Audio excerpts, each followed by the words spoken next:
schemes.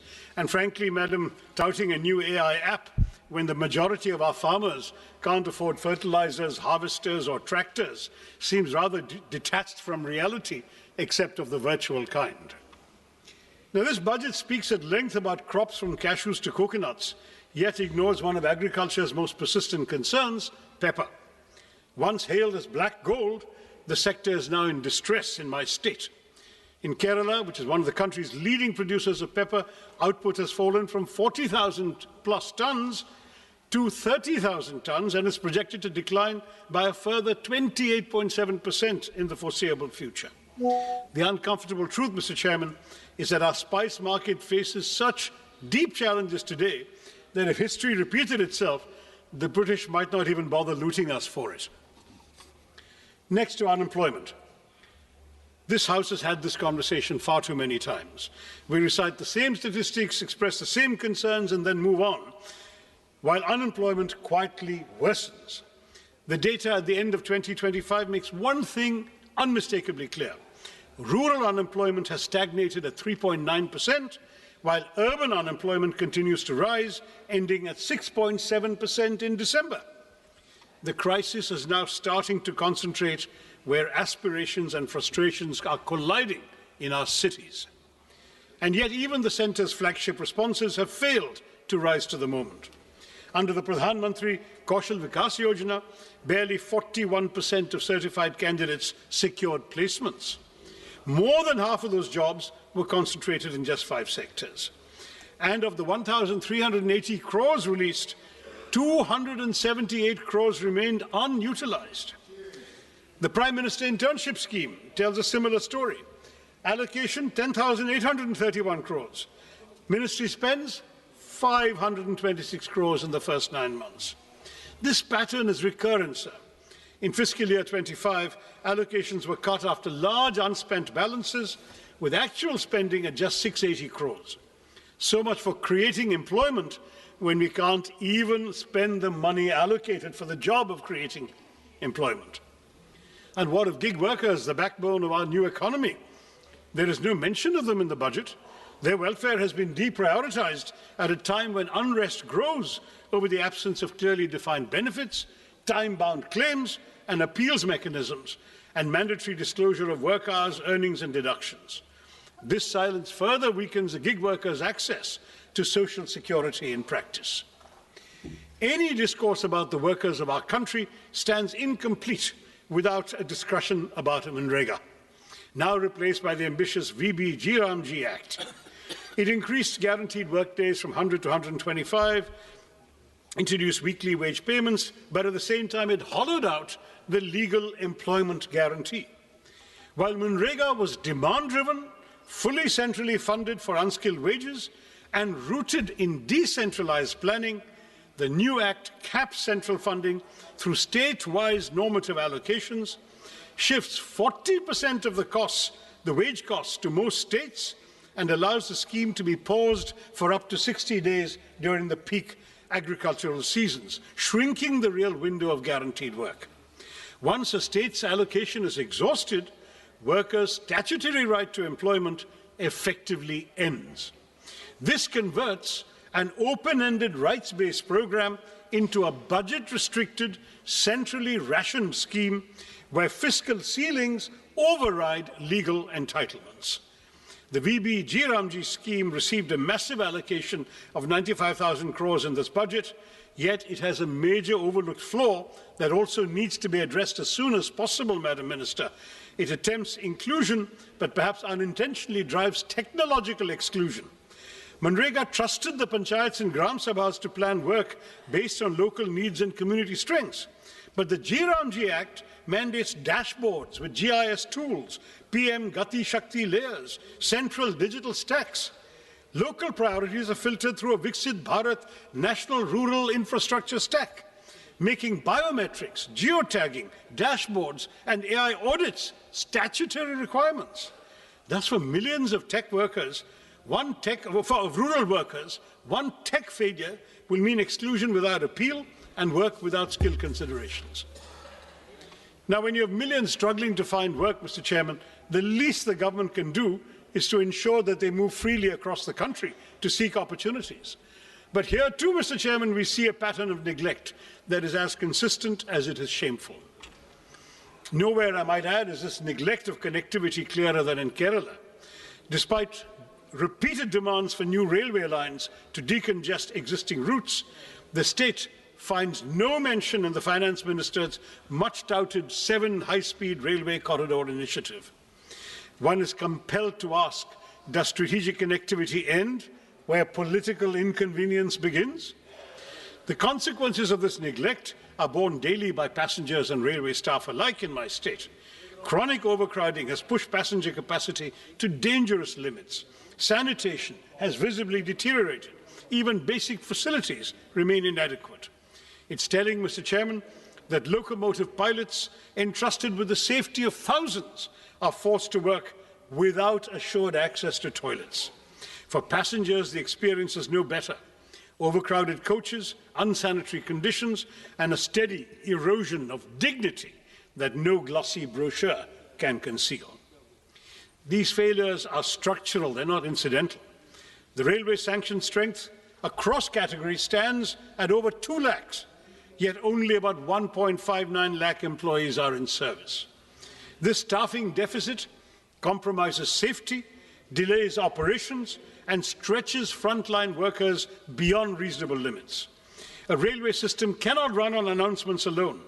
Continued underinvestment in capacity, personnel, and basic human conditions risks turning the nation's lifeline into a symbol of administrative exhaustion. And it's not just railways, Mr. Chairman. We hear of national corridors and maritime ambitions, but Vizhinjam Port, India's gateway to global trade, our only port that can host the world's largest container ships, is treated as a local afterthought, with no central support announced for the road and rail connectivity that is hampering its potential as a world-class transshipment port. Similarly, while 20 new national waterways are to be operationalized, it remains unclear how many, if any, will benefit Kerala. Ship repair ecosystems are promised in Patna and Varanasi, but not in a state with 44 rivers and a rich inland waterway network. Our coastal communities, Mr. Chairman, face the deadly peril of sea erosion that has already leached so much of our territory into the sea. But there is no money for the sea walls and groins so essential for coastal protection.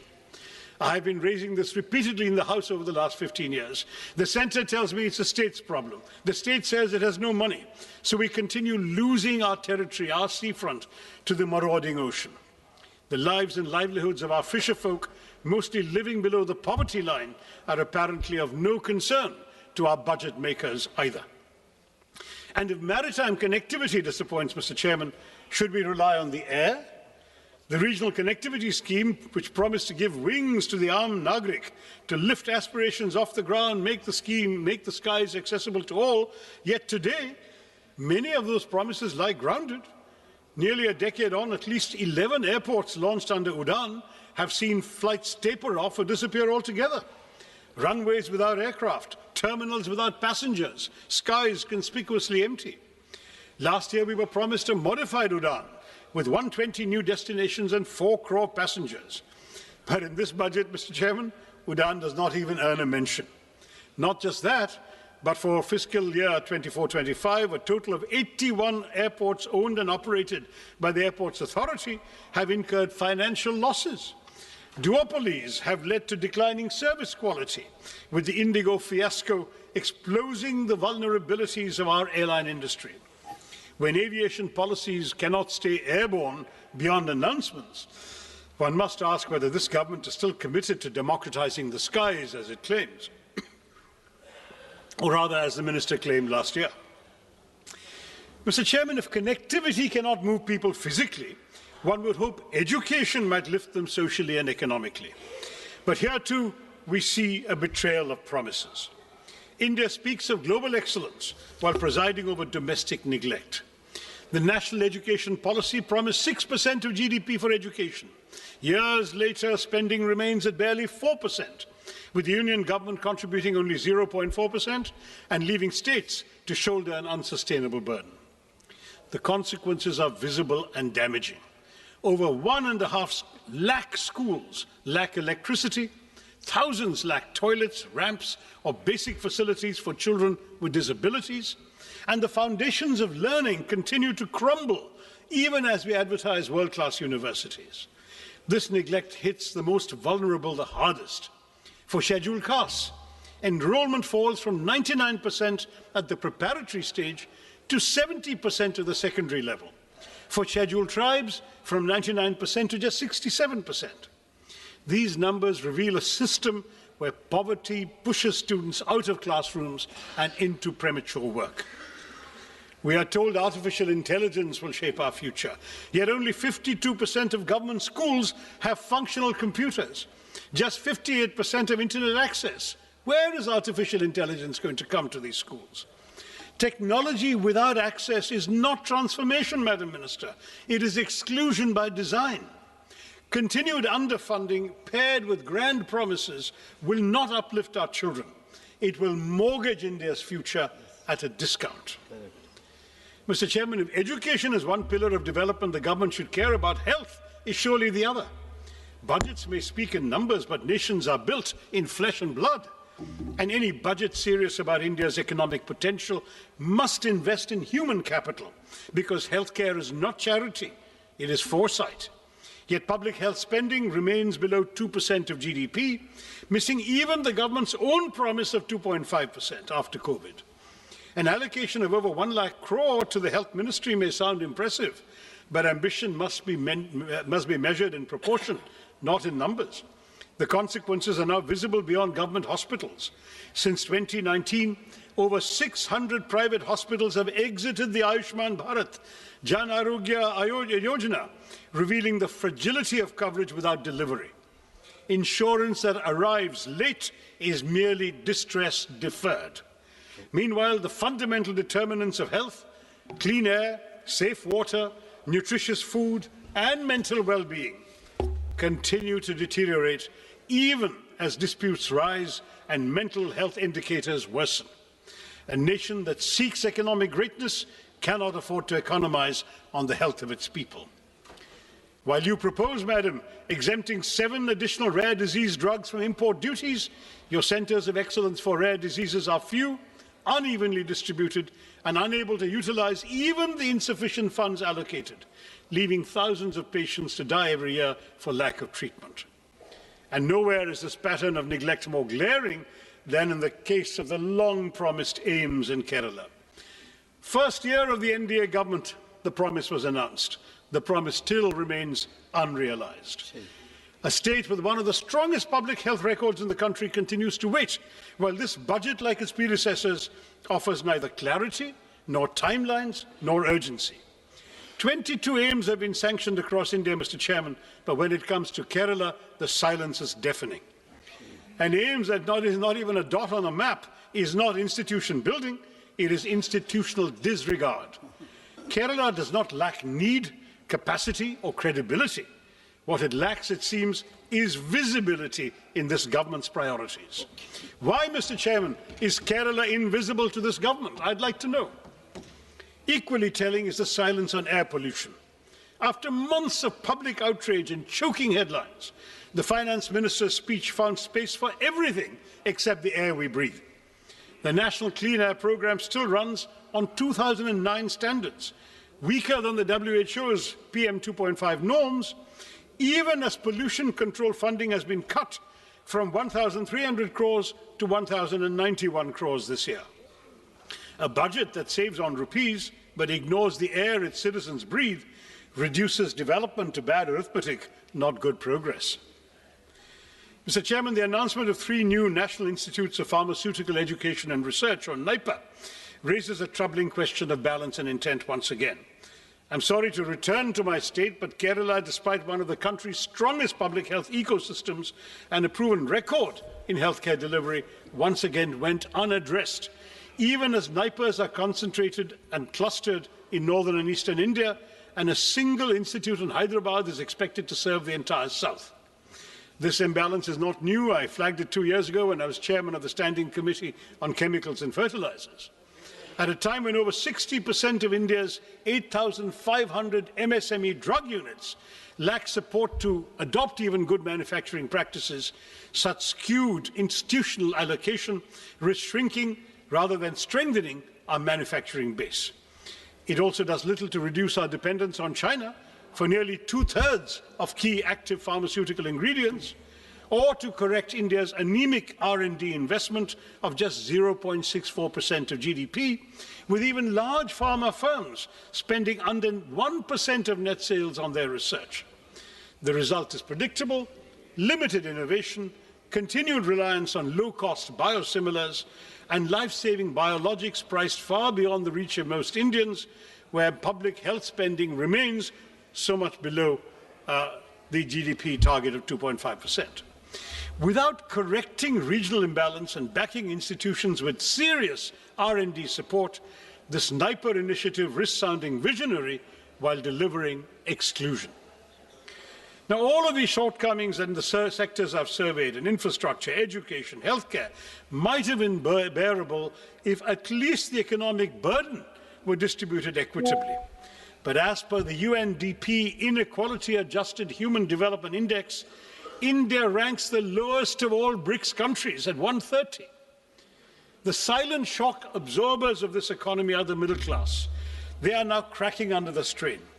The symbols of success we see today, smartphones, cars, lifestyle assets, are only sustained by EMIs, Mr. Chairman, for the middle class, leaving the Aam Aadmi little room for health insurance, for savings or medical emergencies. Credit cards are once a luxury or a convenience. They've now become a lifeline. Defaults rose 28% last year to 6,742 crore rupees, not because Indian households are reckless, but because they're running out of room to breathe. With 2.9 lakh crore rupees in outstanding dues and 10.5 crore cards in circulation, borrowing has become the price of staying afloat. Even as households struggle, the tax burden has quietly shifted onto them. Personal income tax now contributes over half of all direct taxes, while the corporate share declines, as I mentioned earlier. And while last year's budget at least acknowledged middle-class housing stress through the Swami Fund, this budget offers only silence. Inflation may look subdued on paper, but for citizens, the cost of living has merely been shifted. When the state fails to provide clean air, safe water, and uncontaminated food, households are forced to buy privately what should be public goods: air purifiers, water filters, basic safeguards. This burden is unequal, Mr. Chairman. The privileged can protect themselves, while the poor remain exposed. A nation cannot grow by exhausting the very people who sustain it. The Aam Aadmi, who are financing this government, are being sent deeply troubling signals on taxation. A one-time concession allowing special economic zone manufacturing units to sell domestically at reduced duties is little more than tokenism when the SEZ ecosystem itself is collapsing, with hundreds of zones shut and employment in free fall.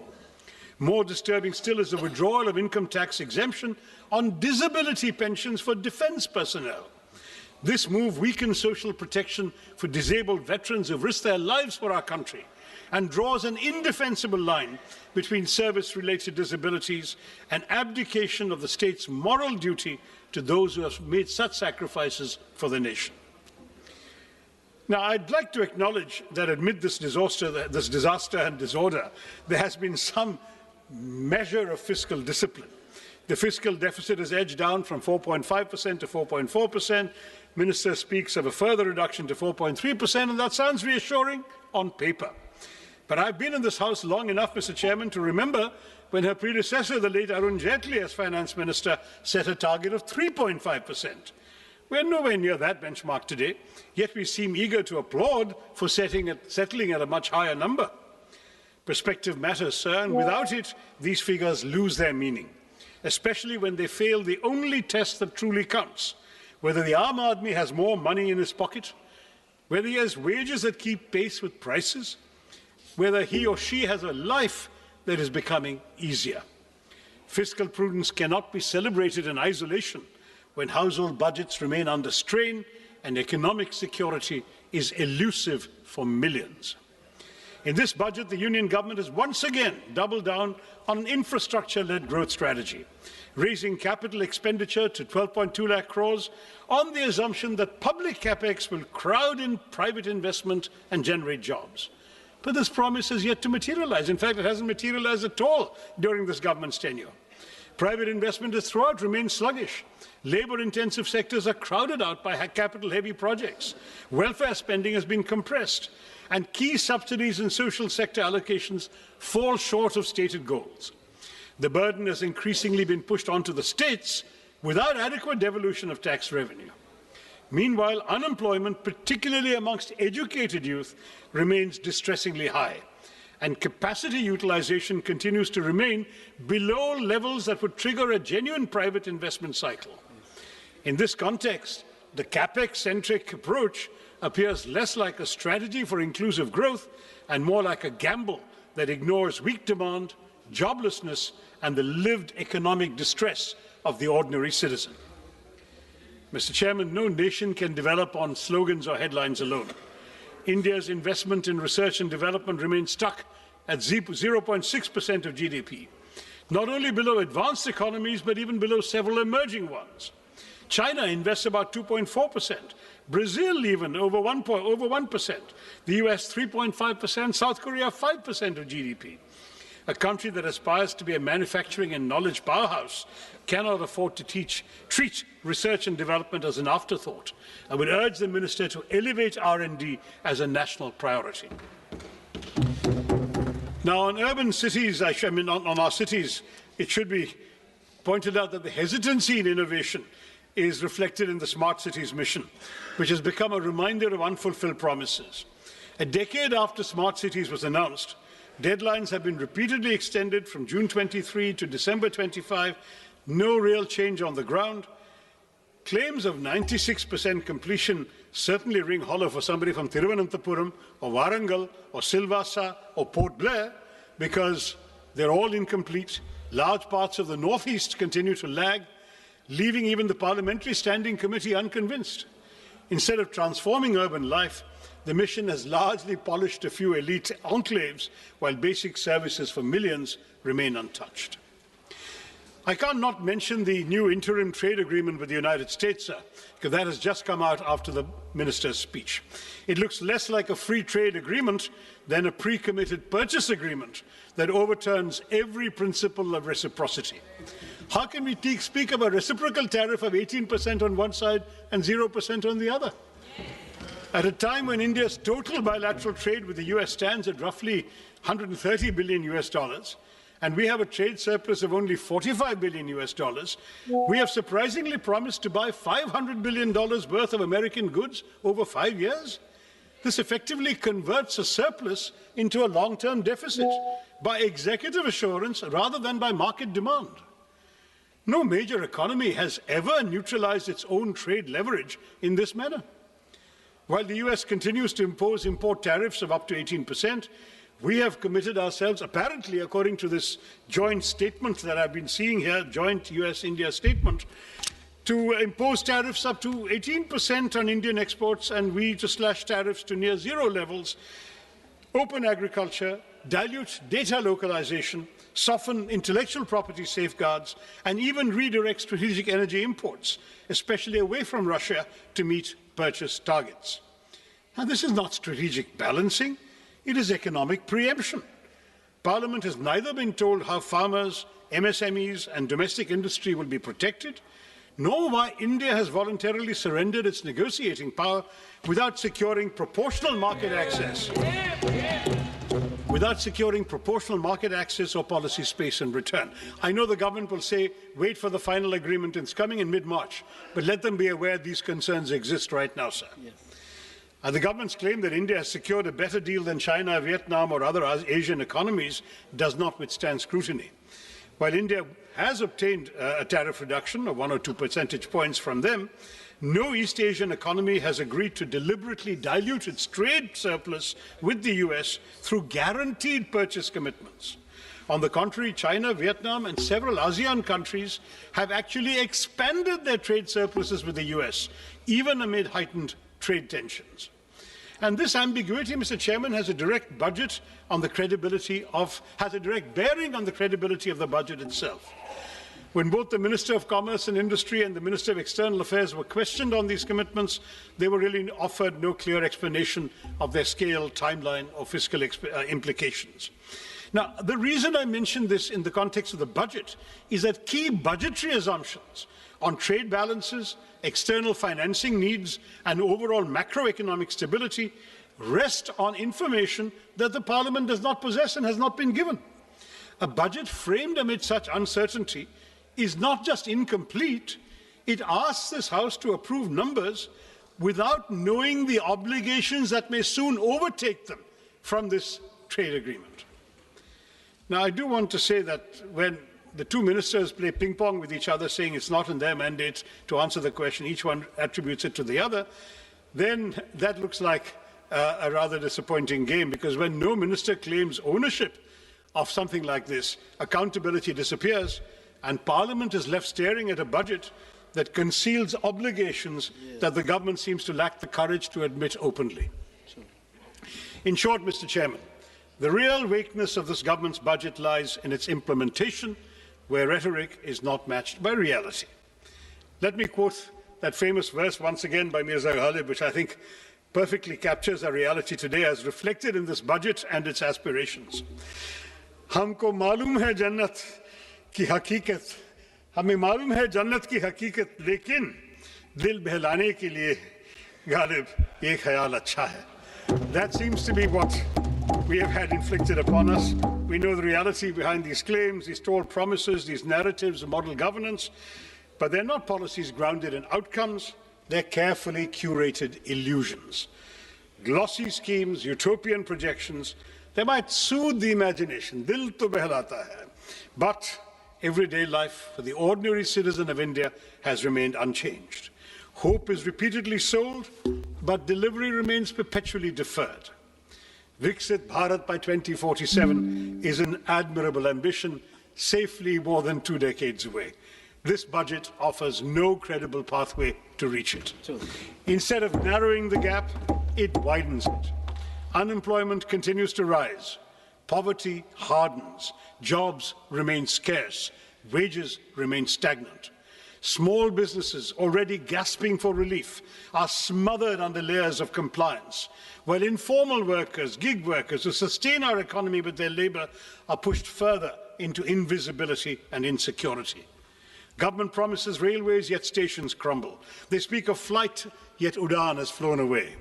Our pepper, once celebrated as black gold, withers under neglect. Our long coastline stretches endlessly, but is ignored when it comes to protecting it. Education is curtailed precisely when it should be expanded, while the rhetoric of world-class technology and AI grows louder. 1.5 lakh schools still function without electricity, yet Viksit Bharat is spoken of as if the lights are already on.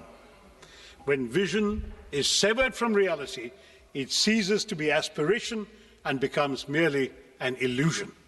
A truly Viksit Bharat will not be built on slogans, Mr. Chairman, not built on speeches or symbolism, but on delivery that reaches the last citizen of India.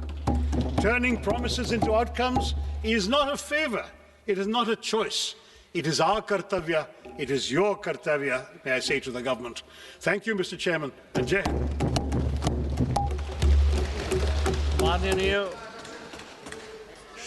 Shrimati अपराजिता सारंगी जी.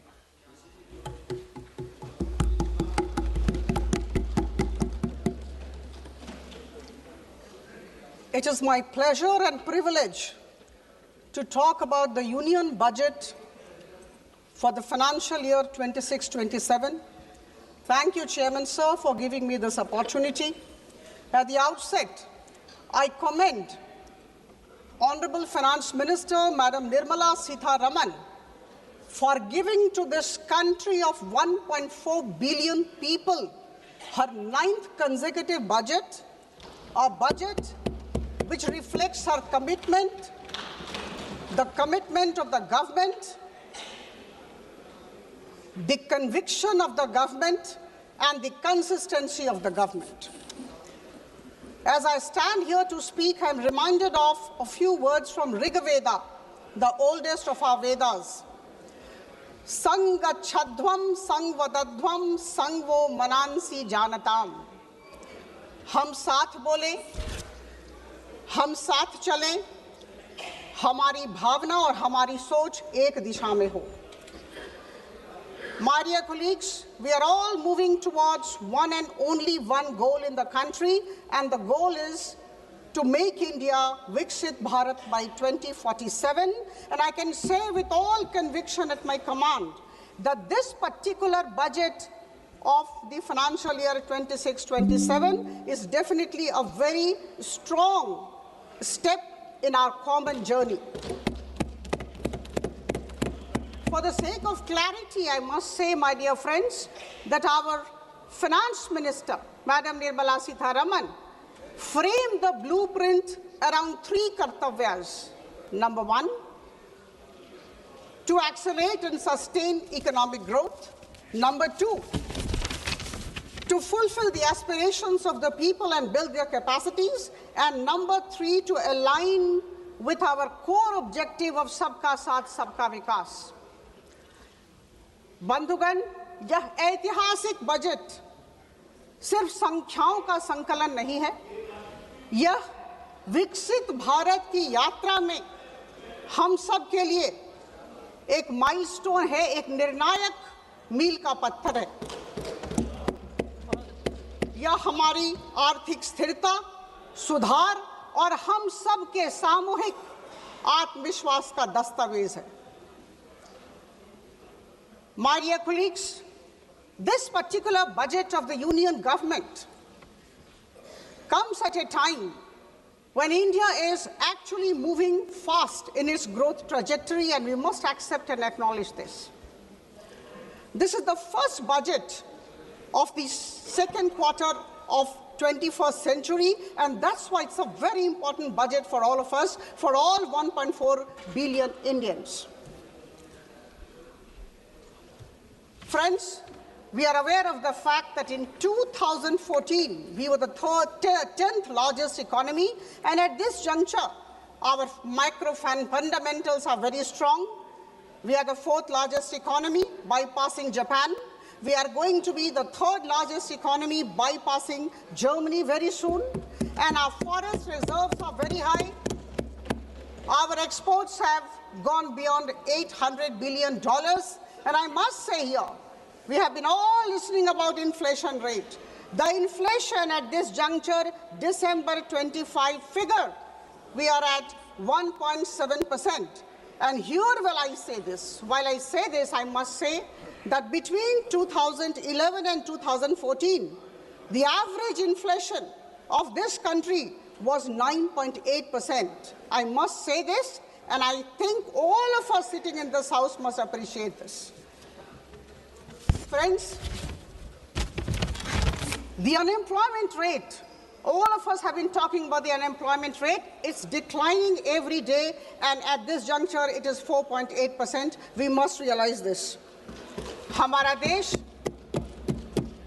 वैश्विक निवेशकों, foreign investors के लिए एक भरोसेमंद गंतव्य की तरफ उभर के आया है, और हम सबको समझना होगा कि इस तरह की जो आर्थिक स्थिति है, जब विश्व में हमारी प्रशंसा हो रही है, हम मजबूत जमीन पर खड़े हैं, यह कोई संयोग नहीं है.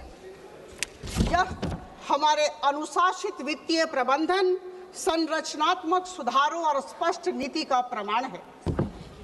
आदरणीय प्रधानमंत्री जी की सोच, की दूरदर्शिता और मार्गदर्शन को मैं नमन करती हूँ.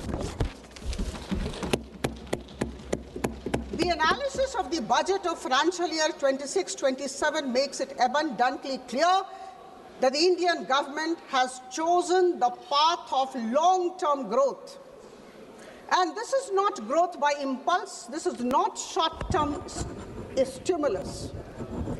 This is possible because of sustained, continuous investment in infrastructure, in institutions, in industrial capacity, and upskilling. We must realize this.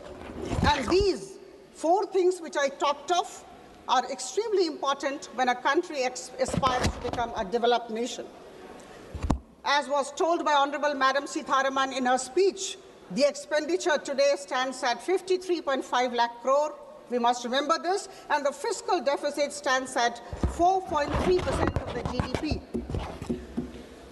My dear friends, we are in a very difficult global settings. I think all of us are aware of this. All my esteemed colleagues who are present in this House, it's an age of global uncertainty. And in this age of fractured global order, the government of India has decided to keep building.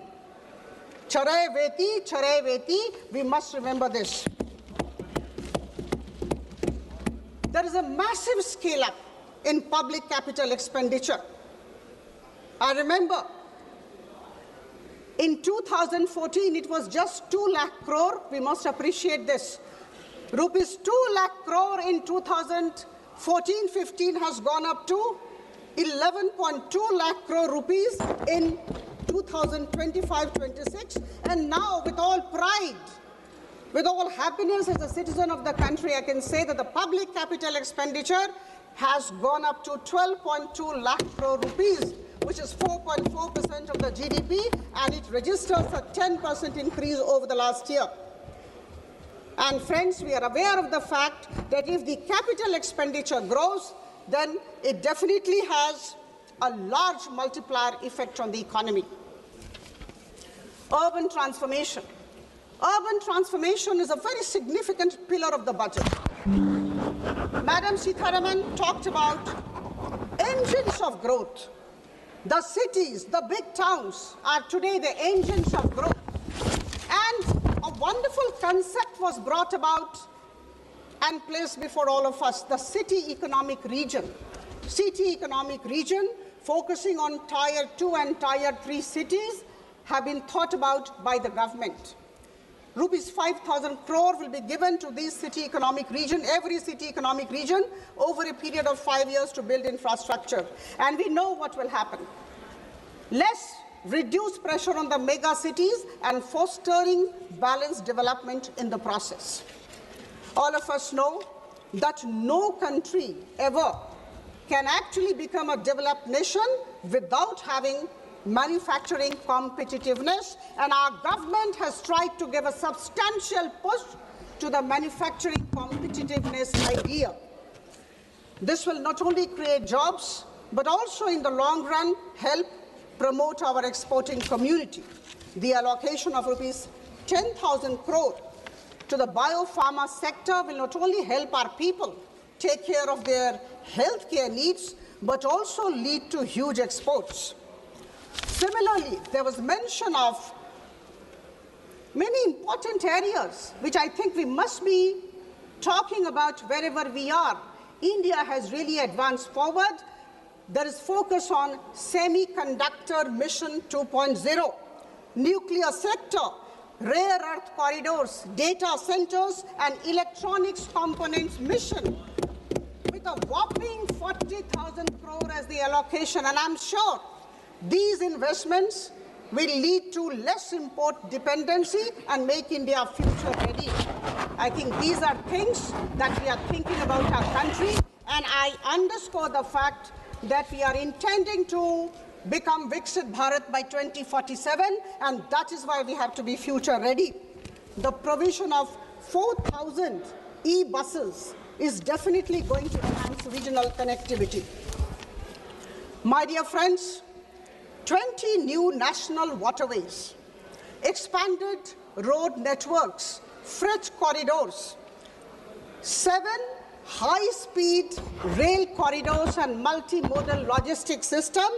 These are giant leap towards a more competitive, resilient, confident, and self-reliant Viksit Bharat by 2047. We may like it, we may not like it, but we need to accept it. My dear friends, I take this opportunity to convey our immense gratefulness to our Honorable Prime Minister for going for almost 9 free trade agreements and trade deal with a couple of countries in the last couple of years. Again, there would be critics, there would be naysayers, but I know to every action of Prime Minister Modi, there is an equal and opposite negative reaction from my right side. Free trade agreements and trade deal have been signed with New Zealand, UK, Oman, Australia, European Union consisting of 27 nations, and very recently with the US. And this is an indication of a particular thing which I think we need to appreciate. This is an indication of the fact that the government of India, under the leadership of our Prime Minister, knows how to navigate in a difficult world order. I talked about difficult global settings. We are aware of that. And in this difficult world order, the government of India for the past couple of years, about 10, 12 years, have acquired the ability, the capability, the talent to navigate successfully. In this budget, a number of customs duties and import duties have been withdrawn, and this is for good. This is to help the exporting community. Friends, I would like to give certain examples which I think all of us need to appreciate. We have allowed duty-free import of ingredients by seafood exporters, allowing 3% of freight on board value of exports to be imported duty-free by textile and leather goods, and allowing SEZ units to sell in domestic tariff area at concessional duty, and these are extremely progressive and pragmatic ways of strengthening our exporting community. My dear friends, our Prime Minister and our Finance Minister have been talking all the while about the micro, small and medium enterprises.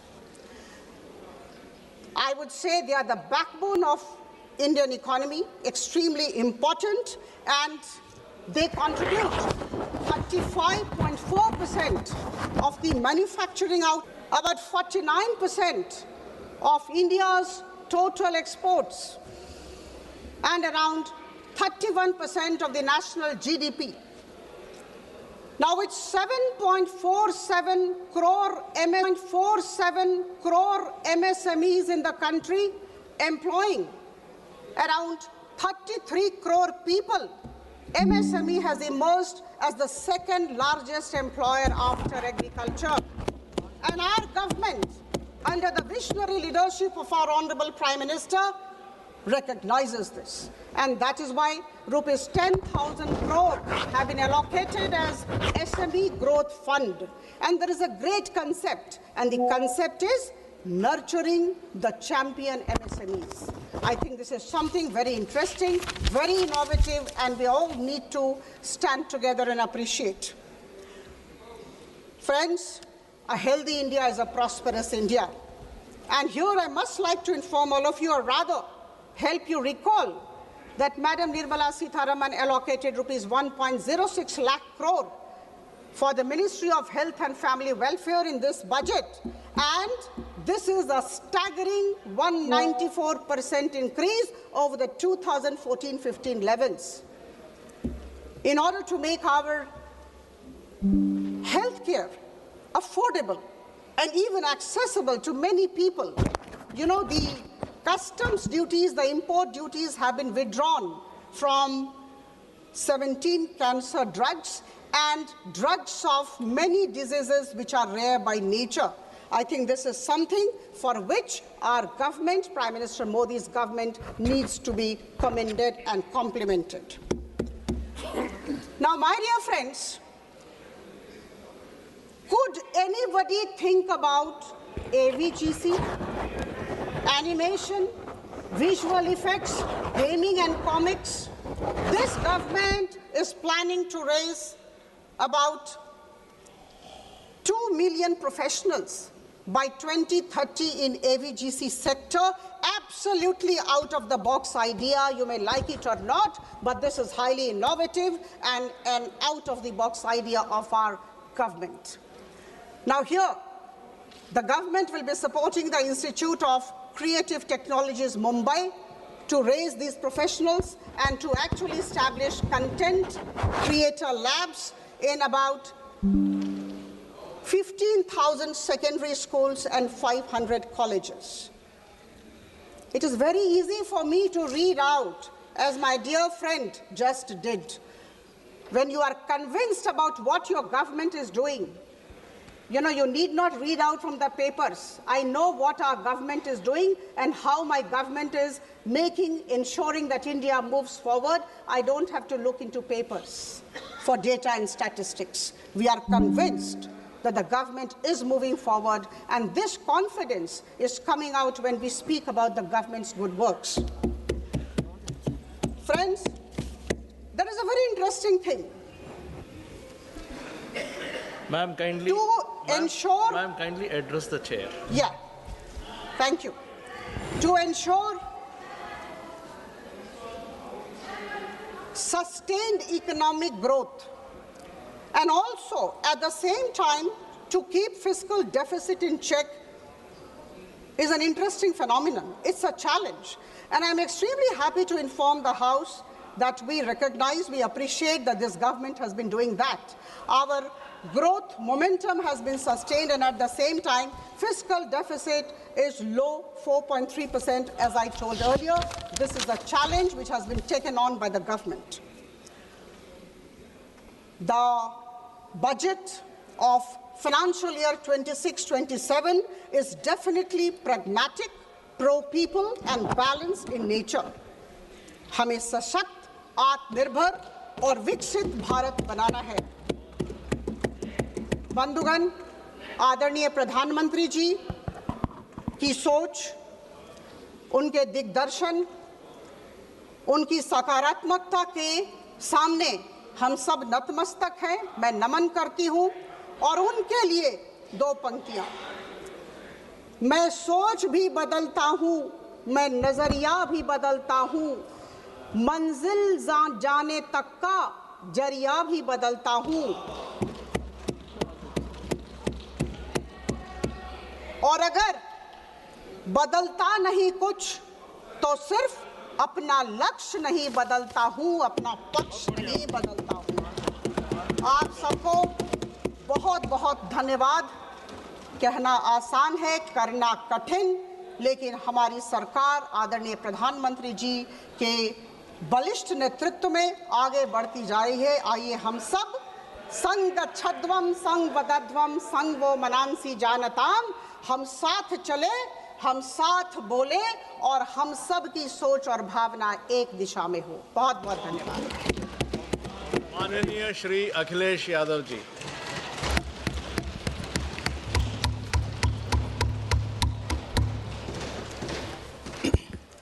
मैं सबसे पहले सभापति महोदय आपका मैं धन्यवाद देता हूं कि मुझे आपने बजट पे बोलने का समय दिया है। मैं तीसरा सदस्य इस पे बोल रहा हूं।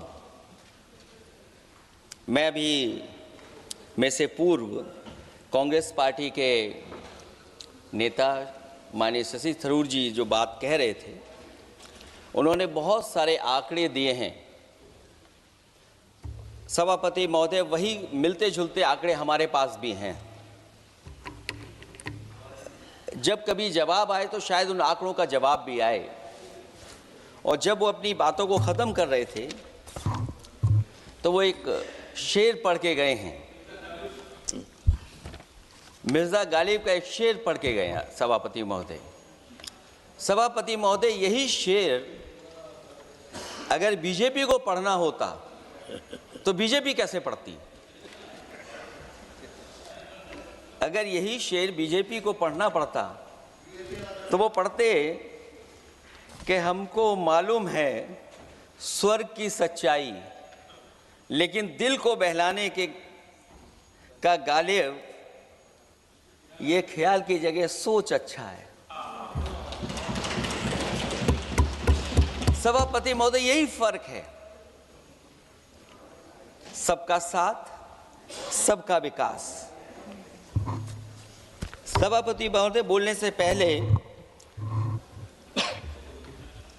मैं जब बजट को देख रहा था और अक्सर सरकार को पिछले कई सालों से चलता हुआ मैं देख रहा हूं, मैं कहना चाहता हूं, क्यों झूठे ख्यालों में दिन रात करें, जो बनाते हैं हवा में बातों के महल, आओ उनसे कुछ जमीनी बात करें। सभापति महोदय, बजट आने से पहले और बजट आने के बाद पूरा देश और पूरे देश में ये बहस चल रही थी कि अमेरिका को लेकर के डील होने जा रही है। सभापति महोदय, मुझसे पहले अभी जो भारतीय जनता पार्टी की माननीय सदस्य बोल रही थी, और भारतीय जनता पार्टी का ये पक्ष है कि हम लोगों ने दुनिया में बहुत सारे देशों से फ्री ट्रेड एग्रीमेंट कर लिया है। सभापति महोदय, मैं भारतीय जनता पार्टी की सरकार से जानना चाहूँगा, अभी कितने देश और बचे हैं जिससे आप फ्री ट्रेड एग्रीमेंट नहीं कर पाए हैं? कुछ ऐसे भी देश बचे होंगे शायद जिनसे आपकी इच्छा होगी कि हम फ्री ट्रेड एग्रीमेंट कर लें। और सभापति महोदय, का फ्री ट्रेड एग्रीमेंट हो भी जाते हैं, जो लोग कभी रुपए के बारे में बहुत चिंता करते थे, कभी कभी उम्र से, कभी कभी दूसरे लोगों के उससे जोड़ देते थे, इतने सब फ्री ट्रेड एग्रीमेंट होने के बाद और अमेरिका से डील नहीं ढील हुई है, उसके बाद हमारा रुपया कहां पहुंचेगा? और अगर यही डील होनी थी तो 11 महीने इंतजार क्यों कराया? अगर यही डील होनी थी सभापति महोदय, तो 11 महीने किस बात का इंतजार था? हमारे कारोबारियों को या हमारे जितने भी उद्योग से जुड़े लोग हैं, उनके साथ ये परेशानी क्यों? बजट पर सबसे पहला सवाल यही है कि डील पहले बनी है बजट।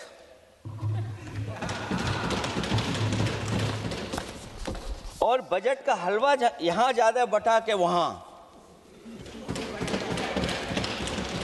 सभापति महोदय, स्वदेशी, आत्मनिर्भर, ये शब्द तो बहुत अच्छे लगते हैं,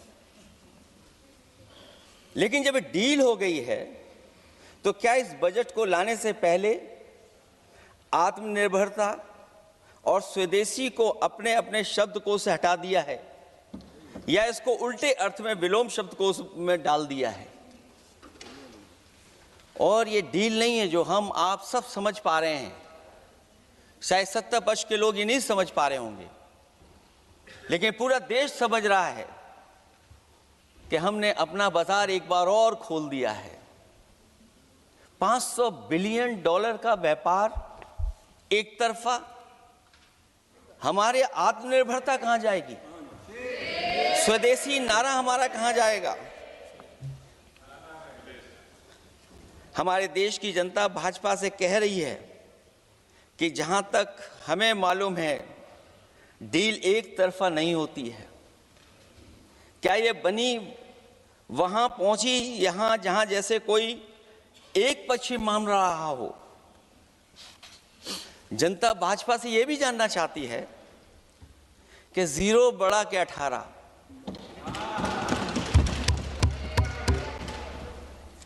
सभापति महोदय, भाजपा का समझौता गणित क्या यह है कि 18 0 के बराबर है? क्या 18 हमारा 0 के बराबर है? देश के किसानों, दुकानों, उद्योगों को बचाने के लिए खोखले शब्दों के अलावा भाजपा के पास कोई और सुरक्षा कवच या संरक्षण योजना है कि नहीं है? इसलिए मैं सभापति महोदय कहना चाहता हूं, ये बजट दिशाहीन है। इस बजट में कोई विजन नहीं है कि 2047 तक हमारा देश विकसित भारत बन जाएगा। और हम जैसे लोगों को, समाजवादियों को तो सरकार से पहले ही उम्मीद नहीं थी। और जिस सरकार से उम्मीद न हो उसकी बजट से क्या उम्मीद होगी। इस बजट में पीडीए के लिए कुछ भी नहीं है। कोई योजना दलित, पिछड़ा, महिला, गरीब, अल्पसंख्यक या नवयुवक के विकास के लिए नहीं लाई गई है। ऐसा लग रहा है कि सरकार ने इनके बारे में सोचना ही छोड़ दिया है। और अगर जीडीपी हमारी 7% है और नॉमिनल जीडीपी की ग्रोथ केवल 8% है, जो कि लगभग 12% होनी चाहिए थी, इसके कारण लोगों के हाथ में कम पैसा है और कारण यह भी लगता है कि हमारा प्राइवेट इन्वेस्टमेंट नहीं आ पा रहा है। जो लोग ये कहते हैं कि हम प्रति व्यक्ति आय बढ़ा रहे हैं, जो आंकड़े हमारे पास हैं, जो जानकारी हमारे पास है, वो आंकड़ा यही कहता है कि $3000 के लगभग प्रति व्यक्ति आय हमारी है। और अगर हम दुनिया से जब इतना ही जुड़ गए हैं तो 2025 की जो रैंकिंग है, हमारा स्थान 144वां है, 144th है। तो जहां हम इतना 10, 11, 12 साल से हम इतने बजट ला रहे हैं, क्या हमारे पर कैपिटा इनकम लोगों की नहीं बढ़ पाई? और सदन में, इसी सदन में कई बार ये पूछा गया कि जो लोग राशन प्राप्त कर रहे हैं, गरीबी रेखा से नीचे हैं, कम से कम उनकी पर कैपिटा इनकम क्या, ये तो बताना ही चाहिए सरकार को। और पिछड़ेपन को दूर करने के लिए कोई विजन नहीं दिखता इस बजट में। जैसे जब बजट आता है तो बजट में ढूंढते हैं हम लोग कि हमारे स्टेट के लिए क्या और खास नया आया होगा। उत्तर प्रदेश जैसा प्रदेश जहां पर डबल इंजन की सरकार को बहुत कुछ कहा जाता है कि डबल इंजन की सरकार है, हम विकास भी डबल करेंगे, लेकिन मैं देखता हूं उत्तर प्रदेश के लिए कोई खास योजना ऐसी नहीं आई है जिससे उत्तर प्रदेश के 25 करोड़ लोगों को कुछ मुख्य धारा से जोड़ा जाए। वैसे तो बड़ी बड़ी योजनाएं बताई जा रही हैं कि हमारे कई फ्रेट कॉरिडोर्स बन रहे हैं, वाटरवेज बन रहे हैं, एक्सप्रेसवेज बन रहे हैं, लेकिन उत्तर प्रदेश जहां से प्रधानमंत्री जी आते हैं, भविष्य में जो बनेंगे एक्सप्रेसवे, लेकिन भारत सरकार के बजट से कोई भी अभी एक्सप्रेसवे वहां पर नहीं बना। अगर कोई बना हो, नया बन रहा हो, बड़ा बन रहा हो तो बताएं। और जो बने भी हैं वो उस मानक, उस क्वालिटी के नहीं हैं जिस क्वालिटी के आज विकसित भारत के एक्सप्रेसवे होने चाहिए। जो लोग भ्रष्टाचार पे बड़े बड़े सवाल उठाते हैं, वो कम से कम अपनी सड़कों को देखें, अपने एक्सप्रेसवेज को देखें कि उन्होंने क्या बना करके खड़ा इतने हजारों करोड़ रुपए खर्च करने के बाद। इनके सबसे पहले प्रधानमंत्री अटल बिहारी वाजपेयी जी, उनके नाम से कोई एक्सप्रेसवे बन रहा था। सभापति महोदय, हम लोगों ने अखबारों में पढ़ा, कई लोग स्टेटमेंट भी देते हैं कि हम एक्सप्रेसवे बना रहे हैं। उनके नाम से बनने के साथ साथ उनका नाम भी बदल दिया। पहले वो चंबल एक्सप्रेसवे बन रहा था, फिर अटल जी के नाम से एक्सप्रेसवे बन रहा था। लगता है वो जमीन पर नहीं उतरा है, वो केवल कागजों पे बन रहा था। तो ये तो एक्सप्रेसवे की बात हुई। सबसे बड़ा सवाल ये है कि किसान को लेकर के इन्होंने कहा कि किसान की हम आय दोगुनी कर देंगे। आज हमारा किसान इस उदारीकरण में कहां खड़ा है? जिस किसान को लेकर के पूरे देश के सभी राजनीतिक दल चिंतित रहते हैं, इस डील के बाद हमारे किसानों का हाल क्या होगा? और जब सब कुछ विदेश से ही आएगा तो हमारा किसान भारत में क्या उगाएगा, जमीन पर क्या होगा और क्या बेच पाएगा? सभापति महोदय, सरकार ने बड़ा बजट पेश किया, कहा कि हम एग्रीकल्चर इंफ्रास्ट्रक्चर तैयार करेंगे, एग्रीकल्चर इंफ्रास्ट्रक्चर से हम मंडियां तैयार करेंगे, बाजार तैयार करेंगे, एमएसपी लागू करेंगे। हमारे किसान जब काले कानून के खिलाफ लड़ रहे थे, बड़ी संख्या में जान चली गई, उसके बाद सरकार कहीं पीछे हटी और उन्होंने काले कानून वापस लिए। लेकिन आज भी किसानों को जो कानूनी गारंटी मिलनी चाहिए वो अभी तक एमएसपी की कानूनी गारंटी सरकार नहीं दे पाई है। और जो तेज क्रॉप और हॉर्टिकल्चर क्रॉप और दूध को लेकर के सरकार दावा करती है कि हम सब्जियां इतना, हॉर्टिकल्चर क्रॉप्स हमारी इतनी ग्रो कर गई हैं, हम दुनिया में इतना पैदा कर रहे हैं। दूध के जब आंकड़े बताते हैं कि दुनिया में हम दूध का उत्पादन इतना कर रहे हैं, और अगर आपका बजट ही विकसित भारत का बजट है, तो हमारे हॉर्टिकल्चर क्रॉप्स और जो हमारा किसान दूध का उत्पादन कर रहा है, दूध का उत्पादन हो रहा है, उसके लिए एमएसपी की गारंटी कब देंगे आप लोग? और गारंटी हम लोग इसलिए मांग रहे हैं क्योंकि उसको घर कैसे बनाएगा, घर कैसे चलाएगा, अगर उसको लाभ नहीं मिलेगा, बच्चों को कैसे पढ़ाएगा, अपनी बेटियों को हंसी खुशी विदा कैसे कर पाएगा? और इधर तो जहां फसल की कीमत नहीं मिल पा रही है, सभापति महोदय, सोने के भाव कहां पहुंच गए हैं? पहले गरीब सोचता था जब हम अपनी बेटी की विदा करेंगे तो कुछ सोने का एक सामान खरीद करके दे देंगे उसको। जैसे जैसे बीजेपी की सरकार चली और आगे बढ़ती गई, 12 साल ऐसे हैं आ गए कि अब तो चांदी तो दूर, अगर यही सरकार चलती रही तो लोहे पर पीतल चढ़ाकर भी गरीब अपनी बेटी की विदाई नहीं करा पाएगा। कैसे अपने भविष्य के लिए 2 पैसे जमा कर पाएगा? मतलब आज क्या खाएगा, कल के लिए क्या बचा पाएगा? ये किसानों के बड़े सवाल हैं। भाजपाई किसानों को लाभ नहीं पहुंचाना चाहते हैं, ये किसी और को लाभ पहुंचाना चाहते हैं। कुछ अदृश्य लोग हैं जिनको लाभ पहुंचाना चाहते हैं, क्योंकि इनका बजट, जो बजट बनाते हैं, वो आम जनता का ना उसमें जिक्र है ना फिक्र रहती है। और अगर फिक्र होती उनको तो किसान की खाद समय पर मिल जाती उन्हें, उनको बीज समय पर मिल जाता, सस्ती बिजली उपलब्ध हो जाती, सिंचाई या सिंचाई मुफ्त हो जाती थी। और मुझे याद है सभापति महोदय, समाजवादी सरकार में हम लोगों ने किसानों की सिंचाई मुफ्त करने के भी फैसले लिए। कीटनाशक दवाइयां कितनी महंगी हैं और सरकार ने किसानों को अपने हाल पे छोड़ दिया। मंडियों पे कहीं कोई खरीद नहीं है, और अगर खरीद हुई है तो सरकार बताए कि धान, आलू या गेहूं की खरीद में तो मिल जाती है उसको कीमत, लेकिन धान और आलू जैसी फसलों पर कोई सरकार कीमत नहीं दे पा रही है। महंगाई बेतहाशा बढ़ने पर भी इस बजट में जनता को टैक्स में न छूट देना टैक्स शोषण है। अमीरों के काम कारोबार और घूमने फिरने पर 10 तरह की छूटें दी गई हैं, लेकिन बेकारी बेरोजगारी से जूझ रहे लोगों की उम्मीदों की थाली खाली है। मध्यम वर्ग अपने आप को ठगा महसूस कर रहा है। शोषित, वंचित, गरीब व्यक्ति जहां था वैसे भी नीचे जाता दिख रहा है।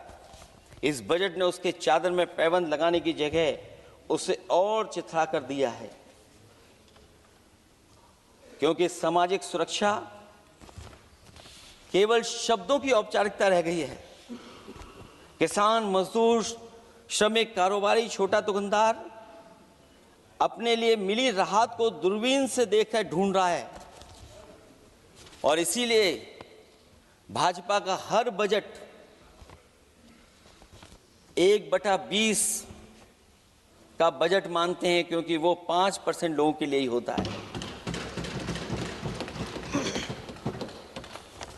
अच्छे बजट की होती हैं 3 पहचान: गरीब की तरक्की, खुशहाली और मुस्कान।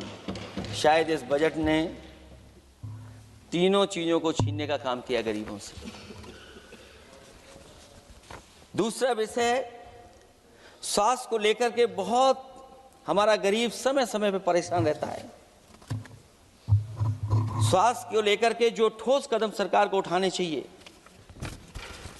वो सभापति महोदय सरकार नहीं उठाती दिख रही है, और जितना भी स्वास्थ्य सेवाएं हैं वो ठप होती चली जा रही हैं।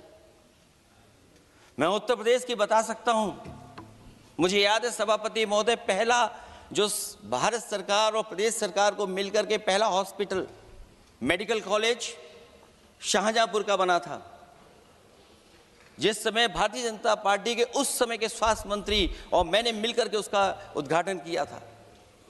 उसके बाद जो प्रचार में तो ये बहुत आगे हैं, प्रचार में तो ये कहते हैं कि हर डिस्ट्रिक्ट में हर हॉस्पिटल, हर डिस्ट्रिक्ट में एक हॉस्पिटल या मेडिकल कॉलेज, लेकिन सच्चाई तो ये है कि इन हॉस्पिटलों में इलाज नहीं है, दवाई नहीं है, ऑपरेशन के लिए कहाँ जाना पड़ता है, भटकना पड़ता है।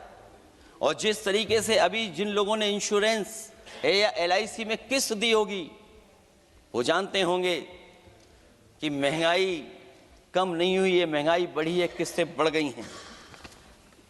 उदाहरण के लिए दिल्ली के एम्स के लिए 5,600 करोड़ रुपए और आयुष्मान भारत के लिए पूरे देश के लिए सरकार ने जो बजट रखा है वो 4,700 करोड़ रुपए है।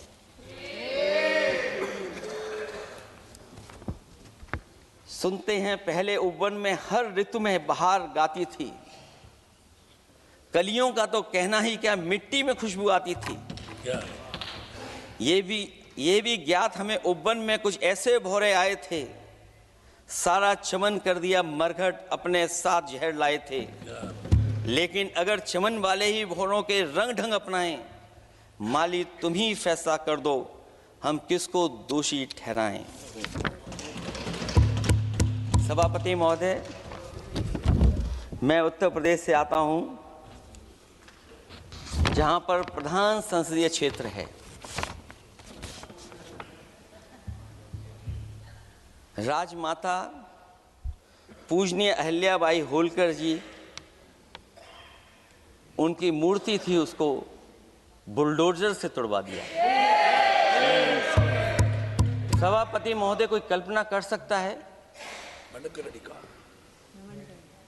एक मणिकर्णिका घाट जो हमारी पौराणिक पहचान रही, सदियों से हमारी विरासत की पहचान रही, सनातनी काशी की विरासत रही, वहां पे इनकी सरकार ने प्रधान संसदीय क्षेत्र में बुलडोजर चला करके हमारी पूजनीय अहिल्याबाई होलकर की मूर्ति को इन्होंने तोड़ने का काम किया। और सभापति महोदय, केवल एक मूर्ति नहीं, वहां पर अगर हम गिनती करेंगे, एक नहीं, दो नहीं, तीन नहीं, चार नहीं, पांच नहीं, 6 नहीं, 7 नहीं, लगभग 100 मंदिरों को तोड़ने का काम इसी सरकार में हुआ है। केवल मंदिर नहीं तोड़े गए सभापति महोदय, एक antique bell donated by Nepal नरेश, जो घंटा बजता था, सभापति महोदय, जो घंटा बजता था, नेपाल नरेश जिन्होंने गिफ्ट किया था, वो घंटा भी लापता है।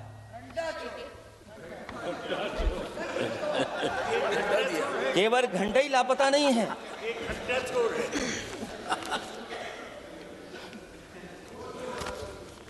सभापति महोदय, नमामि गंगा को लेकर के हमारे कानों में अभी भी वो बातें गूंजती हैं कि माँ गंगा ने मुझे बुलाया है। क्या बात है कि पिछले 11 साल से माँ गंगा ने बुलाया ही नहीं किसी को। माँ गंगा बह रही हैं, जो उसके पैरामीटर्स हैं, जिस पैरामीटर्स को हर दिन नापा जाता है, उसमें डिसॉल्व ऑक्सीजन, COD, BOD और तमाम पैरामीटर्स, आज किस हालत में है माँ गंगा। कोई कह रहा था कि अब गंगा बहकर के दूर तक जाएंगी, लेकिन शायद वो ये नहीं जानते होंगे कभी कभी उल्टी गंगा भी बहती है। जब उल्टी बहेगी तो यूपी के आते आते आप बाहर हो जाएंगे। सभापति महोदय, नमामि गंगा, मां गंगा में जुड़ने वाली नदियां, वरना नदी को एक संरक्षण कैसे हो, ब्यूटिफिकेशन कैसे हो, रिवर फ्रंट कैसे बने, उसकी शुरुआत की थी। लेकिन सभापति महोदय, इनकी बुलडोजर सरकार ने उसका काम रोक दिया। काली नदी किस हालत में है। यमुना के बारे में दिल्ली की सरकार जब बनानी थी तो कहा कि हम दुनिया का सबसे बेहतर रिवर फ्रंट बनाएंगे यमुना पर, इसी राजधानी में कहा गया। आज बताइए यमुना की हालत क्या है। और अगर यमुना दिल्ली में गंदी हो रही है तो ये बह करके जब यूपी जाती है तो मथुरा में भी गंदी है। और थोड़ा बहुत साफ गंगा इसलिए हो जाती है क्योंकि जब चंबल का पानी उसमें जुड़ता है थोड़ी बहुत यमुना साफ हो जाती है, उसके बाद यमुना में भी कोई सफाई का सरकार ने इंतजाम नहीं किया। और आज भी मैं कहता हूं देश का सबसे अच्छा रिवर फ्रंट अगर कहीं बना है तो लखनऊ में बना है, गोमती रिवर फ्रंट। जो लोग ये कहते हो कि दूसरा रिवर फ्रंट अच्छा है, मैं उनसे कहूंगा कि अभी लखनऊ के रिवर फ्रंट पर भी घूम करके आइए, तब आपको मालूम पड़ेगा कि रिवर फ्रंट क्या होता है। 26 जनवरी इसी वर्ष मैंने एक प्रतिष्ठित अखबार को पढ़ा और उसमें देखा मैंने कि high uranium in India's ground water samples लिए गए हैं। एक्सपर्ट्स वार्न कर रहे हैं कि सेवरल हेल्थ रिस्क हैं उससे। Lead pollution alarming in 69 rivers in India contaminated, rivers are contaminated. हमारे पानी में पेस्टिसाइड है, इंडस्ट्रियल वेस्ट है, अनसेफ है ड्रिंकिंग के लिए। हमारी नदियों में मरकरी है, डेंजरस लेवल। और जितनी भी हमारी वाटर बॉडीज हैं इंडस्ट्रियल टाउन्स के आसपास, सब में टॉक्सिक है, मरकरी है, बड़े पैमाने पे डेंजरस है पानी वहां का। और कई जगह इंडस्ट्री का सीधा सीधा वेस्ट जा रहा है। आर्सेनिक लेवल का सोच ही नहीं सकते हम लोग, जो मानक है उससे कई गुना ज्यादा है। ये तो हमारे देश का पानी है जो नदियों में बह रहा है, जो अंडरग्राउंड वाटर बन रहा है हमारा।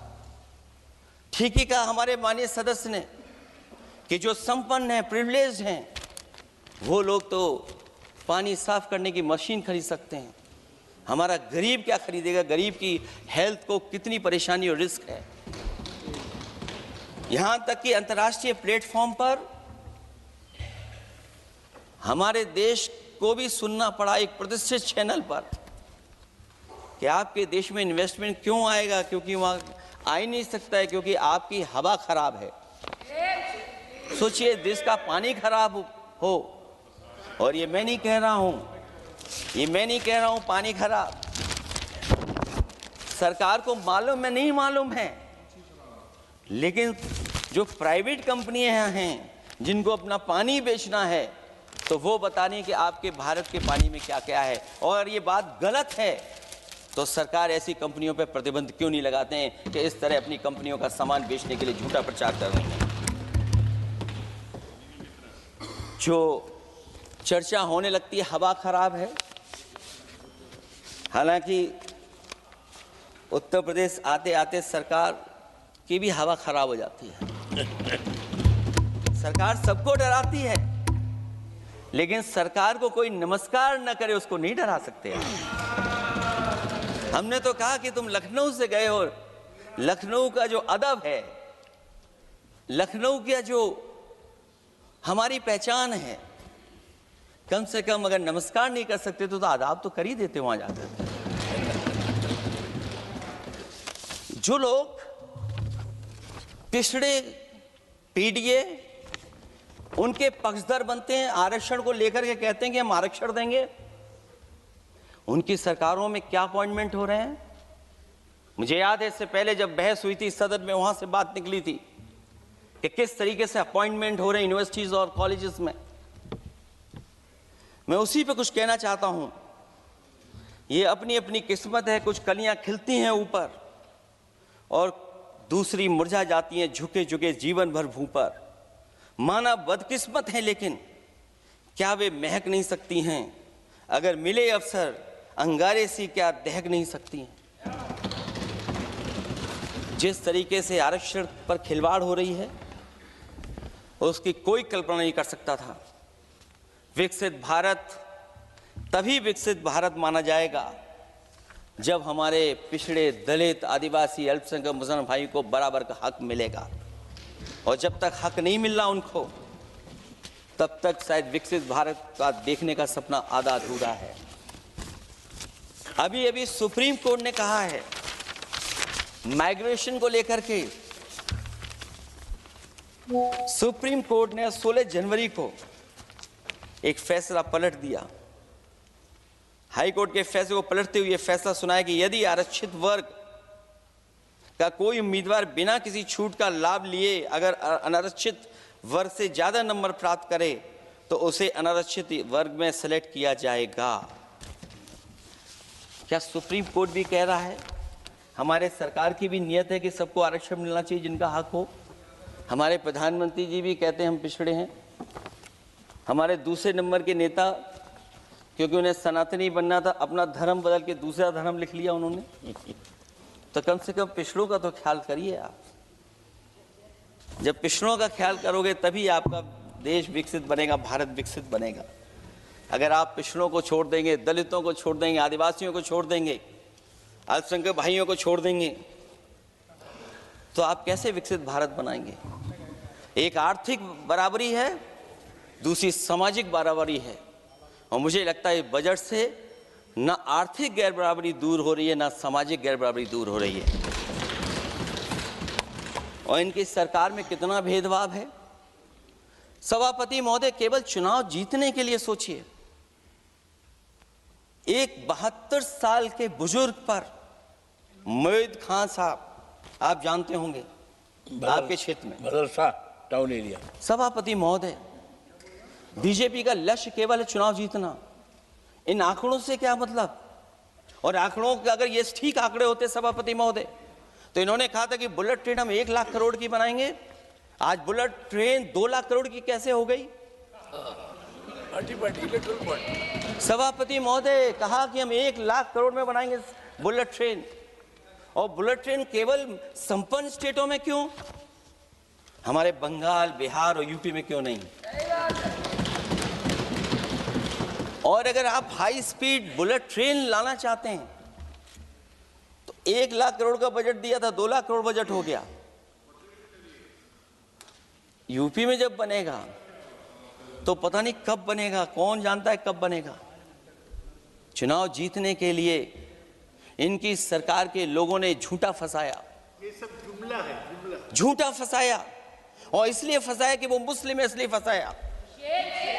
72 वर्ष के बुजुर्ग को 19 महीने जेल में रखा गया। समाजवादी पार्टी को बदनाम किया गया, और केवल इसलिए कि चुनाव जीत जाए आप, अयोध्या का चुनाव जीत जाए, क्योंकि अयोध्या का चुनाव हारे थे आप लोग। मैं अयोध्या की महान जनता का धन्यवाद देता हूं कि उन्होंने कम्युनल पॉलिटिक्स का समापन किया है।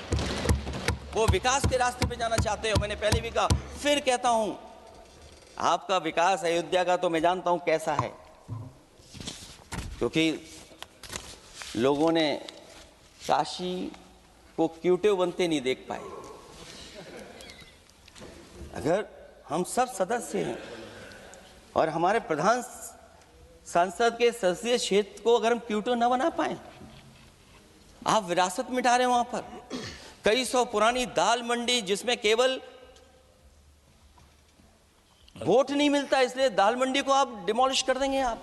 अल्पसंख्यक बनारस। और इसको अयोध्या को जीतने के लिए 72 वर्ष के एक व्यक्ति को झूठा केस लगाया, झूठा फंसाया, जेल भेज दिया।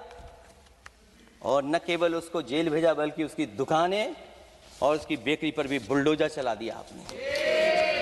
क्या डेमोक्रेसी में हमारे बुलडोजर का कोई स्थान है क्या? हाई कोर्ट कहता है कि आप फैसला सुना सकते हैं क्या? कोर्ट कहता है कि आप कौन हो गए फैसला सुनाने वाले लोग? और फिर आप लोग कहते हैं कि हर घर जल और नल। सभापति महोदय, इन्हीं के विधायक ने मंत्री जी को घेर लिया। इन्हीं के विधायक ने मंत्री जी का अपहरण कर लिया, और ये कहते हैं कि हम तो, हमारे कोई अराजकता नहीं है। ये कहते हैं इन्वेस्टमेंट लाएंगे, हम एमओयू साइन करेंगे।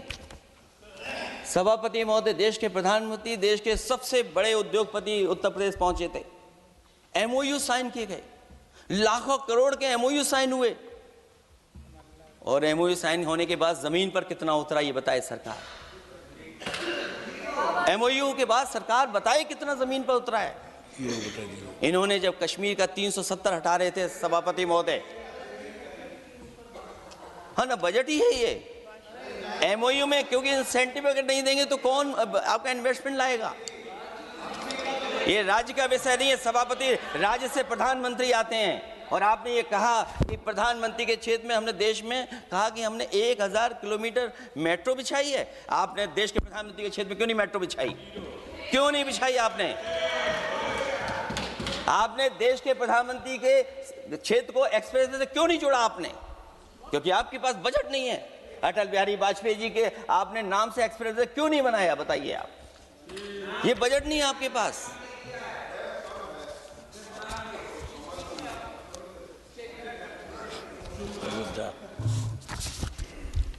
अयोध्या एयरपोर्ट घोटाला, एयरपोर्ट बनते ही पानी टपकने लगा।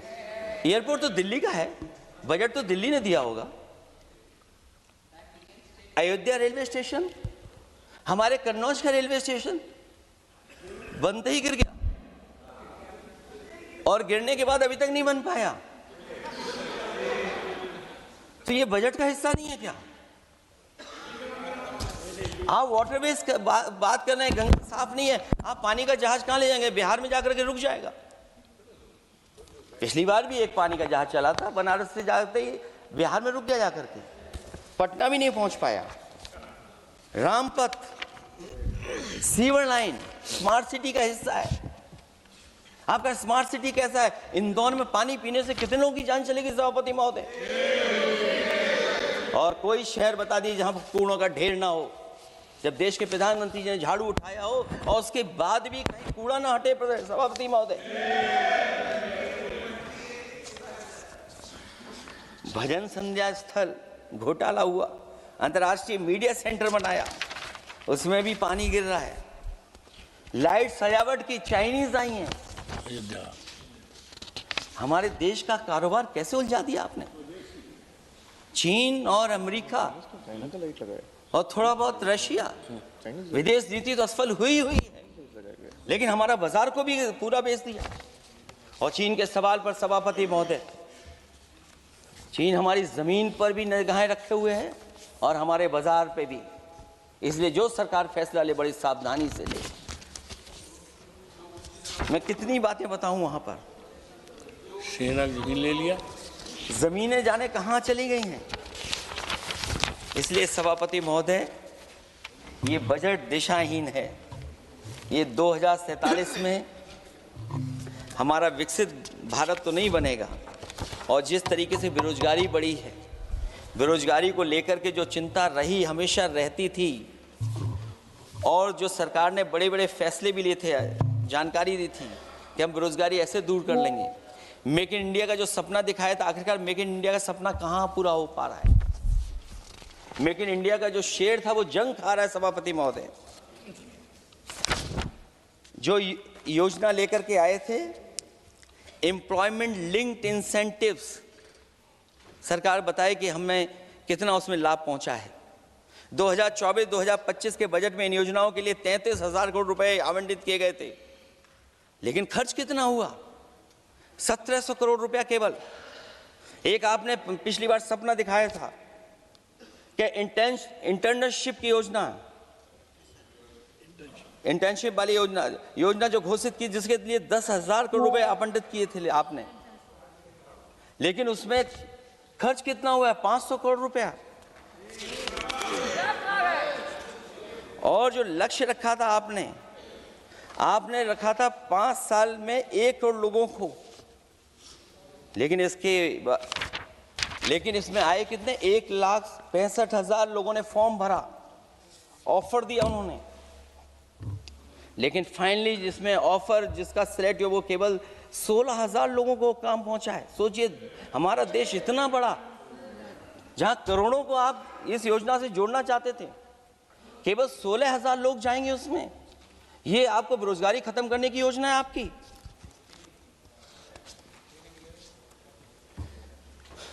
माननीय वित्त मंत्री जी के सदन के सामने स्थिति स्पष्ट करनी चाहिए कि मनरेगा एक महत्वपूर्ण योजना थी जिसमें गरीबों को ग्राम स्तर पर रोजगार मिलता था, राइट टू वर्क के अनुसार थी। इस योजना को समाप्त करते हुए आपने क्या नाम रखा है? बीबी राम जी। और हमारे राम जी कहाँ बैठे हैं? कहाँ है हमारे राम जी? पीछे बैठे, जिन्हें बचपन से हम देखते आए राम जी। ये हमारी खुशकिस्मती है कि राम जी सदन में बैठे हैं, लेकिन आप राम जी का अपमान कर रहे हैं। आपको उनको यहाँ नहीं बैठा सकते, आपको यहाँ बैठाना चाहिए नंबर 2 पर। अगर आप सच्चे मायने में सभापति महोदय बीपी राम जी, आप कृपया देखिए वित्त मंत्री राम जी को ही नहीं जानती हैं। अखिलेश जी हे भगवान, अखिलेश जी आप कृपया बजट पे आ जाइए। आप कृपया बजट पे आ जाइए अखिलेश जी। सभापति महोदय बजट पे आइए, बजट पे आइए। एक मिनट क्या बोले, फिर बोलना दोबारा। नहीं, आप बजट क्या बोलिए? नहीं, सभापति जी बोलिए। नहीं सभापति महोदय, नहीं जिन्होंने गोली चलाई वो आपका राम मंदिर बना रहे हैं। सभापति महोदय, जिन्होंने गोली चलवाई वो राम मंदिर बनवा रहे हैं। अगर कुछ पता ना हो तो जाकर के पूछ लेना, पता कर लेना। आधी अधूरी जानकारी के साथ मत आया करो यहाँ पर। अब आप बताइए सभापति महोदय, बीबी राम जी नाम बदल दिया आपने। यूपी जैसा बड़ा स्टेट, उसको क्या मिलेगा अब, जहां पर 1000 ग्राम सभाएं अर्बन हो गई हैं। जब 1000 ग्राम सभाएं अर्बन हो गई हैं और 40% व्यय प्रदेश सरकारों पर डाल दिया गया है, ये स्कीम कैसे चलेगी आपकी? मैंने पहले ही कहा था कि एमएसपी की लीगल गारंटी मिलनी चाहिए। और जिस तरीके से किसान आत्महत्या कर रहा है, एनसीआरबी के आंकड़े सरकार के पास होंगे कि किसान कितनी आत्महत्या कर रहा है। जिन्होंने ये कहा कि 2022 तक हम दोगुनी आय कर देंगे। आप बताइए, आलू की पैदावार की क्या आय दोगुनी हो गई? धान की पैदावार करने वाले की आय दोगुनी हो गई। आपको गाय से बहुत प्रेम है। हमारे क्षेत्र में खुद एक काऊ मिल्क प्लांट बना, यूपी का पहला काऊ मिल्क प्लांट। आपकी सरकार ने उसको बंद कर दिया।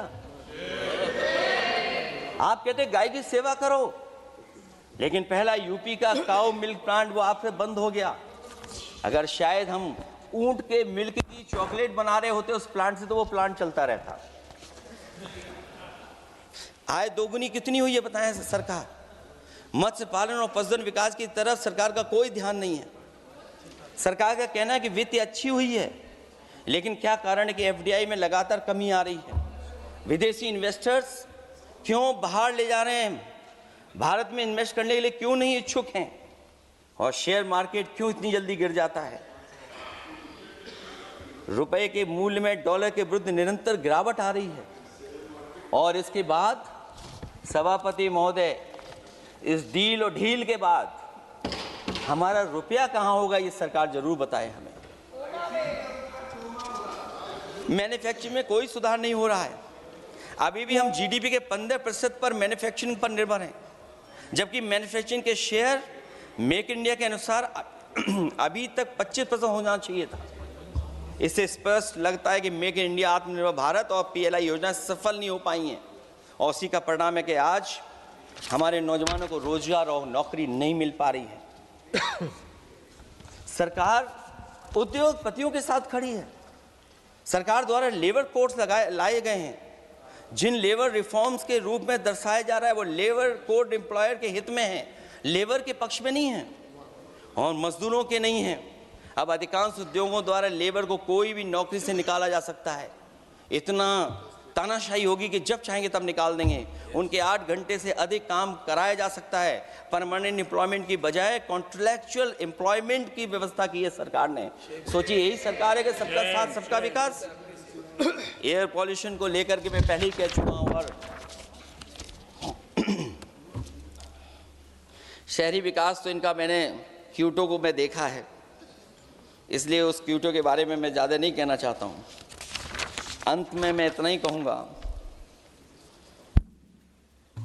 कि स्वास्थ्य और शिक्षा के केवल 10% और 14.2% बजट बढ़ाया गया है, जबकि पिछले वर्ष का पूरा बजट इन दोनों मदों में खर्च ही नहीं किया गया है। आखिरकार सरकार बताएगी खर्च क्यों नहीं हुआ, आखिर क्या कारण है, किसकी वजह से खर्च नहीं हुआ है? जल जीवन मिशन में 50,000 करोड़ रुपए खर्च नहीं हो पाए हैं और प्रधानमंत्री आवास योजना में 40,000 करोड़ रुपए।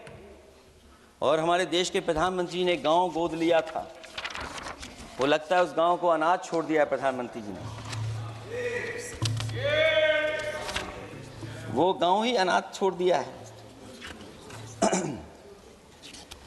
आरबीआई के डेटा के अनुसार इनकम में जो नीचे 80% हैं, उनकी इनकम का शेयर 36% से घट करके 32% हो गया है। और हर वर्ष में रियल वेजेस 2% कम हो रही हैं। आखिरकार इसका कारण क्या है? मुझे उम्मीद है सरकार बताएगी कि इसका कारण क्या है कि जिसकी वजह से लगातार गिरावट होती जा रही है। मैं रैंकिंग में नहीं जाना चाहता हूं कि हमारी रैंकिंग कहां है, गैर बराबरी की रैंकिंग में हम कहां पहुंच गए हैं, हम कितना नीचे पहुंच गए हैं। जो तरह तरह की रैंकिंग समय समय पर आती हैं, उन रैंकिंग के बारे में सरकार को ज़रूर पता होगा कि हम एजुकेशन इंडेक्स में कहाँ हैं दुनिया में, हम हेल्थ इंडेक्स में कहाँ हैं दुनिया में, और जो एयर क्वालिटी के इंडेक्स है उसमें हम दुनिया में कहाँ हैं। इसलिए सभापति महोदय, मैं अंत में इतना ही कहना चाहता हूँ कि ये बजट दिशाहीन है। 2047 तक विकसित भारत तो नहीं बनेगा, लेकिन हमारे गरीबों के साथ बहुत अन्याय होगा।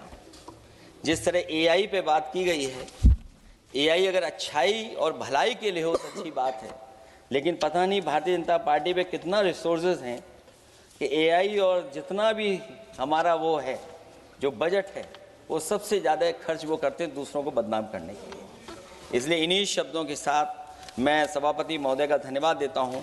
मैं उम्मीद करता हूँ कि सरकार इस बजट को गरीबों की तरफ मोड़ेगी, पीडीए के लोगों की तरफ मोड़ेगी, जिससे वो भी मुख्य धारा में खड़े हो सकें। बहुत बहुत धन्यवाद। माननीय सदस्यगण, अभी हम केंद्रीय बजट पर सामान्य चर्चा में हैं। अगला माननीय स्पीकर माननीय श्री अभिषेक बनर्जी जी।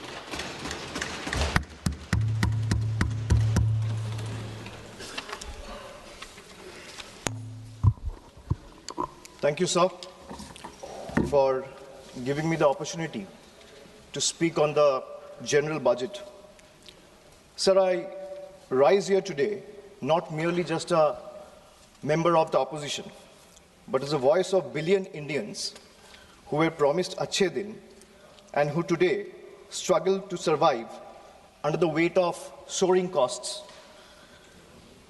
So this union budget was presented on Maghi Purnima, a day which is ideally meant for clarity, renewal of purpose, and moral responsibility. Yet, sir, this budget offers none of these. It does not heal the economy. Rather, this budget curates headlines. It speaks loudly in slogans, but softly in solutions. So this is a budget that rewards those who can avoid taxes through privilege and punishes those who pay them honestly through compulsion. With all due respect to the Honorable Finance Minister, I think the Honorable Finance Minister is appearing to practice the Robin Hood model in reverse. She drains the poor through taxation and inflation while rewarding the rich with concessions and privileges. Sir, even a cup of tea today comes with GST, but relief for the common man comes with condition, clauses, terms, and regulation. This is not a simple tax regime. It's a maze where only the powerful knows the exit and the honest taxpayer keeps paying the entry fee. Sir, Akhilesh ji was speaking before me. He was saying, UP के लिए क्या मिला है मैं इस budget में देखना चाह रहा था. Sir, 85 minutes का finance minister का speech था. Bengal was not even mentioned once. Even the freight corridor from Dankuni, referenced in this very budget, was originally announced by the then railway minister in 2009, which was Mamata Banerjee, who is now the chief minister of West Bengal. The constitution promises equality among states, but this government practices preference. Allies are funded while opponents are starved. So this is not a model of cooperative federalism. This is a model of subscription-based federalism. So the budget and the manner in which the government chooses to function forces us to confront a truth that we as citizens have been avoiding for too long.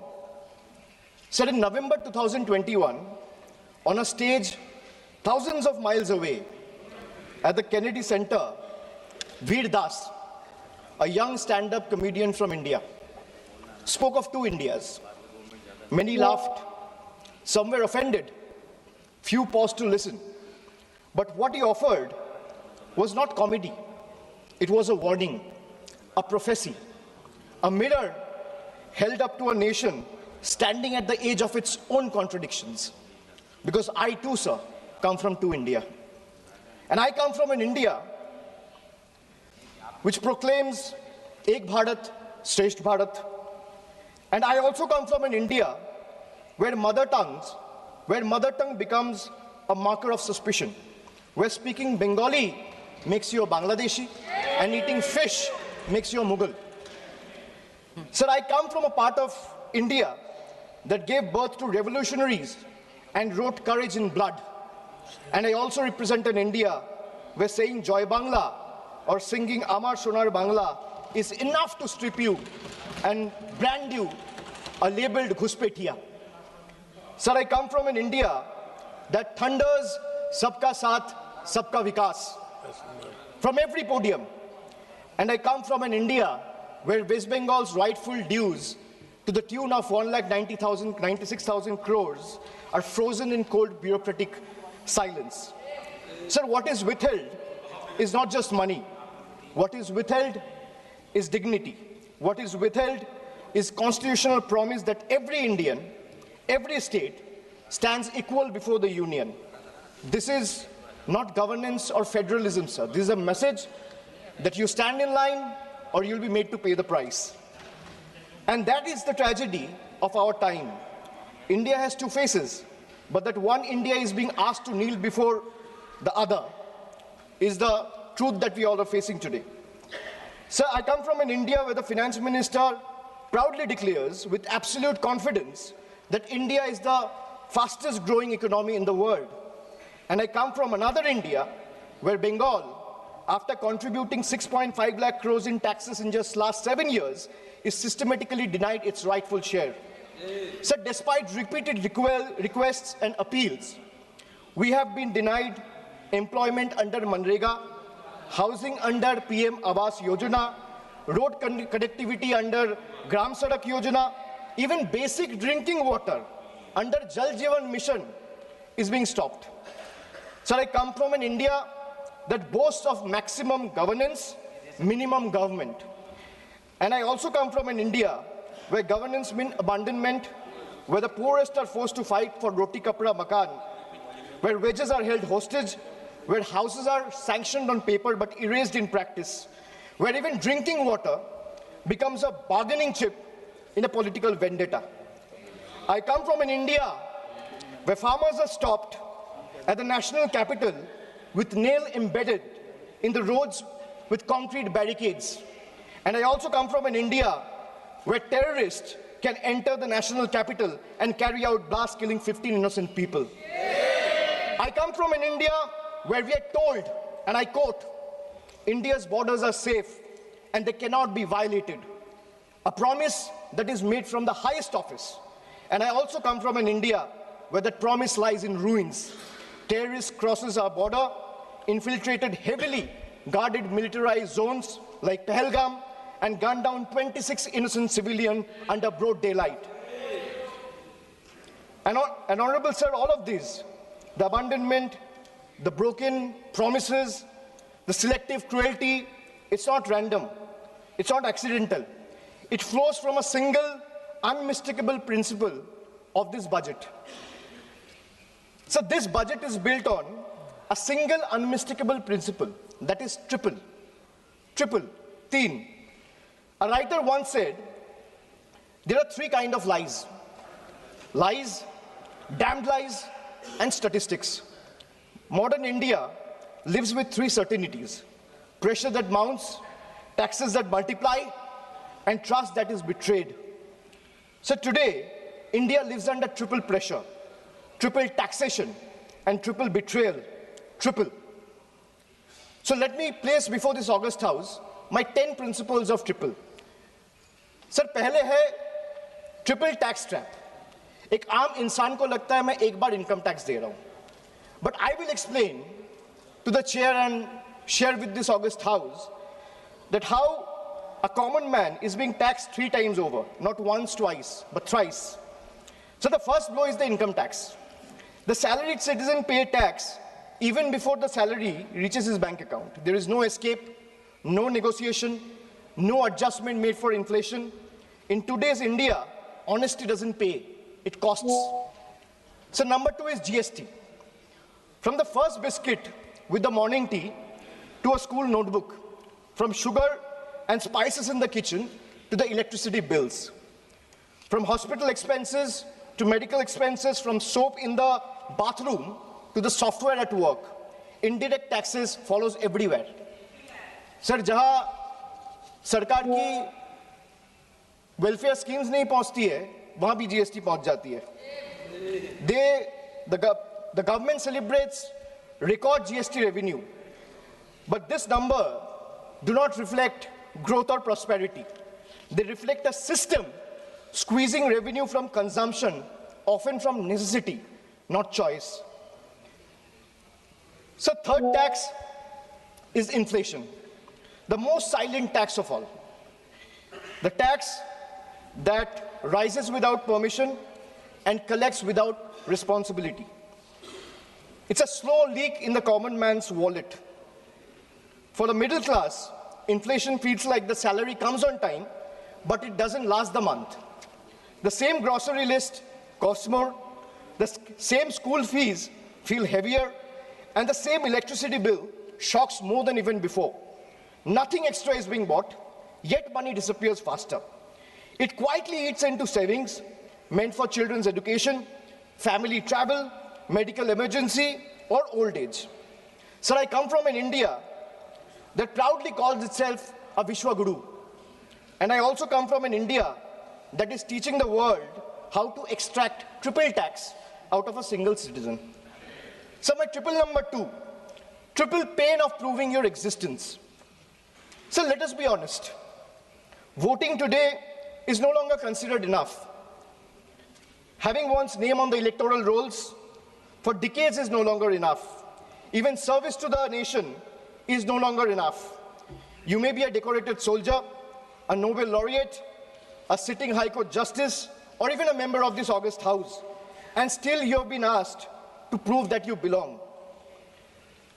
This strikes the heart of Article 326 of the Constitution, which guarantees adult citizens the right to vote. Sir, in Bengal alone, 150 lives have been lost in the last couple of months, and nearly 1 crore people are today being treated as suspects. If electoral rolls are so unreliable that every citizen must continually reprove their legitimacy, then by that same logic, sir, the legitimacy of this very house, formed on the basis of this very electoral rolls, is itself questionable. Yes. So my triple number 3, and I'll talk of 3 betrayal. First betrayal is where the global crude oil prices crash. Indian citizen sees no benefit. Instead, the common man is generally offered ethanol mixed petrol at a premium, paying extra for a policy experiment he neither demanded nor benefits from. My second betrayal, the government boasts of bullet trains, which Akhilesh ji has also mentioned. While fancy trains make the headlines, only 4% of the network is safeguarded with Kavach, leaving ordinary travelers exposed to risk. Third betrayal. So the ordinary Indian doesn't ask for any miracle. They ask for clean air to breathe, clean water to drink, safe roads to return home, and affordable health care while life falters. Even these simple hopes remain uncertain. An ordinary citizen pays income tax to buy a vehicle. Or for example, an ordinary citizen pays income tax to earn, a road tax to buy a vehicle, and toll tax to drive it on the road. often broken, unsafe, and unfinished. So 3 payments on one journey. अगर एक इंसान income tax दे रहा है तो एक गाड़ी को सड़क पे चलाने के लिए सर उसको 3 बार टैक्स देना पड़ता है. एक है इनकम टैक्स, दूसरा है रोड टैक्स, तीसरा है toll tax. That is why I said 3 betrayals. So now I'll come to triple bonanzas for the rich. So this budget reveals a clear pattern. First, a triple bonanza for the elites and a triple lock on the poor.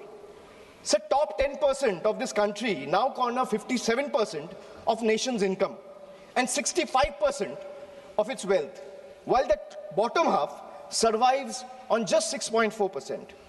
In this economy, money earns money, but survival earns nothing. Second, so if you look at taxation and support, foreign cloud giants are handed tax holidays, while Indian MSME, the very backbone of employment, are left empty-handed. Sir, relief exists on paper, but in actual distress exists on the ground.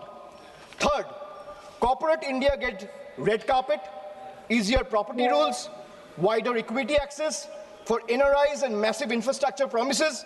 But the result of these government policies is not competition, it is concentration. Oligopolies flourish, entry barriers rise, and ordinary entrepreneurs are kept outside the gate, watching cronies grow richer with the union's support. Sir, I come from an India where wealth is applauded as a virtue. And I also come from an India where survival itself is treated as ambition. I come from an India where policy quietly opens the gates for the powerful. And I also come from an India that stand outside those gates with hands folded, backs bent, hearts heavy, and eyes raised, hoping that one day these gates will open for them too. Now my 555, farmers. So the budget completes a cycle of betrayal. Every day, nearly 30 farmers dies by suicide. Not because they failed, but because policy failed them. 5 years after the historic farmers' movement, which saw 700 lives lost, the union government has still refused to legalize MSP. Promises were made at protest sites, assurances were echoed in parliament, but delivery never followed. And now, adding salt to the injury, the government has now announced a trade deal with the United States that will open Indian markets to heavily subsidized American farm produce. The deal may benefit American farmers, but it will depress prices, destroy competitiveness, and further marginalize Indian farmers who struggle without MSP protection. So this is not a trade policy. This is an abandonment of our Annadata. Sir, I have a tweet right in front of me, which I want to show or place before you. Sir, Secretary Brooke Rollins, who is the Agricultural Secretary of the United States, she said, and this is 5 days back, on the day when the trade deal was announced, she's clearly saying, new US-India deal will export more American farm products to India's massive market. In 2024, America's agricultural trade deficit with India was 1.3 billion. India's growing population is an important market for American agricultural products, and today's deal will go a long way to reduce that deficit. So this is not my tweet. She clearly says, thank you, President of the United States, for once again delivering for our American farmers. If the government doesn't agree with a tweet, so where is the disapproval letter, or where is the communication that the government has sent in protest to the tweet that has been sent out 5 days back? Sir, America का agriculture secretary कह रहा है इस deal से America का किसानों का फायदा है, इसीलिए हम अमेरिका का सभापति का धन्यवाद करता है. And the Indian government of the union has not written a line in protest of what the agriculture secretary has tweeted. So now I come to youth. So the much publicized PM internship scheme was allocated over 10,800 crores. Less than 5% of the amount has been utilized. Similarly, the PM Young Achiever Scholarship, which was meant to uplift the talented students from marginalized backgrounds, saw 31% of its fund go unused in financial year 25-26. Sir, if I speak of women, more than 86 women are raped every day in this country. A number that reflects systematic collapse, not isolated crime. Sir, Bengal exercised its constitutional authority and passed the Aparajita Bill, a stringent anti-rape law providing the strongest deterrence against crime against women. So the bill was duly sent to the Union through the governor about 18 to 19 months ago. For a year and a half, it has remained pending without any decision. So when a democratically passed law maintained to strengthen protection is left in a limbo, it expresses a lack of intent. This reminds me that I come from an India that promises to double farmers' income. And I come from an India where 1,11,174 farmers and agricultural laborers, brothers and sisters have been forced to commit suicide. I come from an India which launched Beti Bachao, Beti Padhao, and I come from another India where every 16 minutes a rape or a crime against women is being reported. So now I come to 3 cracks in the Constitution. Number 1, so hatred has now been normalized. It has moved from margin to the mainstream. So if I talk about cases registered for promoting enmity between religious and social groups, the number of cases has doubled between 2021 and 2023. And this rise didn't happen in silence. It happened alongside political speeches, public rallies, and calculated dog whistles. When hate goes unpunished, it spreads. When it spreads, minorities pay the price. Second, hate is no longer whispered. It has become a broadcast. So our country has documented more than 1,300 hate speeches in a single year.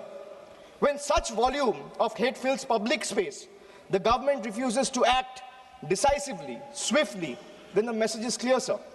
Intimidation is tolerated and silence is the union's policy. Third, sir, the education empowerment scheme under the Ministry of Minority Affairs has just used 8% of its total funds, while the 35% of the ministry's allocation, 27% under tribal affairs, and 28% under scheduled tribes remain unutilized. Sir, even schemes like a scholarship like Maulana Azad National Fellowship, Pre-Matric Scholarship, and Paro Pradesh have been hollowed out. So now I come to 777, which is the triple power grab. Over the last decade, the government has treated institutions as the government's own personal property.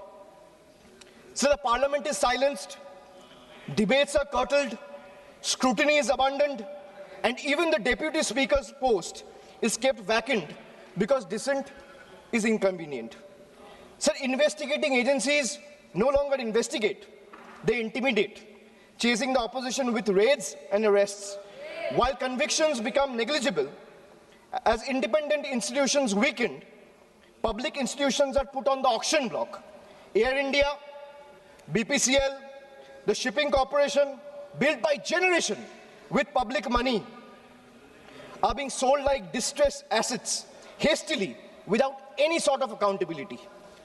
So this is described as reform, but it is actually a managed handover. When institutions are bent to serve power and national assets are reduced to headlines and handover, the constitution is not broken in protest, it's torn apart. Sir, I come from an India where the Honorable Prime Minister says, na khaunga, na khane dunga. And I also come from an India where questioning the washing machine that gave reprieve to 23 of the 25 leaders who joined the BJP makes you the most corrupt one. So now I come to triple jumla on finances. Agriculture. So the budget waxes eloquent about coconut, cocoa, cashew, sandalwood, fisheries and AI advisories, but remains silent on MSP assurances, procurement expansion. There is no price stabilization fund, no diesel support, no fertilizer relief, and no electrical subsidy. This is diversification without security, and it leaves the majority of Indian farmers trapped in distress. Sir, even the PM Kisan scheme has been stuck at 6,000 rupees since December 2018. Despite soaring input costs and record diesel prices, sir, in actual, if we see real terms, farmers are earning less each year. A rupee in 2018 is not a rupee in 2026. Sir, if I speak of healthcare, the government spends less than 0.26% of the GDP. And they might have questions on my source of information. If the need be, I will place all the sources before the table by 8 p.m. tonight.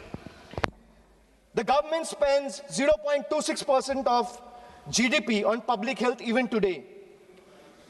The national health policy promised 2.5% of GDP. What we get instead is postponement, excuses, and under-allocation. In a country where illness is still the fastest road to poverty, this budget chooses flyover over first aid, optics over oxygen, and announcement over actual care. So if I speak of infrastructure, the smart city mission promised transformation in 100 cities with over 2 lakh crore. Yet a decade later, what we have is half-dug roads and half-built homes. Instead of finishing the job, this budget announces new economic regions. Sir, under the Jal Jeevan mission, funds were cut by 74%, forcing states to pick up the bill. In higher education, 55,000 crore is spent on management, but 2.68 crore on infrastructure, not even enough to build a world-class lab. So now I come to my 999, the triple truth trap. And what I mean by truth is, the accountability on the government, sir, primarily rests on 3 pillars. One is the RTI Act. But when I speak of transparency, it diluted the RTI Act by expanding personal information as a ground for refusal. Sir, if you speak of PM cares, the PMO claims it lies outside the purview of RTI because it's a private fund. A fund that is created by public authority in a public office with the money of the people is being claimed as a private fund. There's no accountability. Sir, NFHS and NCRB data has been frozen because welfare still runs on census 2011. Sir, if I am to summarize the budget from the perspective of 3 stalwarts, B.R. Ambedkar warned us. What is the moral verdict of the budget? If we were to look at it from the perspective of Dr. Ambedkar, Gandhiji, or Swami Vivekananda, Dr. Ambedkar warned us that democracy is not just institutions. It is a constitutional morality. Gandhiji taught us economics divorced from ethics is violence. Swami Vivekananda reminded us that a nation cannot rise by crushing the weakest. Well, this budget violates all 3. In today's India, sir, tax does not follow income. Tax follows life. आज के भारत में tax कमाई के पीछे नहीं, जिंदगी के पीछे है, चलता है sir. I will give you a small example. A baby is born, his milk and diapers are taxed. He grows, his education is taxed. He studies, his books, pencil and mobile data are taxed. He starts earning, his income is taxed. He saves for future, his savings are taxed. He spends to survive, his survival is taxed. He goes to work, his fuel is taxed. He falls sick, his illness is taxed. He grows old, pension and healthcare are also taxed. And Honorable Speaker, even after his death, the family still pays tax. बच्चा पैदा होता है, दूध और diaper पर tax, पढ़ाई शुरू होती है, शिक्षा पर टैक्स, किताबें, notebook, pen, pencil, mobile data, सब पर टैक्स। कमाई शुरू होता है, इनकम पर टैक्स। सर बचत करता है, बचत के ऊपर टैक्स। जीने के लिए खर्च करता है, खर्च पे टैक्स। काम पर जाता है, पेट्रोल डीजल पर टैक्स। बीमार पड़ता है, इलाज और दवाई पर टैक्स। बुढ़ापा आता है, पेंशन और इलाज पे टैक्स। और मौत के बाद भी सर शोक सभा में अगरबत्ती जलाने के लिए भी परिवार को टैक्स देना पड़ता है। This summarizes the budget. Sir, I am addressing the chair. I'm sure the finance minister will have a reply ready. When she is given the opportunity to speak, she can quote me, and if I am misleading the house, she can take my name and then place her arguments. Sir, from a baby's first milk to a citizen's final farewell, this government taxes life at every step. जन्म से लेके अंतिम संस्कार तक हर कदम पर tax. ये reform नहीं sir, ये लाइफ टाइम टैक्स ट्रैप है। Sir now I come to 1010, मेरा लास्ट ट्रिपल। मैंने 9 ट्रिपल का बात किया, अब 10वां कर रहा हूं। Sir I will and with 3 dates, 3 moments of history: 2016, 2021 and 2024. 3 elections, 3 verdicts, 3 decisive defeats for the BJP in West Bengal. And after this triple defeat, a 4th one is no longer a warning. It is approaching. Sir, मैं ज़्यादा घुमाऊंगा नहीं. Let me come straight. Sir, the government want to punish Bengal. Let them proceed. We won't bow. You want to freeze our funds? We will persist. मैं क्यों कह रहा हूँ persist? क्योंकि पीएम आवास से लेके, सड़क से लेके, मनरेगा से लेके सारे पैसे बंगाल के पिछले 5 साल से ये सरकार ने रोक के रखा है। प्रधानमंत्री ने आत्मनिर्भर भारत की बात किया है, हम स्वनिर्भर बंगाल क्या होता है काम करके दिखाया है। So you want to punish Bengal? Proceed, we won't bow. You want to freeze our funds? We will persist.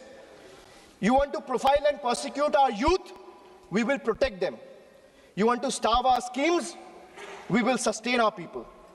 Bengal's spine was not ever bent by surrender, nor softened by sermons of hate. It is forged in struggle, tempered in sacrifice, and is not for sale. Go ahead, send your audits. We will answer them. Unleash your agencies. We will confront them. Delay our clearances. We will chronicle every day stolen, every stolen day. But remember this, files can be frozen, funds can be stalled, voices can be suppressed, but memories can't be erased. And when the people rise and the ballot breaks the silence, we will settle the final account. You will wear the mask of the union, we will raise the mirror of the people. And when truth looks back, power will bend and we'll have to blink first. So this reminds me again that I come from an India that celebrates labor as a backbone of the economy, the hands that build our highways, factories, ports, cities, this parliament. But I also represent an India where that very labor, when it travels from Bengal, is no longer seen as a labor, he's seen as a suspect. Punished for the language he speaks. I come from an India where Northeast is proudly called Ashtalakshmi. And I also come from an India where Manipur bled for 864 days and the Prime Minister found no time to visit. I come from an India that derives its vocabulary from Ishwar Chandra Vidyasagar. And I also come from an India where Vidyasagar's bust was vandalized by ruling party at the center. I come from an India where we worship Ma Durga as Supreme Shakti. And I also come from an India where Ma Durga's ancestry is questioned by BJP leaders. Sir, I really come from two India. And honestly, I'm tired of explaining this house which India I belong to. Because the truth are, they both exist. And until and unless we acknowledge the second one exists, we will never be able to be the first one we claim to be. So budgets can divide, politics can polarize, power can pretend, but there's something deeper than budgets, older than governments, and stronger than fear, which is the moral imagination of the people. When institutions weaken and language loses its faith, it is our literature, our culture, our shared memory that rises to remind the nation of who it is and who it must never cease to be. So I finally return to the Constitution. When you open the Constitution, it opens with the words, "We, the people of India." It's not a ceremonial phrase.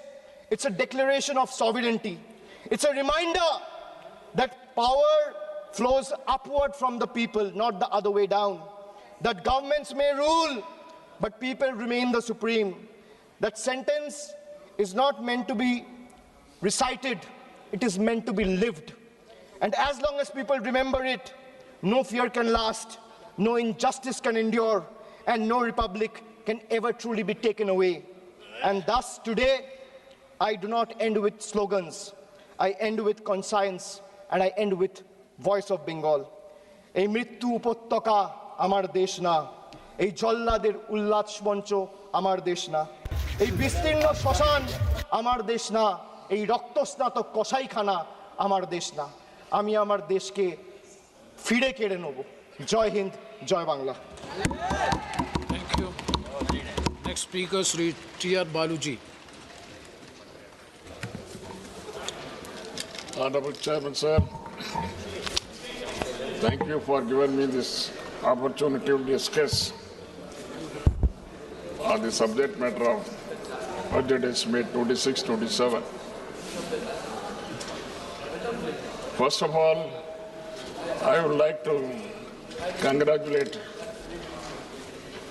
Madam Nirmala Sitharaman ji for having brought the budget estimates for the consecutive 9th time, next to Mr. Chidambaram, who has also done the same thing in the same parliament. Sir, Finance Minister claims she aims at developing India by 2047. India has programmed like artificial intelligence, biopharma, semiconductors, critical minerals, and they are given a lot of priority and importance. But the question is, how efficiently Madam Nirmala ji is going to implement them with a sustained push. So strategy of the government is said to be reducing revenue expenditure and increasing capital expenditure. It is also claimed that revenue expenditure has fallen by 11% in the last 10 years. That is from 88% in 2014-15 to 77% 26-27. It is also stated that the reduction of the revenue expenditure included 7% of subsidies. But what is the reality? Well, usual practice is reduction of subsidies in the budget estimate, and in the next 6 months you come up with additional demands for subsidies through supplementary demands. That is what I have also mentioned in the last supplementary demands in 25-26. Within 6 months, things became haywire. Now at the end of the current fiscal year, you are saying that the revenue receipts shortfall is around 78,086 crores. Decrease in revenue expenditure is 1,05,503 crores. The fall in capital expenditure is 1,44,376 crores. It's a very huge fall. It gives no hope of credibility. Budget 26-27. Expenditure estimated is 53.43 lakhs crores. Expenditure proposed in 25-26 was 50.65 lakhs crores. Now FM is asking 3 lakh crores more in upcoming fiscal year. Usually the government used to announce big schemes in the budget, but even after several months, no progress is is the result. Last year, 15th August, Employment Linked Incentive (ELI) scheme was announced, and the incentive to labor and industry to provide additional 3.5 lakhs crores, 5 crores jobs, with the outlay of 99,446 crores was launched, but the scheme has not taken off. Another non-starter is Research and Development Innovation RDI scheme, announced with the effect from 1/7/25 and was said to be implemented with a corpus of 1 lakh crore, and provision of 20,000 crores was made in 25-26 budget. But no progress has been achieved in this effort.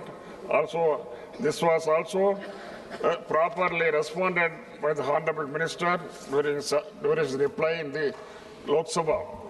Coconut production in Tamil Nadu. Tamil Nadu is the second largest coconut production state. 12 lakh acres are under cocoa cultivation, next to paddy.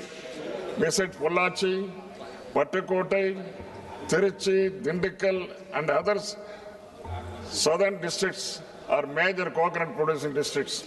It has got high export potential to an extent of 3,500 crores per year. The production has fallen because of the root diseases, but Government of India has not taken care, and the root diseases still remain. Economic survey pointed out that the agricultural growth has slowed down to 3.5% in 25-26 from 4.4%, nearly 1.1% fall. The tariff and trade agreement unilaterally announced by USA bound to open floodgates to import of agricultural products into India. This will be disastrous for our farmers and farm sector. The Finance Minister has said in her speech that rich value crops like coconut, cocoa, sandalwood, cashews, etc. will be given special support. But the allocation was just 350 crores only. The farmers' organization are condemning this announcement of government is nothing but a naive rhetoric. Banana is another crop that requires special attention and support from Government of India.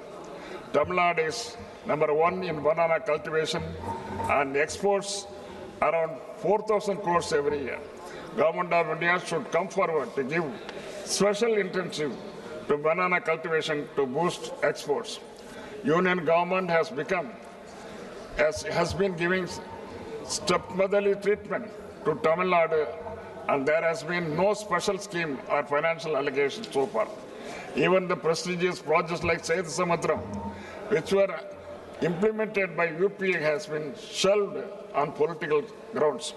UPA government had gifted 69 large projects and very important projects in all sectors during 2004 and 2014.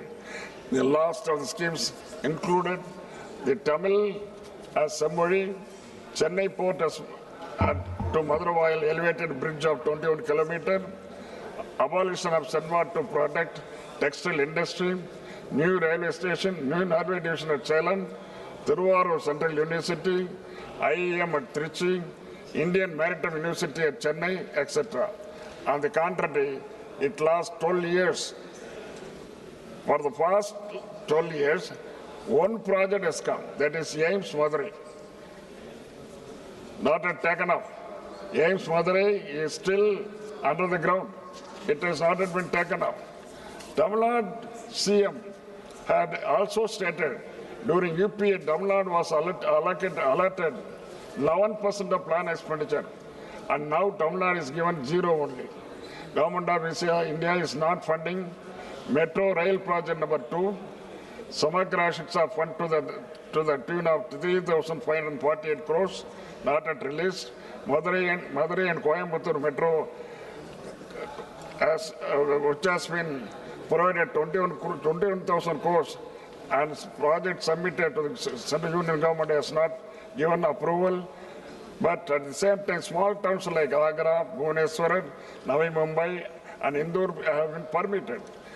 Jal Jeevan Fund rupees 3,112 crores had not been released.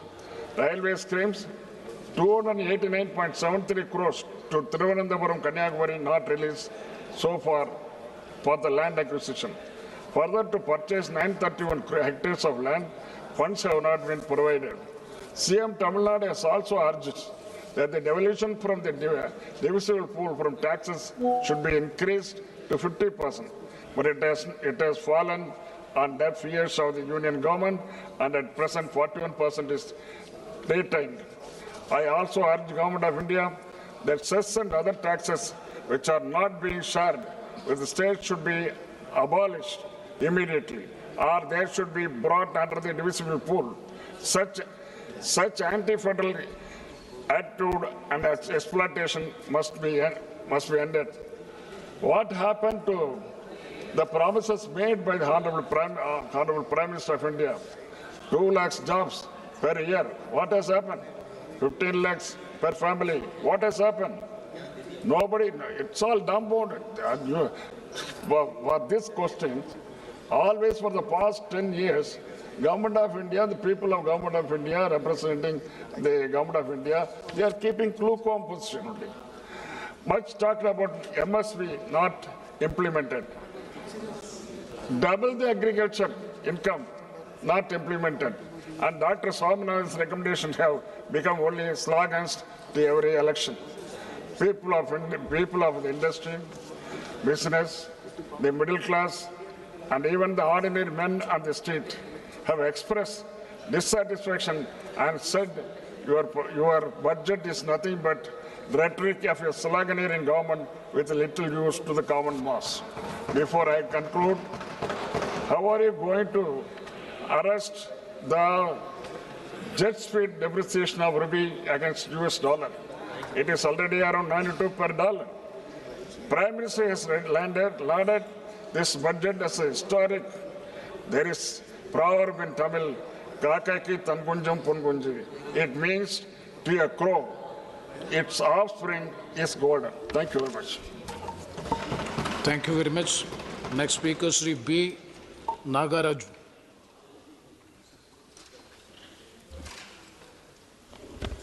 Respected Speaker, sir, మన గౌరవనీయ ప్రధానమంత్రి నరేంద్ర మోడీ గారి యొక్క దూరదృష్టి నాయకత్వాన్ని ప్రశంసిస్తూ 2026-2027 ఆర్థిక సంవత్సరానికి ముందు చూపుతో మరియు ఆర్థిక క్రమశిక్షణతో కూడినటువంటి కేంద్ర బడ్జెట్ను సమర్పించినటువంటి గౌరవనీయులైన ఆర్థిక మంత్రి నిర్మలా సీతారామన్ గారిని అభినందిస్తూ వికసిత్ భారత్ లక్ష్యంగా ఈ ఆర్థిక సంవత్సరపు బడ్జెట్ను 3 కర్తవ్యాల ఆధారంగా రూపుదిద్దుకుంది అధ్యక్ష. అందులో భాగంగా మొదటి అంశం వచ్చేసి ఆర్థిక వృద్ధిని వేగవంతం చేయడం, రెండవ అంశం వచ్చేసి సామర్థ్యాన్ని పెంపొందించడం, మూడవ అంశం సమగ్రాభివృద్ధిని నిర్ధారించడం. ఈ 3 అంశాల ఆధారంగా ఇది స్పష్టమైన మ్యాక్రో ఆర్థిక దిశను నిర్దేశిస్తూ ఉంది అధ్యక్ష. ఇకపోతే ఈ బడ్జెట్లో ముఖ్యంగా అధ్యక్ష నాన్ డెబిట్ రిసిప్ట్స్ కోసం 36.5 లక్షల కోట్ల రూపాయలను మరియు మొత్తం వ్యయంను 53.5 lakhs కోట్లను అంచనా వేయబడింది అధ్యక్ష. మూలధన వ్యయం వచ్చేసి 12.2 లక్షల కోట్లకు పెంచబడింది అధ్యక్ష, ఎన్నడూ లేని విధంగా. అంతేగాక ఇది వచ్చేసి ముఖ్యంగా ఈ బడ్జెట్లో మౌలిక వసతుల మరియు ఆధారిత వృద్ధికి ప్రభుత్వం యొక్క కట్టుబాటును చూపిస్తూ ఉంది అధ్యక్ష. ఇకపోతే ఆర్థిక లోటు వచ్చేసి జీడిపిలో 4.3% తగ్గించబడింది. రుణం మరియు జీడిపి నిష్పత్తి 55.6%కి తగ్గేలా అంచనా వేయబడింది అధ్యక్ష. ఈ సంఖ్యలన్నవి అభివృద్ధి మరియు ఆర్థిక క్రమశిక్షణ మధ్య సమతుల్యతను ప్రతిబింబిస్తూ ఉన్నాయి అధ్యక్ష. ఇకపోతే అధ్యక్ష ప్రతిపక్షాలు ఇంతసేపు వారి యొక్క స్పీచ్లో ఎంతసేపు ఉన్నా కూడా గవర్నమెంట్ మీద నిందలు మోపుతూ బడ్జెట్ మీద ఇది చేస్తా ఉన్నది సరికాదు అధ్యక్ష. ఎందుకంటే భారత్ అనేది తయారీ రంగంలో మేక్ ఇన్ ఇండియాలో ఎస్పెషల్లీ వ్యూహాత్మక రంగాలకు పెద్దపీట వేయబడింది అధ్యక్ష. అందులో భాగంగా బయోఫార్మా శక్తి కోసం 10,000 కోట్ల రూపాయలను మరియు ఎలక్ట్రానిక్స్ భాగాల తయారీకి 40,000 కోట్ల రూపాయలను, కార్బన్ క్యాప్చర్ సాంకేతికలకు 20,000 కోట్ల రూపాయలను మరియు ఛాంపియన్ ఎస్ఎంఈల కింద 10,000 కోట్ల రూపాయల నిధిని ఈ బడ్జెట్లో ఏర్పాటు చేశారు అధ్యక్ష. ఇకపోతే అధ్యక్ష, ఇప్పుడున్నటువంటి ఆధునిక యుగంలో పాశ్చాత్య దేశాలతో పోటీ పడుతూ టెక్నాలజీని ఇప్పుడున్నటువంటి ప్రజలకు అవసరాల కోసం ఏ రోజుకి ఆ రోజు పోటీ పడుతూ ఈ బడ్జెట్లో 7 హైస్పీడ్ రైలు కారిడార్లను ప్రతిపాదించబడ్డాయి అధ్యక్ష. అంతేగాక 20 జాతీయ జల మార్గాలు అభివృద్ధి చేయబడుతున్నాయి అధ్యక్ష. మూలధన వ్యయం కింద చరిత్రాత్మక స్థాయిలో ఎన్నడూ లేని విధంగా ఉపయోగిస్తూ ఉన్నారు అధ్యక్ష.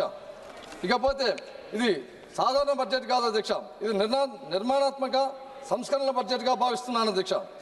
సరఫరా గొలుసులను మరియు బలోపేతం చేయడమే కాకుండా ఎగుమతులను పెంపొందించడం మరియు సూక్ష్మ మరియు మధ్య తరహా పరిశ్రమలను ప్రోత్సహించడంలో భాగంగా రైతులకు మద్దతు ధర ఇవ్వడంలో మరియు భారతదేశాన్ని గ్లోబల్ పోటీలో ముందుకు తీసుకెళ్లడంలో భాగంగా ముఖ్య ఉద్దేశంగా ఈ బడ్జెట్ను రూపొందించారని తెలియజేస్తా ఉన్నాను అధ్యక్ష.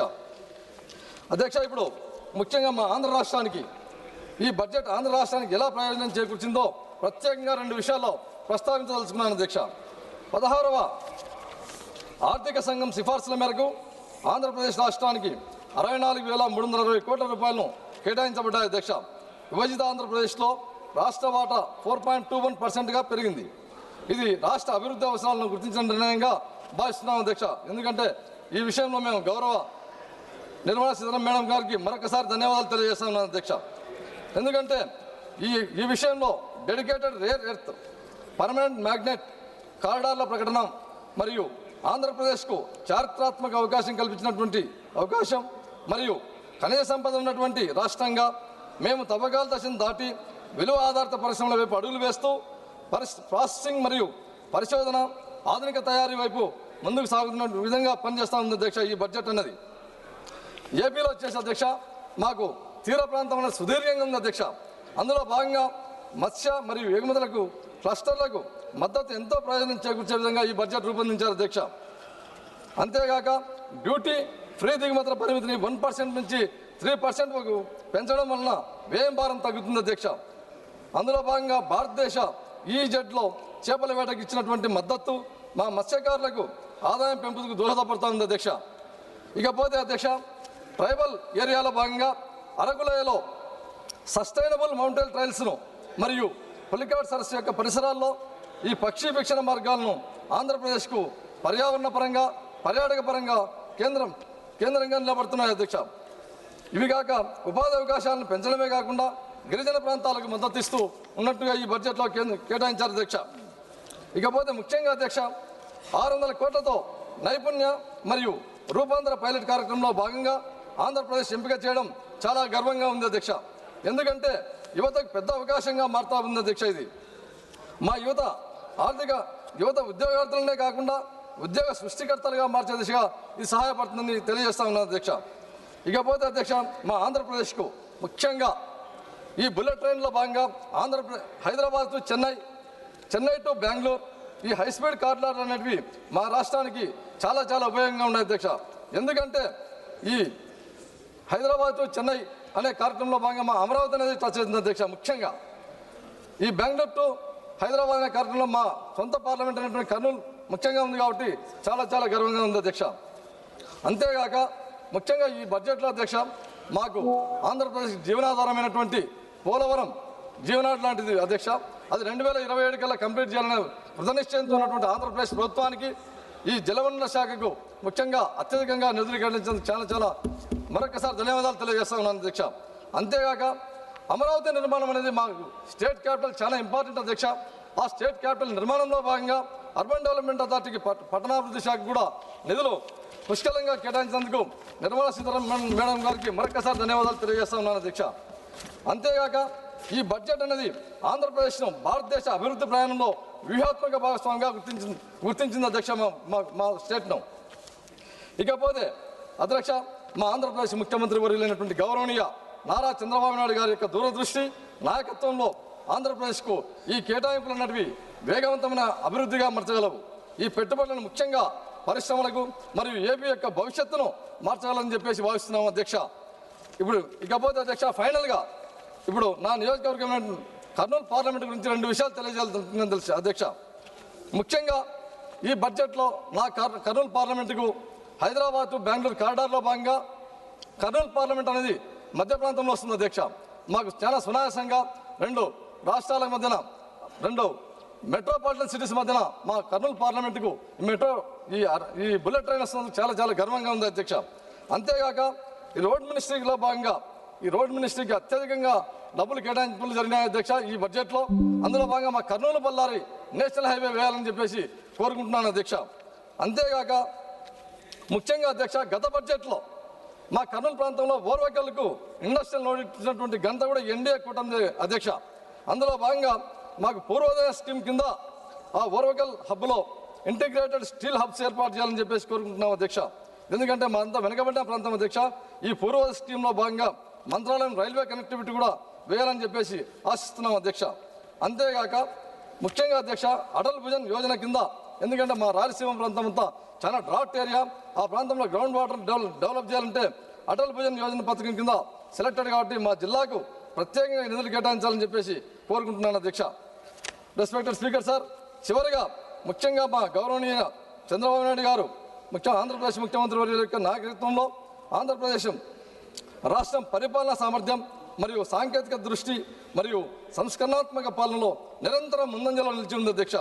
అలాగే ప్రధానమంత్రి నరేంద్ర మోడీ గారి యొక్క నాయకత్వంలోని కేంద్ర ప్రభుత్వం మరియు రాష్ట్ర ప్రభుత్వాల మధ్య సమన్వయం ఉన్నప్పుడు డబుల్ ఇంజన్ సర్కార్ ప్రజలకు స్పష్టమైన ఫలితాలని అందిస్తుందని చెప్పేసి తెలియజేసుకుంటూ, నాకు ఈ అవకాశం ఇచ్చినటువంటి స్పీకర్ గారికి మరియు నా కర్నూలు పార్లమెంట్ ప్రజలందరి తరఫున ధన్యవాదాలు తెలియజేస్తూ నా ప్రసంగాన్ని ముగిస్తున్నాను అధ్యక్ష. నమస్కారం అధ్యక్ష. Thank you very much. Next speaker, Sri Anil Desai ji. Thank you, Deputy Chair, sir.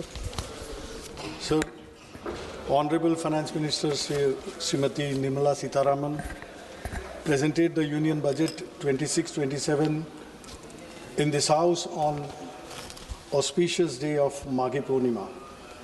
Lot of expectations were there from the Indian population, common people, and all alike. The total expenditure estimate of 53.47 lakh crore, that is 7.7% higher than revised estimates of 25-26 that was presented.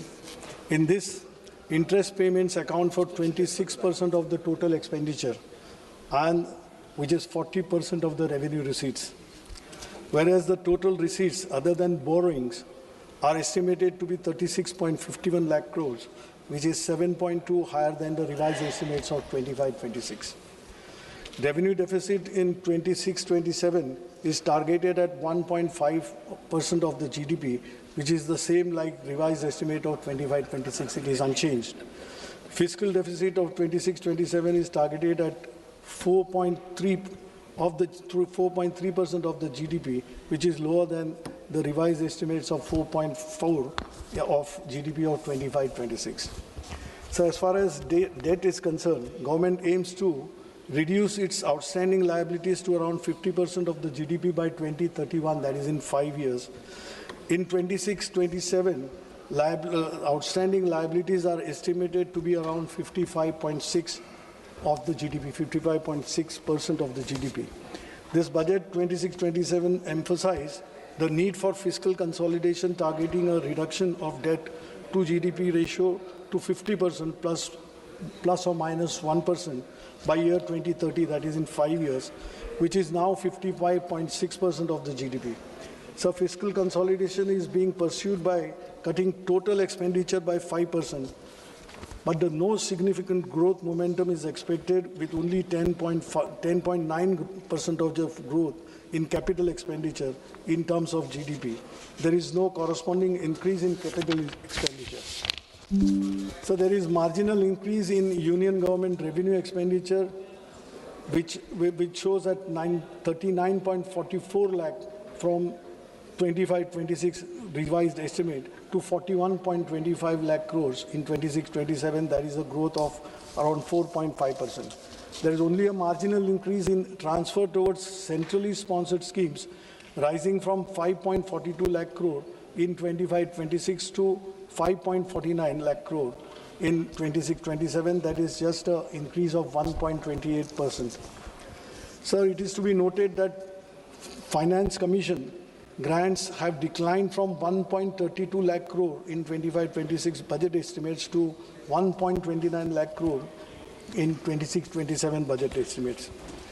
So as far as revenue receipts are concerned, only marginal increase is there in revenue receipts from 34.30 lakh crore in 25-26 to 35.33 lakh crores in 26-27. That is rise of around 90%. There is no estimate of GST compensation cess collection, and budget is silent about the future of GST compensation cess.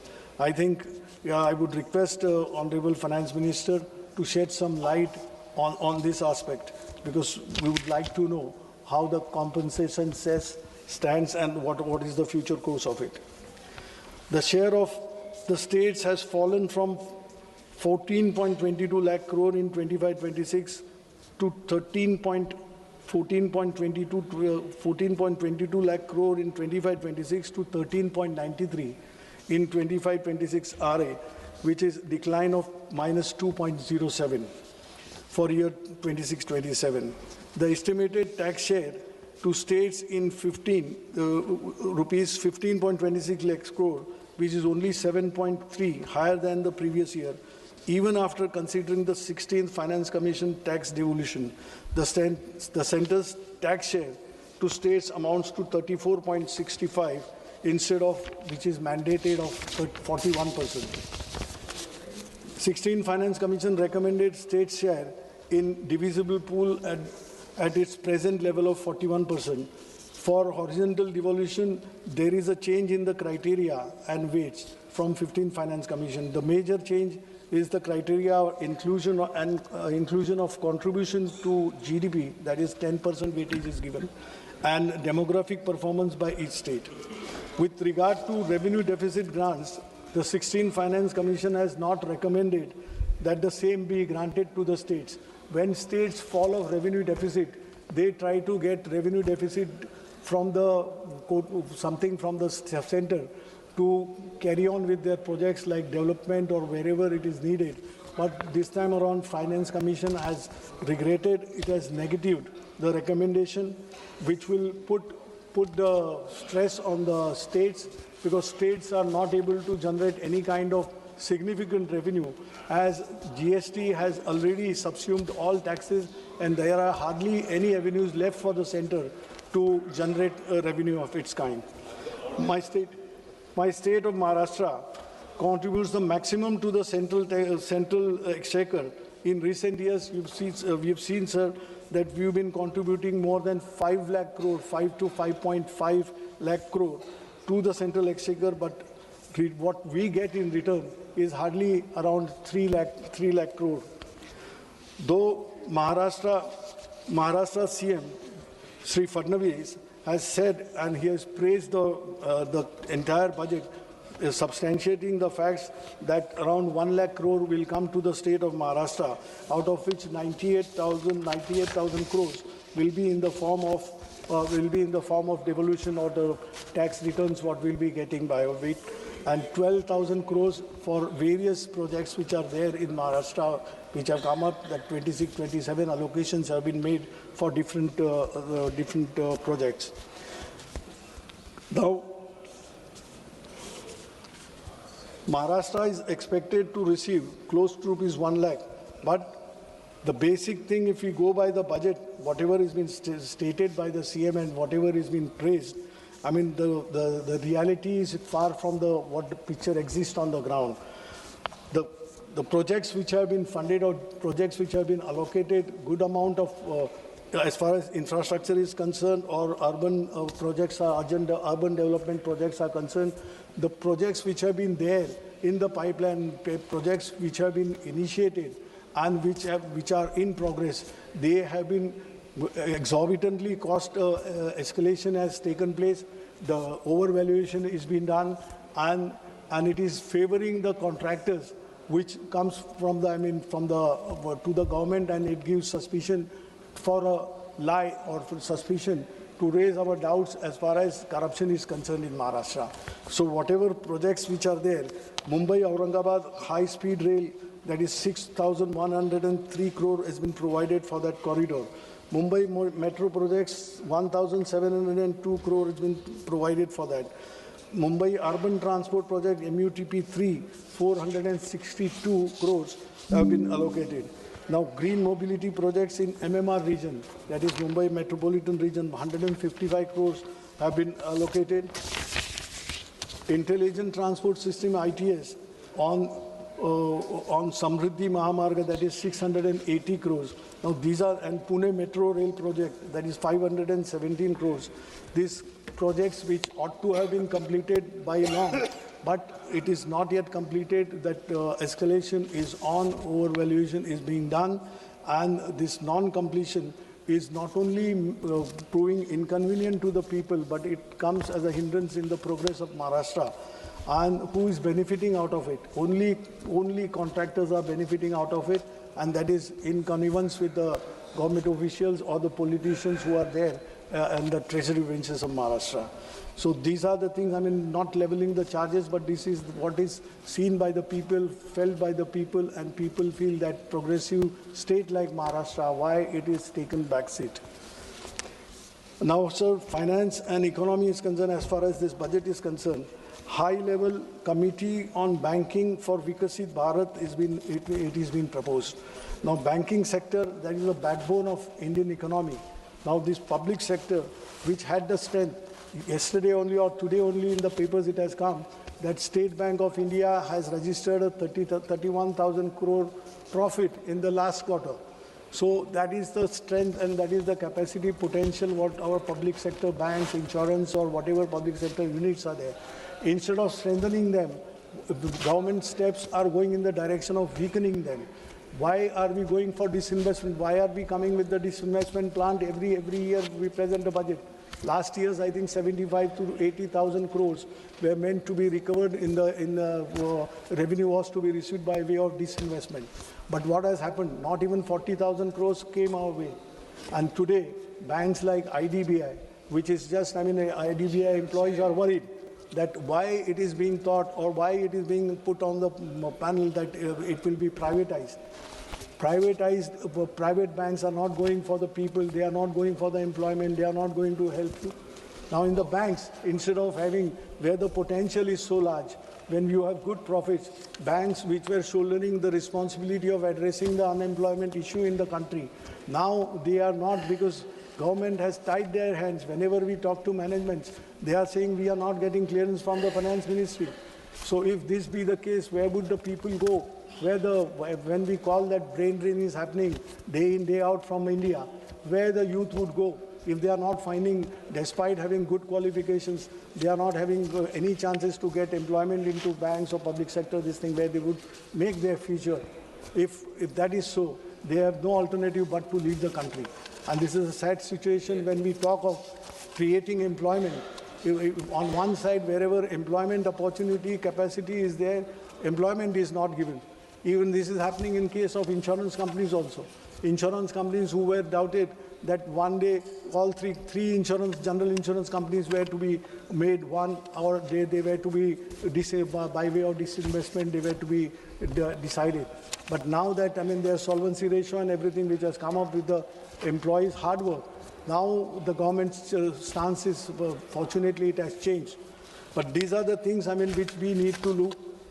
Labor and employment, what has happened to the labor code? Labor code has given, enough of opportunity, or it is one lopsided labor code is being developed, which is benefiting the employers, and there is absolutely no say for the employee, no say for the labor. Today, what is the situation? When we have started saying that gig economy, why it has come? In this gig economy, people who are working, those poor who are working there, they are slogging day in, day out, all 24/7. Who are they? They are engineers, they are chartered accountants, they are lawyers. They are not getting that kind of employment. Self-profession is easy to say that you can give jobs to others. You have the capacity to give jobs to others, but when the question comes of sustenance, the job is required for the people who have gained some kind of qualification, which is not so. Where policy is going wrong, government needs to think over this and really think for the youth of the people. Now, skill training, lot many things are coming up, but where the things are going. So 2 minutes. Education, the government, with the new national education, new education policy, it has a lot of flaws. What about the teachers? What about the students? There is a wide gap between urban and rural teaching, rural institutions, where you don't get teachers, and teachers also are facing that problem is not yet addressed, that TET, Teachers Education Eligibility Test. Those who joined as a teacher long back when this law wasn't there, even they are made to appear for that TET, Teachers Education Test. So this flaws should be removed so that a society is built, because teachers we look up to, that they educate the society. So as far as health is concerned, health, whatever provisions and allocations are there, they're not up to 2.5% as declared by the government, not provision of 2.5% to the GDP. Now, what is the situation in the state, my state of Maharashtra? If you see the plight of the government hospitals, no one would dare to go, no doctors, there is no medicine, patients are lying on there are no beds for patients to accommodate on the beds, they are lying on the corridors, and this kind of things which is happening not only in rural areas in the city like Mumbai also. Now, please try to conclude.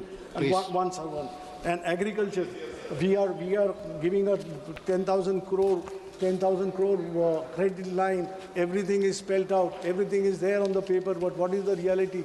The suicides which are becoming suicides has become a pattern. By the day, numbers are increasing in the state of Maharashtra. What is happening? Why it is happening? Pradhan Mantri Fasal Bima Yojana, really is it working? It is on the paper. Why, when a farmer is paid a claim of rupees 3 and 6, you can imagine how that working is, what the formula is, who is formulated that, and what is the agencies doing, what are the people doing. And a poor farmer, his dreams are finished, he has nothing to look up to, and they are finishing their lives because there is nothing, no tomorrow for them. So last but not the least, the main is Manrega. Now it is renamed as VBG Ramji. But what is the basic character of this scheme itself is changed. Now it is the government, if needed, the central government was funding 90% of it, 100% of it. But now if it is needed by the state would request the guarantee of days, which shown that it is 108, it is extended from 100 to 125 days. What is the use of it? You have changed the character, killing the Manrega, killing the poor labor in the country. Yes, and thank you. To conclude, I'm just concluding, I would say that when we think that robots and AIs will be the future of tomorrow, Viksit Bharat, but see, government should ensure that people who are living human beings in India, they are taken care of before the AIs rule over. Thank you. Thank you very much. Next speaker, Sri Dileshwar Kameti. Please. Dileshwar Kameti.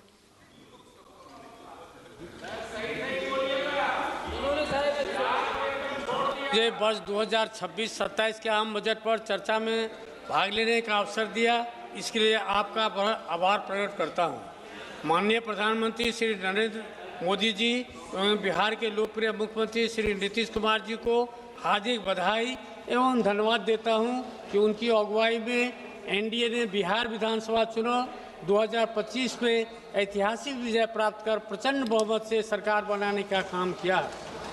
महोदय, समावेशी विकास का यह आम budget वाकई में राष्ट्रहित और जनहित के लिए अमृत एवं संजीवनी के रूप में कार्य करेगी। महोदय, भारत के यशस्वी प्रधानमंत्री आदरणीय श्री नरेंद्र मोदी जी के दूरदर्शी एवं प्रगतिशील आर्थिक नीतियां एवं योजनाओं जो समाज के अंतिम व्यक्ति के साथ सभी वर्गों को समानांतर एवं सार्थक लाभान्वित करती है। इसके लिए मैं आदरणीय प्रधानमंत्री जी का एवं माननीय वित्त मंत्री जी का हार्दिक आभार व्यक्त करता हूं।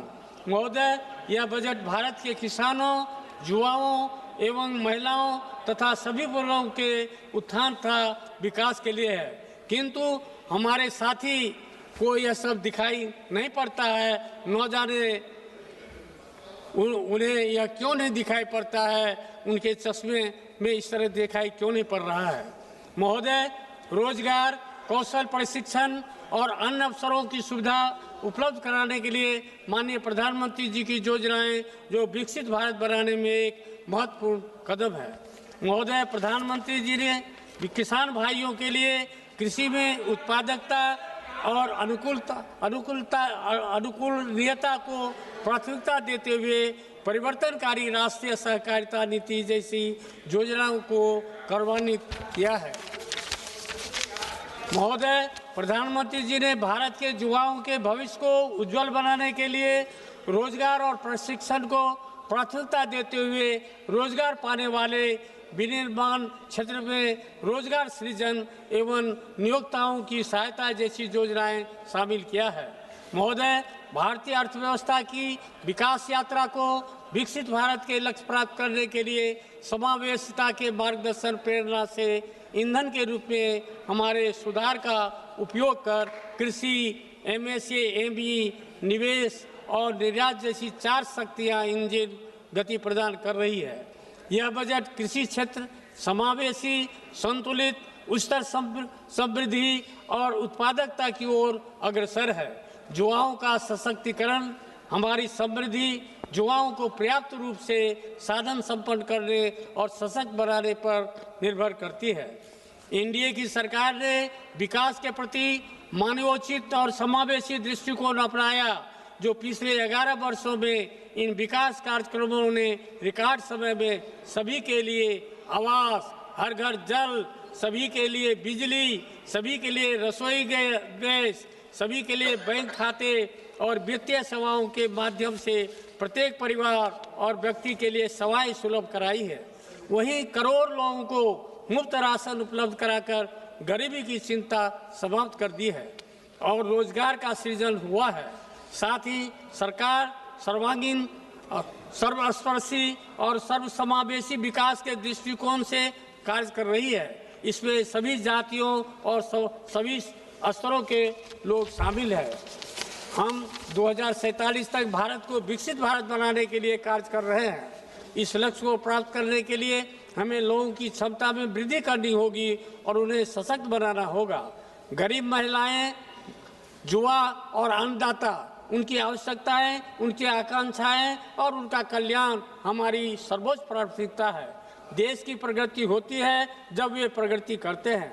महोदय, मैं अपने संसदीय क्षेत्र सुपौल सहित बिहार के सभी किसान भाइयों के हित से संबंधित मुख्य अति आवश्यक मांगों के लिए आग्रह करता हूं। वर्ष 2008 के प्रलयकारी बाढ़ की तबाही के बाद कोसी क्षेत्र के किसान भाइयों ने बहुत ही कष्ट सहन कर मखाना के साथ मक्का एवं जूट की खेती करना शुरू किया। मैं माननीय प्रधानमंत्री जी का आभार व्यक्त करता हूं कि आपके द्वारा मखान बोर्ड की स्थापना की गई है। महोदय, मेरे संसदीय क्षेत्र सुपौल के साथ जनाब खुश हैं आज बहुत। कोसी एवं मिथिला आज क्षेत्र मेरी में गाड़ी की चाबी देश के कोने कोने से मखाना के साथ मक्का एवं जूट की खरीदारी हेतु व्यापारियों का आना जाना लगा रहता है, जिसके लिए बड़े स्तर पर व्यापार केंद्र अति आवश्यक एवं अपेक्षित है, जिसमें चौड़ी सड़क, रेलवे का कंटेनर डिपो, देश के सभी महानगरों के साथ रेल कनेक्टिविटी, भारी वाहन पार्किंग, उच्च क्षमता का भंडार, कोल्ड स्टोरेज, राष्ट्रीयकृत बैंक, भोजनालय, शौचालय के साथ अतिथि गृह का निर्माण हो, जिससे किसानों एवं व्यापारियों के लिए मूलभूत सुविधाएं प्राप्त हो सके। महोदय, मेरे संसदीय क्षेत्र सुपौल एवं बिहार के कोसी मिथिला वासियों के लिए एक केंद्रीय कृषि अनुसंधान महाविद्यालय की स्थापना जनहित में अत्यंत ही आवश्यक एवं उपेक्षित है, जिसमें कृषि एवं किसान कल्याण संबंधी सभी विषयों का पठन पाठन हो सके। आग्रह है कि मेरे संसदीय क्षेत्र सुपौल में केंद्रीय कृषि अनुसंधान महाविद्यालय की स्थापना की जाए। रेलवे बनी बिहार के विकास की धुरी है। 2019 से 2014 रेलवे बजट में औसतम 1132 करोड़ बजट था, जबकि 2026-27 में रेलवे बजट बढ़कर 10,370 करोड़ हुआ। बढ़ा हुआ बजट सीधे सीधे परियोजनाओं, रोजगार और बेहतर सेवाओं में तब्दील होता दिख रहा है, जिसका सीधे लाभ बिहार को मिल रहा है। महोदय, अपने संसदीय क्षेत्र सुपौल में रेलवे संबंधी मुख्य अति आवश्यक समस्याओं का समाधान के लिए माननीय प्रधानमंत्री जी एवं माननीय रेल मंत्री से आग्रह करता हूं कि पूर्व मध्य रेलवे अंतर्गत सीतामढ़ी जयनगर भाया निर्मली तथा ललितग्राम वीरपुर नई रेल लाइन परियोजना का शिलान्यास कर यथाशीघ्र निर्माण कार्य शुभारंभ कर तथा रेल परिचालन करने की कृपा की जाए। गाड़ी संख्या 15949 और 15950 डिब्रूगढ़ गोमती नगर अमृत भारत एक्सप्रेस का परिचालन गलगलिया अररिया रेलखंड होकर फारबिसगंज सरायगढ़ दरभंगा के रास्ते करने की कृपा की जाए। डिब्रूगढ़ से नई दिल्ली भाया कटिहार, बरौनी एवं भाया कटिहार हाजीपुर होकर 3 राजधानी ट्रेन का परिचालन किया जाता है। उस तीनों में से किसी एक राजधानी ट्रेन को नवनिर्मित गलगलिया अररिया रेलखंड होते हुए फारबिसगंज राघोपुर तथा दरभंगा के रूट से परिचालन करने की कृपा की जाए, जिससे बंगाल, बिहार तथा उत्तर प्रदेश के सीमावर्ती क्षेत्रों की जनता को इसका लाभ मिल सके तथा समय एवं दूरी भी कम होगी। छात्रों, युवाओं, किसानों, व्यापारियों तथा शिक्षा, स्वास्थ्य, बाजार, कोर्ट कचहरी की सुविधा के लिए पूर्व मध्य रेलवे के त्रिवेणीगंज से पटना भाया सरायगढ़ दरभंगा होते एक मेल एक्सप्रेस ट्रेन का परिचालन रात्रि में दोनों तरफ से किया जाए। साथ ही सुपौल से सियालदह कलकत्ता के लिए एक नई ट्रेन चलाई जाए, जिसे क्षेत्र के व्यापारियों तथा उस क्षेत्र के सीमावर्ती क्षेत्र के जनता को इसका लाभ मिल सके। बिहार राज्य के सुपौल जिला अंतर्गत NH 387 सुपौल से बरिया मंच होते हुए भाया मरौना एवं मधेपुर होते हुए दरभंगा तक सड़क एवं उप सड़क के मध्य कोसी नदी में पुल का निर्माण करने की कृपा की जाए। अध्यक्ष महोदय, विकसित भारत के निर्माण के लिए देश के गरीब, युवा, नारी शक्ति और किसान सशक्त होंगे। सरकार इसके प्रति वचनबद्ध है। इन्हीं शुभकामनाओं के साथ मैं 2026-27 के आम बजट का समर्थन करते हुए बिहार के समस्त जनता एवं जनता दल यूनाइटेड के तरफ से धन्यवाद एवं आभार प्रकट करता हूं। धन्यवाद। धन्यवाद। श्री बजरंग सोनेवानी जी। मुझे आपने बोलने का मौका दे दिया। मैं एनसीपी शरद पवार पार्टी से हूँ। आदरणीय शरद पवार साहब से कृपा से मैं ये सभागृह में हूँ। मुझे बहुत खेदजनक बात ये बजट पे बात करते टाइम पे बोलना है कि महाराष्ट्र के वित्त मंत्री जो डेप्यूटी सीएम थे, उनका निधन 14 दिन पहले हो गया। इस सभागृह में सदस्य थे। पहले मैं उनको भावपूर्ण श्रद्धांजलि अर्पण करता हूं। और माननीय अध्यक्ष जी, मैं सन 2026-27 या अर्थसंकल्पावर बोलण्याची संधी दिल्याबद्दल आपले मनपूर्वक आभारी आहे। महोदय, यावेळच्या अर्थसंकल्पामध्ये सरकारचा कोणता स्पष्ट दृष्टिकोन, ठोस धोरण किंवा देशवासियांसाठी काहीतरी करण्याची ठाम इच्छाशक्ती दिसून येत नाही। हा अर्थसंकल्प घाईघाईत कोणताही सखोल विचार न करता जमिनीवरील वास्तव्यानं समजून तयार करण्यात आलेला नाही। नेहमीप्रमाणे यालाही अर्थसंकल्प न म्हणता सरकारचा आणखी एक जुमला बजेट म्हणणे अधिक योग्य होईल। महोदय, मी या सभागृहापुढे काही महत्त्वाचे मुद्दे मांडू इच्छितो। मागील अर्थसंकल्पात मांडलेले मुद्दे यावेळेस केवळ रंगरंगटी करून नव्या स्वरूपात पुन्हा सादर करण्यात आलेले आहेत। महोदय, माननीय अर्थमंत्री महोदयांनी सुधार एक्सप्रेस या संकल्पनेची मोठ्या गाजावाजात घोषणा केली आणि सरकारने 350हून अधिक सुधारणा केल्याचे सांगितले। मात्र 350 सुधारणा नेमक्या कोणत्या याचा तपशील देण्यात आलेला नाही। जीएसटी सोडल्यास कोणताही ठोस सुधारणा झाली हे स्पष्ट होत नाही। जीएसटी सारखा विषय गोरगरिबांना लुटण्याचा विषय जीएसटी मध्ये होतो। जीएसटी मध्ये बरेच काही बदल केले, हे बदल सुद्धा चुकीच्या पद्धतीने आहेत असं माझं मत आहे। महोदय, जीएसटी बाबत सांगायचे झाले तर हा कर घाईघाईत रात्री 12 वाजता घंटा नांद करत लागू करण्यात आला।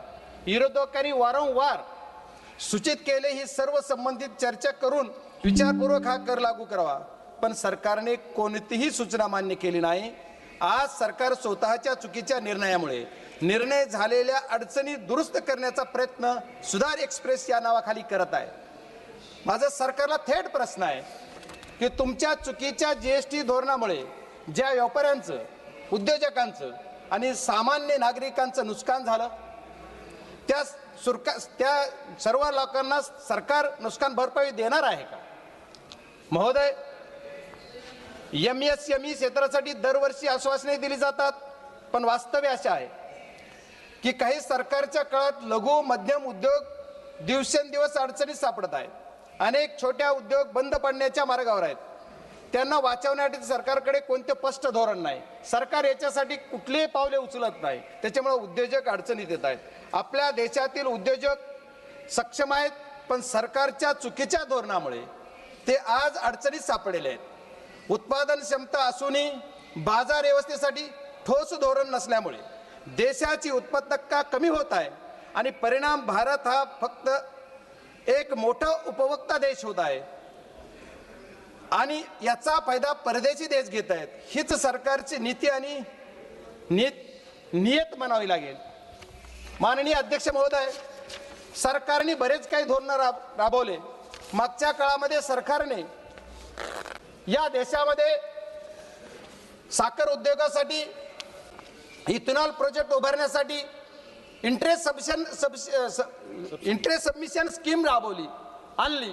इंटरेस्ट सबमिशन या नावाखाली करोडो रुपयाचे प्रोजेक्ट उद्योजकांनी उभे केले, साखर कारखानदारांनी उभे केले आणि त्याचा परिणाम काय झाला तर मागच्या 2 वर्षापूर्वी 7 डिसेंबर 2023 ला रातोरात एक 2 वळीचं पत्र काढलं आणि सांगितलं इथेनॉल प्रोडक्शन बंद करा. माननीय अध्यक्ष महोदय, आपके माध्यम से मैं अर्थ मंत्री जी के कहना चाहता हूं कि अर्थ मंत्री जी ने ये करने से जो उद्योजक है उनका कितना घाटा हो गया, ये कभी सभागृह को बोलना चाहिए, देशवासियों को बोलना चाहिए. परिणाम क्या हो गया तो ये देश के जो किसान है, किसान का जो माल पैसा मिलने वाला था, किसान का पैसा उनको कम मिल गया क्योंकि ये रातों रात बंद कर दिया. ये बहुत बड़ी बात है. इथेनॉल प्रोजेक्ट 200, 400, 500 करोडचे उभे केले आणि 500 करोडचे इथेनॉल प्रोजेक्ट उभे केले तर त्याचा इंटरेस्ट सबमिशनची जी स्कीम आहे त्याच्या ती बंद तर झालीच, पण त्यांचं जे इंटरेस्ट सबमिशनचं जे पैसे आहेत जे सरकारनं वाटायची हमी दिली 2-2, 3-3 वर्ष त्यांचे पैसे मिळत नाहीत. ही सरकारची नियत उद्योजक संपवायची आहे असं माझं मत आहे.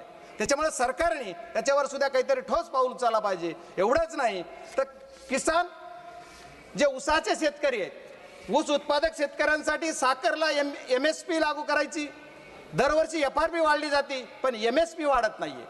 जर FRP तुम्ही दरवर्षी वाढवता खूप आनंदाची गोष्ट आहे की शेतकऱ्याला FRP पण पैसा मिळाला पाहिजे, पण साखरेची MSP कोण वाढवणार? सरकारला आपल्या माध्यमातून मी एवढीच विनंती करणार आहे की तुम्ही MSP पण वाढवा. आज या कृषी प्रधान देशामध्ये ऊसाची शेती असो, आलूची शेती असो, गव्हाची शेती असो, बटाटा असो, सगळ्या शेतकऱ्यांना MSP दिली पाहिजे. ही काळाची गरज आहे, पण हे सरकार MSP देत नाही. ही दुर्दैव आहे. आणि सरकारने सांगितलं कृषी प्रधान देशामध्ये की आम्ही शेतकऱ्यांचं उत्पन्न दुप्पट करू, पण शेतकऱ्याचं उत्पन्न दुप्पट न होता निमपटीवर येतंय. याच्यासाठी सरकारनं ठोस निर्णय घेतला पाहिजे अशी माझी सरकारला विनंती. महोदय, या अर्थसंकल्पात व्यापाऱ्यांना पुन्हा कर्ज घेण्याचा सल्ला देण्यात आला. याचा अर्थ सरकारला प्रत्येक व्यापारी कायम कर्जाच्या ओझ्याखाली राहावा असं वाटतंय. महोदय, बनारस पाटणा येथे जलमार्गावरील जहाज दुरुस्ती कारखान्याची घोषणा करण्यात आली. मात्र नद्यामधील पाण्याची पातळी कमी असल्याने हे जलमार्ग प्रकल्प आधीच अपयशी ठरत असताना अशा घोषणा कितपत व्यावहारिक आहेत यात हाच प्रश्न मला पडतो. महोदय, आरोग्य क्षेत्रावर बोलताना आरोग्य क्षेत्राबाबत मोठमोठ्या घोषणा केल्या जातात, पण आज ही देशातील अनेक रुग्णालयामध्ये पुरेसे डॉक्टर नाहीत, नर्सेस नाहीत, कर्मचारी नाहीत आणि आवश्यक उपकरणाची कमतरता आहे. विद्यमान आरोग्य पायाभूत सुविधाकडे सरकारचे लक्ष आहे असं वाटत नाही. कारण माझ्याच मतदारसंघातील बीड जिल्ह्यातील अंबाजोगाई येथे स्वामी रामानंद तीर्थ ग्रामीण रुग्णालय वैद्यकीय महाविद्यालय हे 5 ते 6 जिल्ह्यामध्ये एकमेव आधार आहे. दररोज जिथं 2,500 ते 3,000 रुग्ण OPD साठी येतात, पण तिथे आजही डॉक्टर, स्टाफ, नर्सर, कर्मचारी यांची आवश्यकता असून व उपकरणे तीव्र कमतरता आहे. त्याच्यामुळे सरकारने नवीन घोषणा करण्याऐवजी आधी उपलब्ध असणाऱ्या पायाभूत सुविधा सक्षम कराव्यात अशी मागणी मी या सभागृहाच्या माध्यमातून माननीय अर्थमंत्र्यांच्या माध्यमातून सरकारला विनंती करतो की माझ्याकडं हे जे माझ्या जिल्ह्यामधलं रुग्णालय या वैद्यकीय महाविद्यालयामध्ये ज्या पूर्वी 50 विद्यार्थ्यांचा स्टाफ होता त्याची मर्यादा वाढवली, 50चे 100 केले, 100चे 150 झाले, पण स्टाफ मात्र जे नर्सेस डॉक्टरचे जे आहेत ते फक्त 50 प्रमाण आहेत. आज 150 संख्या जर झाली असली विद्यार्थ्याची आणि ओपीडी पहिली जिथं 500 होती तिथं आता 5000 ओपीडी झाली, पण तिथला तुमचा जो स्टाफ आहे ते वाढत नाही, त्याच्यामुळे औषधाची कमतरता आहे. त्या समितीचा अध्यक्ष पण मी जिल्ह्यात आहे, पण त्या समितीचा अध्यक्ष असताना सुद्धा मला तिथं सांगितलं जातं की औषधं नाहीत. याच्यासाठी सुद्धा सरकारनं गांभीर्यानं बघितलं पाहिजे असं मी सरकारला विनंती करतो. या अर्थसंकल्पातील सर्वात हास्यास्पद बाब म्हणजे शहरी आर्थिक क्षेत्र क्रमांक 39 तब्बल 11 वर्षांनंतर सरकारला टियर 2 व टियर 3 शहरी देशाच्या प्रगतीत योगदान देऊ शकतात हे कळले. याचा अर्थ गेली 11 वर्ष नागरिकांना शहरी नागरिकांना दुय्यम दर्जाची वागणूक देण्यात आली, हीच सरकारची अप्रत्यक्ष कबुली आहे. महोदय, माझा जिल्हा तसा विचार केला किंवा मी ज्या जिल्ह्यातून येतो तो जिल्हा ग्रामीण भागात आहे. महोदय, माझ्याकडे माझी जी ओळख आहे कि किसान का बेटा बोल के मेरी पहचान है, इसलिए मैं रिक्वेस्ट करता हूं सर की शेतकऱ्यांना न्याय मिळाला पाहिजे. कृषी प्रधान देशामधल्या माझ्या शेतकऱ्यांना न्याय मिळाला पाहिजे ही माझी मागणी. काजू आणि चंदन अशा सर्व चर्चेला उल्लेख अर्थसंकल्पात करण्यात आला. काजू हा सर्वसामान्यांच्या आवाक्याबाहेर आहे आणि चंदन उत्पादक दक्षिण भारतातील शेतकरी आपल्या मालाच्या विक्रीसाठी त्रस्त आहेत. ही किती लाजिरवाणी घटना आहे की आपल्याला जे तुम्ही लावायला सांगताय, प्रोत्साहन देताय आणि परत पुन्हा माल विक्रीला तुम्ही चालना देत नाही किंवा माल घेत नाही, ही अत्यंत खेदजनक बाब आहे. माननीय महोदय, माझा जिल्हा ग्रामीण आहे, माझा मतदारसंघ ग्रामीण भागाचा येतो. ग्रामीण भागाच्या ह्याच्यासाठी आपण जर विचार करायचा झाला तर आमचे महाराष्ट्राचे मुख्यमंत्री महोदयांनी 14 ते 19 या काळामध्ये सरकार होतं त्यांचं, त्यावेळेस त्यांनी वॉटर ग्रेड ही योजना मी माझ्या बीड जिल्ह्यासाठी आणेल अशी एक घोषणा केली. पण आज तब्बल 11 वर्ष झालं तरी पण काहीही नाही. माझ्या या जिल्ह्यासाठी वॉटर ग्रेड नाही, पण आहे त्या प्रोजेक्टमधून पाणी द्या, गावोगाव ते पाणी आलं पाहिजे. माझं उजनी धरणातलं पाणी आमच्या मांजरा धरणात आलं पाहिजे, मांजरा धरणाचं पाणी जिल्ह्यात फिरलं पाहिजे. याच्यासाठी लागणारा निधी माननीय अर्थमंत्र्यांनी या बजेटमध्ये माझ्या जिल्ह्याला द्यावा ही माझी विनंती आहे. महाराज अध्यक्ष महोदय, लखपती दीदी योजना केवळ निवडणुकीपुरती केंद्रीय घोषणा ठरली आहे. देशातील महिलांच्या सुरक्षेचा प्रश्न मात्र अजूनही त्यासाठी सरकारचं कोणतंही ठोस पाऊल नाहीये, कुठलं धोरण नाही. महिलांसाठी अन्याय, महिलांसाठी अत्याचार, दर दिवस रेप्स एवढे प्रकार घडतात, सरकार त्यांना कुठं ठोस असा निर्णय घेऊन त्यांना संरक्षण देत नाही. महोदय, एवढेच नाही तर सरकारच्या बऱ्याच योजना आहेत. आता अर्थमंत्री गेलेत, मला त्यांना विचारायचं आपल्या माध्यमातून की सरकारची PMGSY म्हणजे ग्रामीण विकास या अर्थसंकल्पात प्रचंड कमतरता आहे. सर 2 मिनिट में कंक्लूड करता हूं प्लीज. PMGSY नावाची योजना जी सरकारची आहे, या PMGSY योजनेचा टप्पा 3 एकाही कामाला मंजुरी नाही आहे. आज 2 वर्ष मी खासदार होऊन झाले, एकाही कामाला मंजुरी नाही. 1 single work, no sanction. Sir इसलिए मैं कहता हूं कि सब जल्द से जल्द ये देना चाहिए. सर सरकार की और एक घोषणा है, हर घर घर जल और नल. ये योजना के अंदर 50 करोड़ रुपया पिछले बजट में से खर्चा नहीं हुआ और मेरे जिले के अंदर 1 रुपया ही नहीं दिया. सर क्यों? अगर 50,000 करोड़ तुम्हारा टैक्स होता है और मुझे 1 रुपया ही नहीं मिलता, ये खेदजनक बात है. क्योंकि अपोजिशन वाला MP है बोल के नहीं दिया है क्या? ऐसा मेरा सवाल सरकार से, मेरा रिक्वेस्ट है सर 2 मिनट में समय है मेरे पार्टी का, उतना दे दीजिए प्लीज. और सर मेरे जिले के अंदर टेक्नोलॉजी पे आप बोल रहे 21 भारत, अभी क्या क्या करना है? भारत 1 नंबर पे लाना है, कौन से टाइप पे लाना है सर? ये टेक्नोलॉजी के क्षेत्र में मेरे अर्थसंकल्प है, इसमें मेरा जो जिला है, जिले के अंदर sir 2 minute sir please 2 minute. मैं जो मेरे 400 गांव खेड़े हैं वहां अभी भी BSNL का टावर नहीं है और दूसरे कौन से के कंपनी का टावर नहीं. मैं सरकार से रिक्वेस्ट करूंगा कि मेरे जिले के अंदर वो देना चाहिए. रेल के बारे में बहुत जिक्र किया सर, रेल बुलेट ट्रेन ले लिया, बुलेट ट्रेन 1000 करोड़ 1 लाख करोड़ का बजट 2 लाख करोड़ कर दिया. क्यों? और मेरे इधर कुछ क्या किया है? हमारे महाराष्ट्र के अंदर खाली अर्बन के लिए सरकार चलती है, रूरल के लिए क्यों नहीं है? मेरे जिले के अंदर जो मेरा एक सेकंड, मेरे जिले के अंदर एक ही प्रोजेक्ट की मांग थी मेरी, और सरकार से अर्थमंत्री से मेरी रिक्वेस्ट है, मेरा जो धाराशिव से लेके बीड़ से लेकर संभाजीनगर का रेल मार्ग, इसी के लिए कुछ ना कुछ बजट की तरतूद होना चाहिए। और ये गरीब के किसान के बेटे के जो मतदार संघ है उसी के लिए अर्थ मंत्री दे देंगे। Sir last second last sir, ये अर्थसंकल्पात देशाच्या मी लास्ट बोल रहा हूँ, शेवटी एवढंच म्हणेन की या अर्थसंकल्पात देशातील जनतेला पूर्णपणे नेणास करणारा आहे। जुन्या घोषणाचे मिश्रण करून घाईघाईत तयार करण्यात आलेला आहे अर्थसंकल्प। आम्हाला या गोष्टीतून काहीच मिळणार नाही। मी माझ्या सर एक लफ्ज खाली एक सरकार के लिए धन्यवाद अध्यक्ष महोदय। धन्यवाद अध्यक्ष महोदय। मैं आज आपका धन्यवाद देता हूं, आपने मुझे बजट पे बोलने का मौका दिया है। अध्यक्ष महोदय, तथ्यों के साथ खड़ा हुआ हूं, सुर्खियों के साथ नहीं। सरकार के अपने ऑडिट खाते, बजट, व्यक्तित्वों और संसदीय उत्तरों के साथ जब इन्हें एक साथ पढ़ा जाता है तो एक पैटर्न साफ दिखता है कि घोषणाएं आगे दौड़ती हैं, नतीजे पीछे रह जाते हैं और जवाबदेही सदे हुए शब्दों की ओट में गायब हो जाती है। अध्यक्ष महोदय, यूनियन बजट 2025-26 में आकर समाप्त होते होते हम सरकार ने फ्लैगशिप स्कीमें, बड़ी बड़ी हेडलाइंस एलोकेशन के जरिए बार बार बेचने की कोशिश करी। पिछले कितने बजटों को चेक करेंगे तो हर बार कुछ न कुछ बजट में नया आता है, पर कोई कंपैरेटिव उसका कोई चार्ट नए पार्लियामेंट में कभी पेश हो पाता है कि क्या स्कीमें लॉन्च हुई और उनका आज पब्लिक एट लार्ज में, फील्ड में उनका क्या इम्पैक्ट रहा है। लेकिन मैं आपको एक स्टार्टिंग शुरुआत करनी चाहूँगा पीएम पोषण स्कीम के साथ में। एक भारत सरकार की बेहतरीन प्रोग्राम ना, अच्छा है, पोषण को हम इम्प्रूव करना चाहते हैं और अच्छा एक जिसका गवर्नमेंट ऑफ इंडिया के एक ऑफिशियल अगर आप डैशबोर्ड भी चेक करो तो 21-22 के अंदर इस प्रोजेक्ट के इस स्कीम के लिए जो बजट एस्टीमेट थे वो 11,500 करोड़ पे थे, जबकि एक्चुअल एक्सपेंडिचर 10,000 करोड़ के आसपास ही हुआ। फिर 23-24 में ये 11,600 करोड़ बढ़ा दिया गया, एक्चुअल एक्सपेंडिचर 8,400 करोड़ हुआ। 24-25 में 12,500 करोड़ कर दिया गया, एक्चुअल रिलीज 9,900 करोड़ हुआ। और 25-26 में बजट एस्टीमेट 12,500 करोड़ हुआ और एक्चुअल रिलीज 6,170 करोड़ पे हुआ।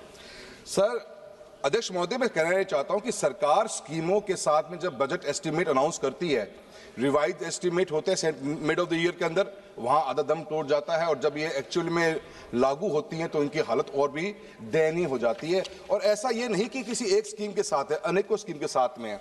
आज की तारीख में भी जो हम डेटा देते हैं NFHSA का जो डेटा देखेंगे तो हमारी कितनी ही बच्चियां आज की तारीख में हम स्कूलों के अंदर आयरन जिंक की टैबलेट्स दे रहे हैं, एनेमिक बच्चियां हैं। और पीएम पोषण प्रोग्राम की रियलिटी ये है कि गवर्नमेंट ऑफ इंडिया से बजट भी पूरा अपना स्पेंड नहीं हो पा रहा। ऐसे ही आप देखेंगे अनेकों स्कीमें। अभी स्कूल शिक्षा के बारे में बात करते हैं, समग्र शिक्षा एक अभियान चला, उसके अंदर 31,000 करोड़ पे 21-22 में सैंक्शन किए गए, 30,000 भी खर्च नहीं हुए। 23-24 में 37,400 करोड़ सैंक्शन हुए और वो पैसा आज तक खर्च नहीं हुआ।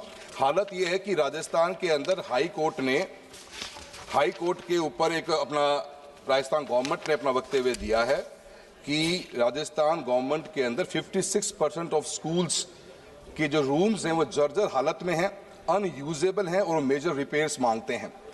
राजस्थान के अंदर एक स्कूल के अंदर बिल्डिंग गिरने से 7 बच्चों की मृत्यु हुई।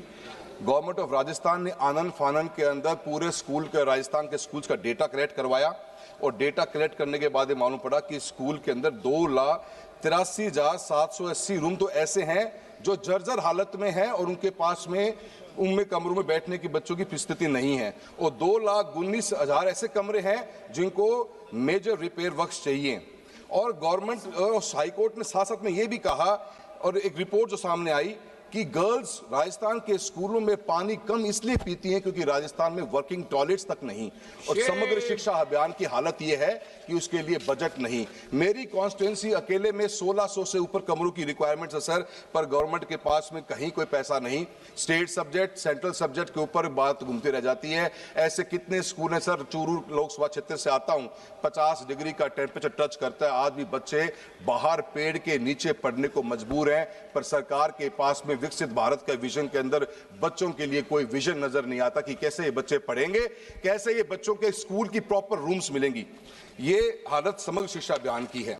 अभी सरकार ने बहुत अच्छा एक नया अनाउंसमेंट किया है हर बार अनाउंसमेंट होता है, अभी इस बार के बजट में AVGC कंटेंट क्रिएटर लैब्स खोली जाएंगी, animated visual effects gaming and comics की लैब्स खोली जाएंगी, 15,000 लैब्स खोली जाएंगी, बड़ी अच्छी उम्मीद है। पर कहाँ से इनकी हम ट्रेनर्स कहाँ से लेके आएंगे, ट्रेनर्स को हम स्किलिंग कैसे देंगे, कैसे इनके इक्विपमेंट्स आएंगे, कौन रख रखाव करेगा। अटल टिंकरिंग लैब्स खुली, आज उनका असेसमेंट कहीं हमारे पास में नहीं है। अनाउंसमेंट के बाद में अनाउंसमेंट है, पर कहीं भी ये चीज समझ में नहीं आता कि कैसे स्कूली शिक्षा के अंदर आगे बढ़े। सर, राजस्थान के अंदर हालत तो ये है कि आज की तारीख में मेरी कॉन्स्टिट्यूंसी में 83% स्कूल्स में हम बच्चों को आर्ट्स पढ़ा रहे हैं, मात्र 17% ऑफ स्कूल्स, गवर्नमेंट स्कूल्स में सिर्फ साइंस और कॉमर्स है। उन 17% स्कूलों में से 53% स्कूलों के पास में कोई वर्किंग लेबोरेटरीज नहीं है। कौन सा बच्चा, डिजिटल एज की हम बात करते हैं, हम AI टेक्नोलॉजी की बात कर रहे हैं, कैसे बच्चे तैयार होंगे।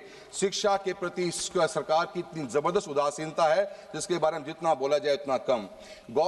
जवाहरलाल नेहरू जी ने इस देश के अंदर 1960s में एक स्कूल का कॉन्सेप्ट क्रिएट किया, केंद्रीय विद्यालय, नवोदय विद्यालय। इनकी सक्सेस रेट आज भी 95-97% से ऊपर जाती है। पर इस सरकार की उदासीनता के कारण आप देखो कि पिछले अभी ऑफिशियल डेटा के अनुसार केंद्रीय विद्यालय में और नवोदय विद्यालय में 12,000 से अधिक टेक्निकल पोस्ट वैकेंट पड़ी हुई हैं। बच्चों के एडमिशन्स घटते जा रहे हैं, जहां 1,95,000 2021 के अंदर बच्चे केवी में एडमिशन लेके बैठे हुए थे, आज वो फिगर घटते घटते हमारा 1,39,000 के ऊपर आ गया है। यही हालत हमारे नवोदय स्कूल्स की है। मेरा प्रधानमंत्री कौशल विकास योजना के बारे में बात करी, उनकी स्थिति क्या है? बिल्कुल खत्म होने की पोजीशन के ऊपर सेंटर्स आगे हैं। सिर्फ और सिर्फ न तो कोई एक डेटा के अनुसार 41% बच्चों को, ट्रेन बच्चों को गवर्नमेंट प्लेसमेंट दिला पाई, और प्लेसमेंट होने के बाद में इन बच्चों के साथ में आज की तारीख में सिर्फ ये सर्टिफिकेट डिस्ट्रीब्यूशन का एक प्रोग्राम रह गया है। अनेकों ऐसी समस्या। अभी PM इंटर्नशिप की बात कर लीजिए, पिछली बार बहुत हा हुल्ला के साथ में स्कीम लॉन्च करी गई और 10,831 करोड़ रुपए का बजट भी सैंक्शन किया गया, पर रिवाइज एस्टीमेट देखिए 526 करोड़। 10,000 की अनाउंसमेंट के बाद में 526 करोड़ रुपए का ही बजट सैंक्शन हुआ, और इस साल 4788 करोड़ रुपए की बात करी गई है। यही हालत AI मिशन की है। 2000 का budget estimate 800 crore, revise estimate इस बार फिर 1000 करोड़। तो शिक्षा के प्रति सरकार की उदासीनता, और मैं ये मानता हूं कि मैं सरकार से निवेदन भी करना चाहूँगा, वित्त मंत्री महोदय बैठी हुई हैं, मैम, स्कूल एजुकेशन में हमारे कॉन्स्टिट्यूएंसीज राजस्थान जैसे में बहुत समय बाद में एनरोलमेंट्स बहुत बड़े हैं, but we are lacking basic infrastructure, and the basic infrastructure needed to be funded by someone. मैं पार्लियामेंट्री अपनी कॉन्स्टिट्यूएंसी में घूम रहा हूं, तो एक ही डिमांड है स्कूल में रूम्स की। रूम्स लाए कहां से? 1800 रूम्स की रिक्वायरमेंट मेरी कॉन्स्टिट्यूएंसी में है, पर there is no way out. State के पास पैसा नहीं, सेंटर पे आते तो स्कीम नहीं। कुछ अलॉटमेंट्स होती हैं, I can't deny that, but the allotment has to be increase to a substantial number where the people, students can at least sit in the class. That is my point to you, I would like to address for the education. किसके बारे में? Sir वहां पे भी नहीं बोलने दे रहे थे, यहाँ पे भी नहीं बोलने दे रहे हो, कहीं तो बोलने दो। सर, जल जीवन मिशन के बारे में बात चली है। 67,000 करोड़ रुपए का प्रस्ताव बजट एस्टीमेट में था हमारे BE 25-26 के अंदर। रिवाइज एस्टीमेट 17,000 करोड़ रुपए को। इसका मतलब 50,000 करोड़ रुपए का हम जो बजट खर्च ही नहीं कर पाए, या बजट को हमने चेंज करने की कोशिश करी। हालत राजस्थान की यह है कि राजस्थान के अंदर आज भी पीने की पानी की व्यवस्था नहीं। आज मेरी कॉन्स्टिट्यूएंसी के अंदर भी, या राजस्थान में ऐसे कितने ही टेंडर्स हैं जो जल जीवन मिशन के ओपन तक नहीं हो पाए हैं। आज की तारीख में अवार्ड हुए वर्क 2021 के अंदर, और उनका डेविएशन आ गया 500 करोड़ के प्रोजेक्ट में 70 करोड़ रुपए का डेविएशन आ गया, और उस डेविएशन के अंदर आज सरकार के पास 2 साल से फाइल पड़ी हुई है, पर सरकार के पास 70 करोड़ रुपए नहीं है। अभी किसान हमारे रतनपुरा के धरने पे बैठे हुए थे, और उनको पीने के पानी की सरकार के पास में कोई सिस्टम नहीं। जल जीवन मिशन को बंद करने का काम कर दिया गया है। कहीं सरकार हाथ पे हाथ रख के बैठ गई है, पानी के लिए पैसा देने के पास सरकार के पास कोई विजन नहीं। और ऐसे प्रोजेक्ट्स हैं जहां पे अभी तक उन प्रोजेक्ट्स को सैंक्शनिंग करने के लिए फाइल 2 साल से ऑफिसर्स के पास पड़ी है। निशिकांत जी, आपसे निवेदन करेंगे कि आप भी बोलिए कि जल जीवन मिशन के प्रोजेक्ट को जो 21 से स्टार्ट हुए आज तक कंप्लीट नहीं हो पा रहे। मैं सरकार से प्रधानमंत्री ग्रामीण सड़क योजना की बात करता हूं। 19,000 करोड़ रुपए का सैंक्शन की थी, 11,000 रुपए बजट एस्टीमेट को रिवाइज करके रिवाइज एस्टीमेट में 11,000 करोड़ रुपए लेके आ गए। आज भी प्रधानमंत्री ग्रामीण सड़क योजना का जो फोर्थ फेज चल रहा है, उसमें सिर्फ बचे हुए गांवों की रिक्वायरमेंट नहीं रही है मंत्री महोदय। गांव की रिक्वायरमेंट ये रहेगी कि आज पंचायतें इतनी बन गई कि पंचायत से गांव जुड़े कैसे। राजस्थान के अंदर गांवों की, हिंदुस्तान में भी मैं मानता हूं कि एक गांव से दूसरे गांव, एटलीस्ट अपने गांव से पंचायत हेडक्वार्टर तक जोड़ने का भी प्रावधान होना चाहिए। और जो एग्जिस्टिंग रोड्स पहले बनी हुई थी, जो फेज 3 में थी, जहां पे आप रोड का चौड़ाईकरण कर रहे थे, उन रोड्स को भी शामिल करने की बात करिए। मैं मनरेगा के बारे में बात करूंगा। मनरेगा के अंदर आपने ये बात कही है कि 40% शेयर वीबीजी रामजी बिल के अंदर 40% शेयर स्टेट गवर्नमेंट देगी। अध्यक्ष महोदय, राजस्थान की सरकार ने पिछले साल 4800 करोड़ रुपए नरेगा में खर्च करे। राजस्थान गवर्नमेंट अपने basic day to day expenditure के लिए भी लोन लेना पड़ता है। क्या राजस्थान की सरकार 2000 करोड़ रुपए अपनी जेब से दे पाएगी? मनरेगा की शुरुआत, खात्मे की शुरुआत हुई है इस नए बिल के साथ में। जो एक आखिरी व्यक्ति गांव में बैठा हुआ था, उसको पीने की, उसको जो काम हो, उसको रोजगार मिलता था, उस रोजगार को छीनने का काम ये सरकार करने जा रही है। मैं जल जीवन मिशन के साथ में सिंचाई के पानी की बात करता हूं। आज की तारीख में भी एक हाल ही में जो रिपोर्ट नहीं आई है, एनवायरमेंट एंड वाटर की एक इंडिपेंडेंट स्टडी के अनुसार इंडिया की treated water, waste water rescue capacity अभी बहुत कम है और सिर्फ 10 स्टेट्स के पास फॉर्मल रीयूज पॉलिसी है, जबकि ट्रीटेड वेस्ट वाटर 2050 तक दिल्ली के क्षेत्रफल के 26 गुना के बराबर की क्षेत्र की सिंचाई कर सकता है और वास्तविक आर्थिक मूल्य पैदा कर सकता है। फिर भी इस सदन का कोई नेशनल प्लान नहीं दिखाई गया, न टाइमलाइन, न बजट, न टारगेट्स, ताकि वेस्ट वाटर को भी कैसे रीयूज किया जाए, वाटर स्कैरिसिटी को केंद्रीय स्तंभ बनाया जा सके। क्यों नहीं हम वेस्ट वाटर जो सचमुच बहकर बर्बाद हो रहा है का उपयोग करें? क्यों नहीं कर सकते, जबकि वह खेतों की सिंचाई कर सकता है? Rahul ji, I was allotted 10 minutes, sir. Only 3 minutes, sir. Already 11 minutes over. Sir, another 2 minutes, sir. Sir, मेरा सरकार से ये कहना है, हम ईस्टर्न, हमारा जो पानी है, जो आज की तारीख में हरीके बराज से हमारी तीनों नदियों का पानी इंटरनेशनल बॉर्डर क्रॉस करता है, 2 MAF पानी, जिसकी कैपेसिटी 10 से 15 लाख हेक्टेयर जमीन को सिंचित करने की है, उसके ऊपर सरकार की कोई अनाउंसमेंट नहीं है। इरिगेशन के अंदर, इरिगेशन के ऊपर अनाउंसमेंट होती, हम एक तरफ 50 लाख टन दलहन और तिलहन विदेशों से इंपोर्ट कर रहे हैं और एक तरफ हमने इरिगेशन के लिए कोई भी बजट सैंक्शन नहीं किया है। मेरी सरकार से गुजारिश है कि राजस्थान, नॉर्थ वेस्ट राजस्थान, जहां पे हमारा नागौर, चूरू, झुंझुनू और बाड़मेर, बीकानेर जैसे क्षेत्र जहां पे इतना बड़ा लैंड मास पड़ा हुआ है, अगर इरिगेशन की फैसिलिटी मिलेगी तो उनके बहुत बड़ा उसका फायदा मिलेगा और इरिगेशन के ऊपर गवर्नमेंट का फोकस करना। सर लास्ट 2 पॉइंट करना चाहूंगा सर। सर 2 मिनट सर, मैं वहीं से आ रहा हूं सर जहां से आप बोल रहे हो। राष्ट्रीय राजमार्गों की बात करूंगा सर, नेशनल हाईवे के अंदर हर साल बजट बढ़ रहा है, पर सर हम हमारे स्टेट्स जो हाईवेज हैं उनकी ओवर कैपेसिटी हमारी यूटिलाइजेशन हो रही है, स्ट्रेस बढ़ता जा रहा है। सर डिजाइन जो हाईवे की, सर एक एग्जांपल देता हूं, जयपुर से लेकर किशनगढ़ का हाईवे राजस्थान के अंदर है सर, 50,000 PCU के लिए डिजाइन हाईवे आज 1,26,000 PCU पे वो कर रहा है। आए दिन एक्सीडेंट होते हैं, अभी पिछली बार इलीगल कट्स पे एक्सीडेंट होने पर 100 से ऊपर लोगों की जान गई। सर सरकार के पास में नए हाईवेज के लिए कोई प्लान नजर नहीं आ रहा। राजस्थान को सर इस बजट में राजस्थान का नाम तक भी नहीं लिया गया। सर रेलवेज के लिए कहना चाहूंगा, न्यू रेलवे लाइंस के लिए बजट एस्टिमेट 32,000 करोड़ रुपए का था, 30,000 करोड़ खर्च करे। सर मेरी लोकसभा कॉन्स्टिट्यूएंसी चूरू के अंदर सर सीकर से नोखा, खाटू श्याम जी से करनी माता वाया मुकाम नोखा बिदासर होते हुए सरदार शहर से नौहर, सरदार शहर से मांगड़ और सादुलपुर तारानगर गजसिंहपुर की रेलवे की लाइन की डिमांड बहुत ज्यादा है। मैम हर बार जब हम सर्वे करवाते हैं ROI नेगेटिव आती है। राजस्थान में फ्रेट नहीं है, so there has to be some viability gap funding kind of stuff. Rahul ji, next speaker Shrimati मैं आखिर में last sentence sir please sir, आपने बिल्कुल बोलने नहीं दिया सर। बोल भाई, अब बोलिए ना सर। ये सर निशिकांत जी हमेशा डिस्टर्ब करते हैं सर, सभी को करते हैं, आप मुझे भी कर रहे हैं sir.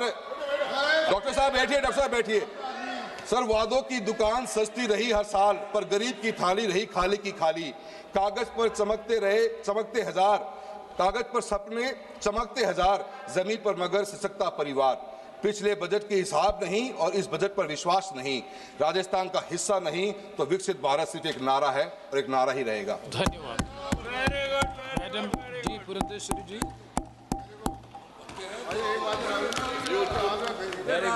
Thank you, Chair, for giving me the opportunity to participate in this very important discussion on the budget that was presented by the Honorable Finance Minister, Srimati Nirmala Sitharaman ji.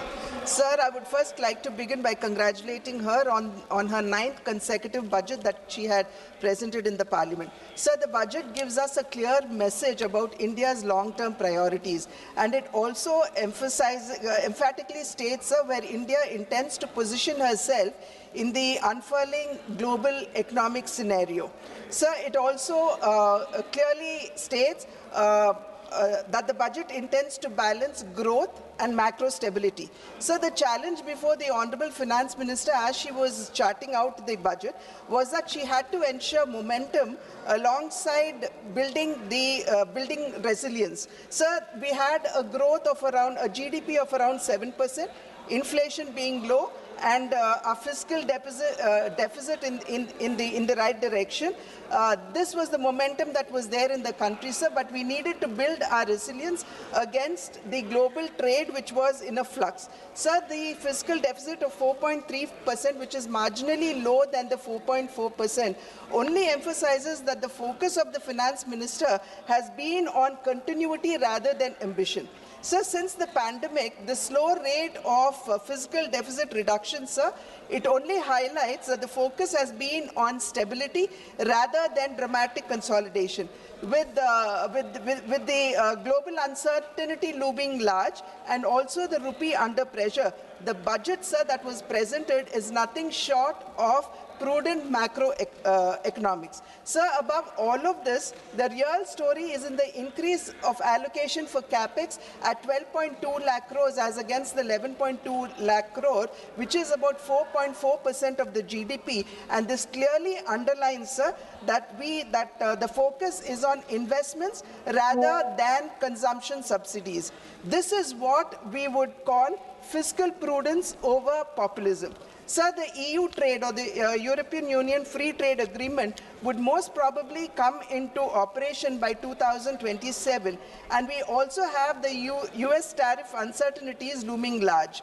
Sir, under these circumstances, we need to build our domestic capacities to protect our country from from supply chain disruptions. Sir, against this backdrop, the industrial strategy that has been spelled out in the budget, sir, reveals a resolve to move up the value chain. It could be the 10,000 crore allocation for the Biopharma Shakti initiative, or the 40,000 crore allocation for the electronic component manufacturing, or this India's semiconductor mission 2.0, they together emphasize, sir, that India would want to become Atmanirbhar or self-reliant in these strategic sectors on which India was until now import dependent.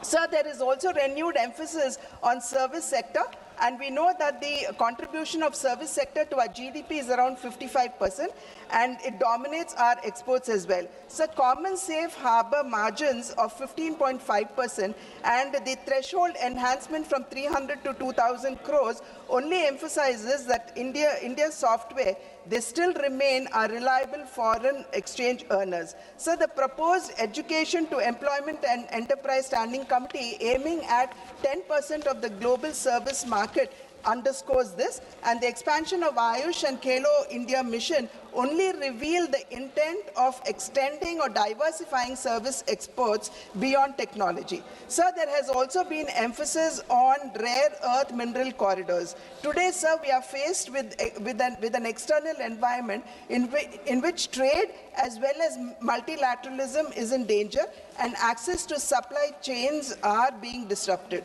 Hence, sir, we need to strengthen, if not protect ourselves against these external shocks. Therefore, the manufacturing of rare earth permanent magnets, or REPM, is vital to meet our upstream industries, growing demands of the upstream industries like electronics, electric vehicles, aerospace, defense, and the likes. So the need for securing our supply chain arose when China, the world's largest, if not the only supplier of REPM, curbed its exports, giving rise to global shortage and disrupting industries. So this shock not only emphasized this shock emphasized the need for indigenization. And today, by indigenizing REPM, India could position herself as a global hub of sustainable manufacturing. So the proposed scrapping of custom duty on monazite from the present 2.5% is a welcome measure, because this would only attract more investments in REPM and also improve the employment opportunities for our own children. So the states in which monazite is largely found is Kerala, Tamil Nadu, Andhra Pradesh, Orissa, Jharkhand, Maharashtra, Gujarat and West Bengal, with Andhra Pradesh, Kerala, Tamil Nadu and Orissa contributing 89% of the 12.73 million ton monazite reserves in our country. Sir, I would only request the Honorable Finance Minister here, sir, that we would need to work closely with the states for the single window clearances as well as land subsidies, because this is largely in the control of the states, and this would also hasten and quicken investments into our country in REPM. Alongside, sir, I would also request the Honorable Finance Minister to consider applying PLI or performance-linked incentives for the mining of rare earth minerals, because as the very name states, sir, they are rare earth minerals, and we need our efficacy to improve in mining of rare earth minerals, and also apply PLI to REPMs too. Sir, the budget further, sir, it simplifies customs tariff by rationalizing exemptions and focusing on effective rates. Sir, the ripple effect of this would be that our domestic manufacturing sector would be strengthened and our exports would improve. Sir, customs today are moving towards trust-based, digitally AI-assisted framework, marking a significant stride towards ease of doing business. So the targeted exemptions, sir, and process reforms, they aim at reducing the input costs that would improve certainty for long gestation and capital incentive projects. So manufacturing is the central pillar of our Indian economic growth, and its contribution to the GDP is around 16 to 17%. So it is much lower than what many of the other countries, for example, China has. However, sir, the duty-free imports for leather and footwear industry, the extension of export obligation period under the advance authorization scheme from 6 months to 1 year, the announcement of the scheme to support production of high-value, technologically advanced construction and infra components, and for the MSMEs, the removal of the rupees 10 lakh per consignment cap on courier exports would not only improve our access to foreign markets, but would also strengthen our local manufacturing sector as well. So in the health sector, the customs duty exemption on 17 additional drugs, so this is over and above the exemption that was given for the cancer drugs earlier in her earlier budget, and medicines as well as on key diagnostic components, it only indicates the commitment of the NDA government to the well-being of its citizens. So this reduction in customs duty would provide immediate relief to patients who are suffering with cancer and rare diseases, signaling a policy towards affordable health care. So this is alongside the Ayushman Bharat, the Jan Aushadhi Kendras, which are already in place in our country. So the PLI allocation for the auto sector has been increased, which is a very welcome measure. But I would also appeal to the Honorable FM to reconsider the 45% reduction in the PLI for the lithium-ion cells, because this is rather important. So the exclusive economic zones, or the EEZ, they span about 2.3 million kilometers in the Indian Ocean, and making fish caught in the EEZ duty-free will not only reduce operational costs, but would also recognize the fish catch as Indian catch, and if it lands on other shores, then it would be considered as exports. Many countries, sir, like US and China, they actually follow this route, and this would actually unlock the economic potential of our country's marine resources. So this would also, beyond boosting deep-sea fishing, facilitate harvesting high-value fish like tuna, marlin, sailfish, and the likes. Presently, sir, Indian fishing vessels, they are not well equipped for long-distance operations, and this would actually call for investments in vessels with onboard freezing facilities as well, opening up a sea of opportunity for our fisher folk. So the limit for duty-free imports on specified inputs used for processing seafoods has been increased from 1% to 3%, sir, over the previous year's export turnover, and this would actually ease the pressure on the marine sector by bringing down the cost of production at a time when one of our largest export earners is actually facing a crisis of the high US tariffs, which have now been, of course, reduced.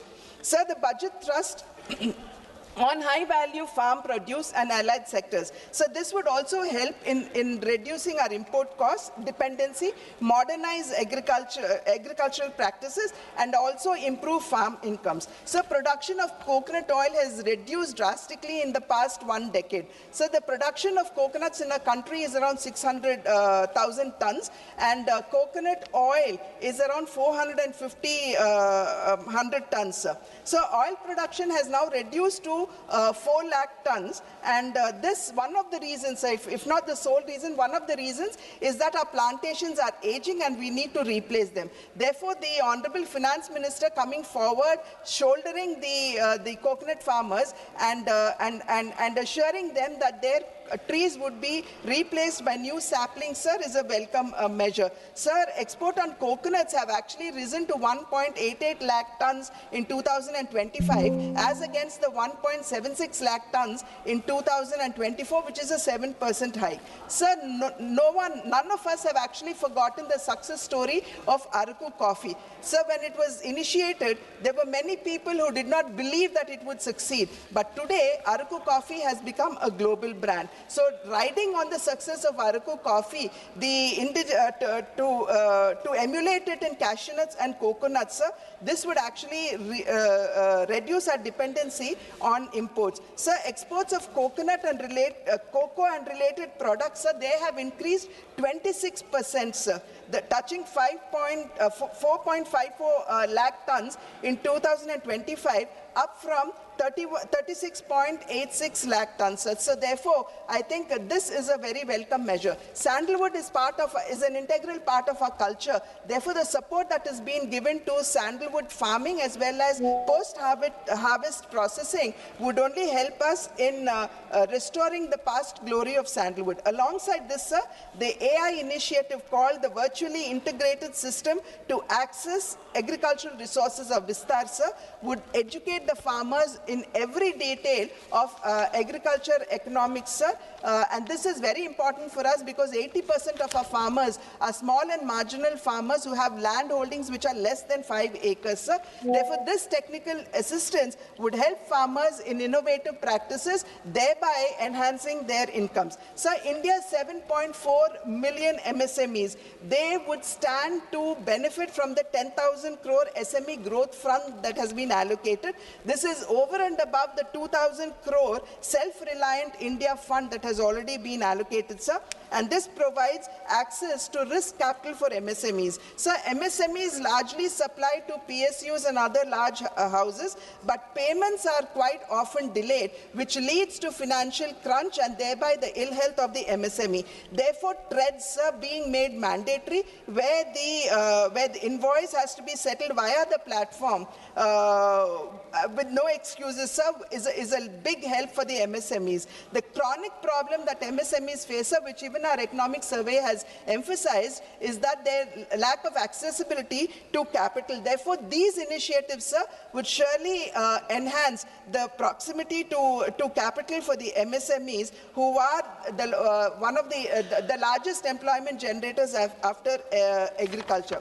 So, urbanization is happening at a great speed, and the focus on Tier 2 and Tier 3 and temple cities, sir, is a welcome measure, because it is here the infrastructure would definitely be upgraded and modernized, making life for migrants who actually come into these cities much better, safer, and they would not have to live in deplorable conditions as they are doing now. So today, recognizing cities and towns as growth hubs is the need of the hour. Therefore, I would surely like to welcome this measure. Sir, having said that, a nation's progress, sir, is impossible without the empowerment of its women.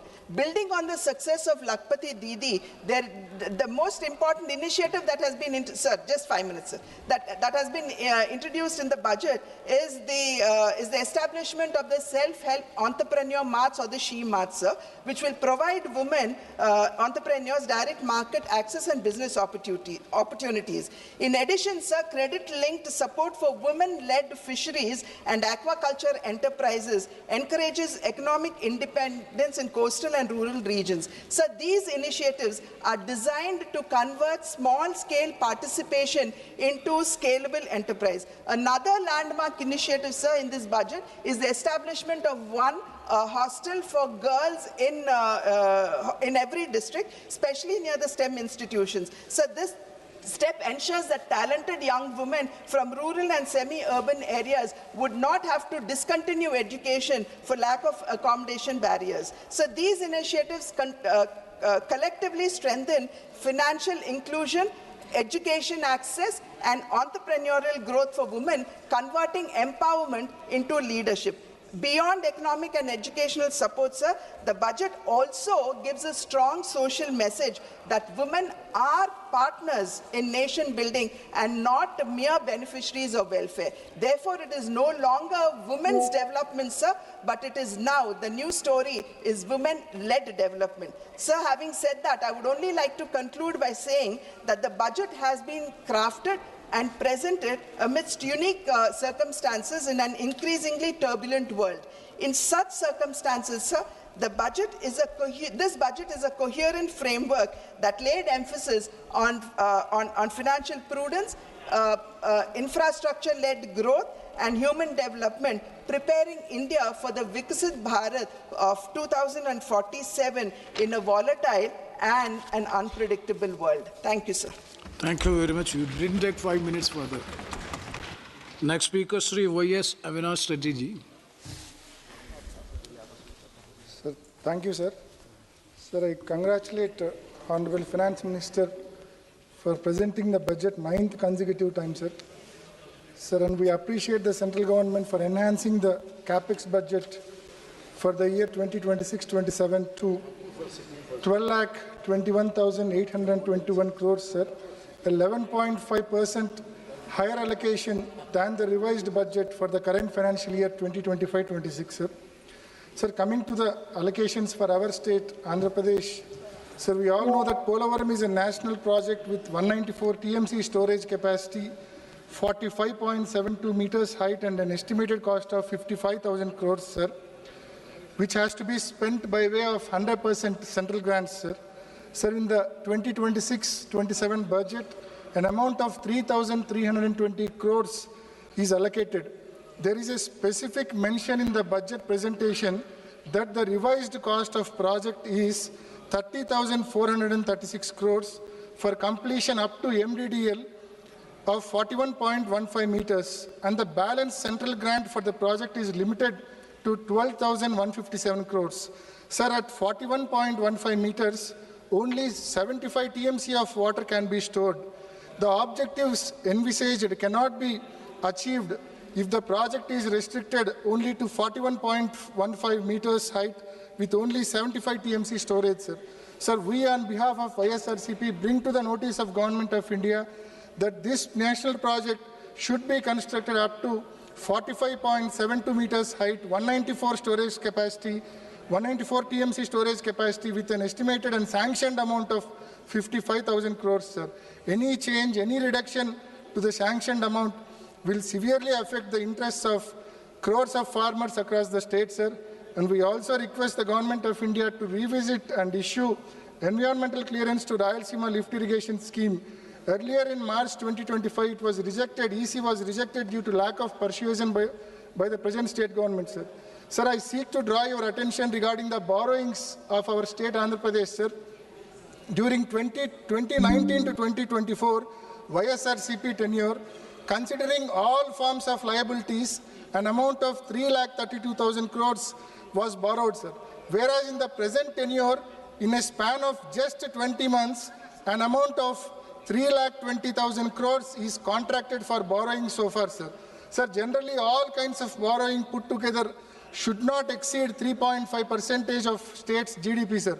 For instance, during 2014 to 19, the then state government borrowed 17,000 crores beyond their limit, and this excess borrowing was deducted from the borrowing limit of the next government during 2019 to 2024, sir.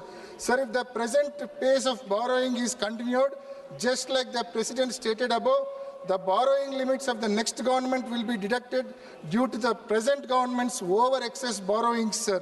The next government will not be in a position to pay even salaries and pensions if this abnormal pace of borrowings is permitted. Sir, our state government is raising off-budget borrowings, sir. In May 2025, an amount of 9,000 crores was borrowed by way of APMDC NCD issuances. The worst part here is private lender was given direct access to draw his servicing amount from the Consolidated Fund of Andhra Pradesh, sir, which is highly unconstitutional and unprecedented, sir. Sir, in December 2025, 5,750 crores was borrowed by way of APSBCL bonds. Sir, and recently, State Cabinet cleared a borrowing of additional 11,850 crores by way of APSBCL NCD issuances, sir. Sir, during financial year 2022 and 23, when the previous government tried for similar off-budget borrowing through APSBCL NCD issuances, the central government objected such borrowings, and the Ministry of Finance, it has issued circular, sir. Ministry of Finance has issued circular, wrote a letter to the Special CS of Andhra Pradesh Finance Department dated 27th March 2023 and stopped the state from taking such an off-budget borrowing. Sir, this kind of off-budget borrowings will have long-lasting ramifications. The next governments will have to pay their entire budget amount for repaying the interest, duly sacrificing salaries and pensions for employees and welfare schemes for the poor people. I request the Honorable FM to give clarity on this issue during her reply, sir. Sir, as I mentioned above, our state in a span of just 20 months borrowed 3,20,000 crores, but it could not allocate mere 5,000 crores for completing the 10 medical colleges out of the 17 new medical colleges taken up during the tenure of Sri Y.S. Jagannath Reddy Garu. Sir, bids are called for privatization the government medical colleges and hospitals, which will directly impact the poor, as they will not be in a position to afford costly treatment in these privatized hospitals, sir. Sir, an allocation of 96,000 crores is made for VBG Ramji scheme, which is new MGNREGS scheme, sir. Sir, state share is increased from 10% to 40%, because of which it is highly unlikely that the allocated amount is completely spent in the year 2026-27. We request the Government of India to implement the new scheme VBG Ramji with 90:10 ratio for our state, Andhra Pradesh, on par with other northeastern states, as our state's financial condition is very, very weak, sir. Sir, yes. We request the Government of India to set up steel plant at Kadapa, which is part of assurance given to the Andhra Pradesh as part of AP Bifurcation Act 2014, sir. We brought this issue to the notice of this August House several times, and we once again request government to fulfill its promise, sir. Sir, we request the Government of India to stop privatization of Vizag steel plant, and also request to allocate grant to clear the present dues of Vizag steel plant, sir. Sir, Kadapa to Bangalore railway line was sanctioned in 2010 with an outlay of 2,700 crores, sir. Sir, till date, only 10% of the work is completed, sir. We request the Government of India to allocate sufficient funds for completion of this project. Initially, this project was sanctioned on 50:50 cost-sharing basis between central and state governments, sir. Sir, post-bifurcation, AP is not in a position to contribute its 50% share, sir. So, AP government has already requested the Government of India to complete this project with 100% central funds. Sir, we request the Government of India to consider the same and expedite construction of this new railway line between Kadapa to Bangalore, sir. With these submissions, I conclude my speech on discussion on union budget. Thank you, sir. Thank you very much. Next speaker, Sri Lalji Vamaji. धन्यवाद मान्यवर, आपने अवसर दिया सामान्य चर्चा में हिस्सा लेने के लिए। माननीय वित्त मंत्री जी ने 9वां बजट प्रस्तुत किया। हम लोगों की अपेक्षा थी कि देश और प्रदेशों के लिए बहुत कुछ इस बजट में आएगा, लेकिन खोदा पहाड़ निकली चिड़िया चूहिया। मान्यवर, ये बजट माननीय मंत्री जी ने बताया विकासोन्मुख, समावेशी और भविष्यवादी बता रही हैं, लेकिन जमीनी सच्चाई से यह है कि यह बजट महंगाई से त्रस्त जनता को राहत नहीं देता, बेरोजगार युवाओं को आशा नहीं देता, किसानों को सुरक्षा नहीं देता और स्वास्थ्य शिक्षा जैसे मूल क्षेत्रों में निवेश से कतराता है। यह बजट आंकड़ों की बाजीगरी है, जनता की जरूरतों का समाधान नहीं है। माननीय मंत्री जी ने सुधार एक्सप्रेस कहा, सुधार एक्सप्रेस नहीं, उधार एक्सप्रेस है। ब्याज पर 26% 26.25%। इस बजट का 53,47,315 करोड़ में से करीब 26.25% केवल ब्याज पर खर्च किया जा रहा है। मान्यवर, बजट पहले बड़ा बनाया जाता है और फिर खर्च नहीं हो पाता। अभी 9 महीने बीत गए, 41% से ज़्यादा पिछले इस वित्तीय वर्ष का बजट का खर्च नहीं हो पाया है। पिछले वर्ष जो संशोधित बजट है लगभग 1 लाख करोड़ रुपए कम हो गया है। दूसरे मान्यवर, माननीय मंत्री जी ने दूसरी बात का जो जिक्र किया है कि ये विकसित भारत का सबका साथ सबका विकास का बजट है, परंतु ये बजट सबका साथ नहीं देता। मान्यवर, इस देश में सबसे बड़ी आबादी ओबीसी का है, एसटी एससी का है, एसटी का। उसके हितों को अनदेखी करने का काम इस बजट में करने का काम किया गया है। आज रोजगार देने का सवाल है। देश में 45 केंद्रीय विश्वविद्यालय हैं, 38 विश्वविद्यालय के वाइस चांसलर सवर्ण है, एससी एसटी का उसमें नहीं दिया है। सारे जो केंद्रीय संस्थान है उसमें 80 से 64% पद पिछड़े और दलितों के खाली हैं। लगभग 10 लाख पद खाली हैं, उसके भर्ती का कोई इसमें खाका देने का काम इस बजट में नहीं किया गया है। मान्यवर, इसके साथ साथ आज देश की जो सबसे बड़ी समस्या है स्वास्थ्य की है। गरीब आदमी बीमार होता है, हृदय रोग से बीमार होता है, कैंसर से बीमार होता है, उसके लिए धन की व्यवस्था जो आयुष्मान भारत योजना है उसमें भी कोई एक पैसे की इजाफा करने का काम नहीं किया गया है। उसमें भी खर्च कम हुआ है, पिछला जितना बजट था उसमें भी खर्च करने का काम कम किया गया। दूसरी तरफ मान्यवर, इसी तरह से पिछड़े वर्गों का जो किसान है, किसान के ऊपर इस बजट का जहां 70% लगभग कृषि से संबंधित लोग गांव में हैं, उस पे केवल 3.04% बजट है। शिक्षा पर 2.60% बजट है। स्वास्थ्य पर केवल 1.95% टोटल बजट का हिस्सा आता है। हमने एक संकल्प लिया था कि जीडीपी का 2.5% स्वास्थ्य का बजट होगा, लेकिन ये बजट 0.5% भी जीडीपी का नहीं है स्वास्थ्य पर, जिसके कारण देश के तमाम लोग बीमारी के शिकार होते हैं, उनका इलाज नहीं होता, उनका घर बार भी बिकने का काम होता है। इसी तरह से किसान का जब समय आता है बुआई का, खाद की जरूरत पड़ती है, तो उस खाद में उसके उर्वरक की जरूरत है।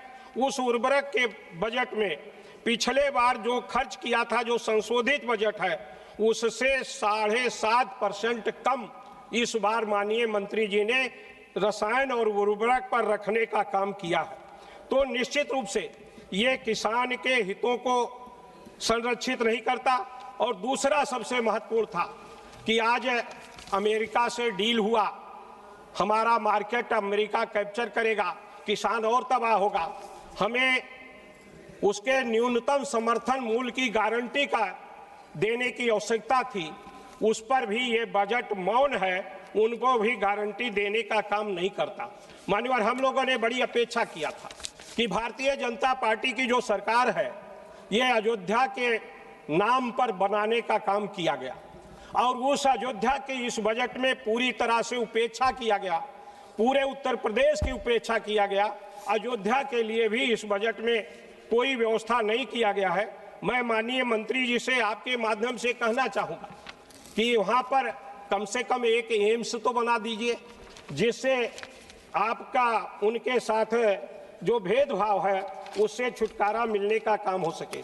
दूसरे पिछड़ी जातियों का मान्यवर सबका साथ सबका विकास, ये कैसा सबका साथ है कि परीक्षा में जहां भर्ती होती है, प्रवक्ता अंग्रेजी का अनरिजर्व्ड का कट ऑफ है 64 और ओबीसी का कट ऑफ है 87, उसको उसमें माइग्रेट नहीं करने का काम किया।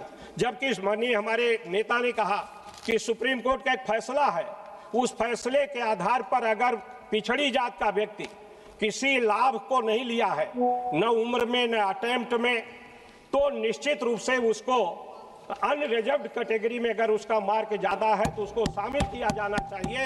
इसमें वो शामिल करने का काम नहीं किया गया। इस माइग्रेशन न होने के कारण तमाम मान्यवर इसमें तमाम तरह की दिक्कतें आती हैं। तो मेरी ये मांग है कि माइग्रेशन को करके सबका साथ जो सबका विकास का नारा है उस पर धरातल पर लाने का प्रयास करें। दूसरा मान्यवर, मैं आपसे निवेदन करना चाहूंगा कि हम लोगों की बड़ी अपेक्षा थी, महंगाई बढ़ रही है 6-7% से ज्यादा, ये बजट 5.5% का पिछले बार के बजट से वृद्धि है, महंगाई उससे ज्यादा बढ़ गई, यानी बजट पिछले बार से भी समझिए कम है।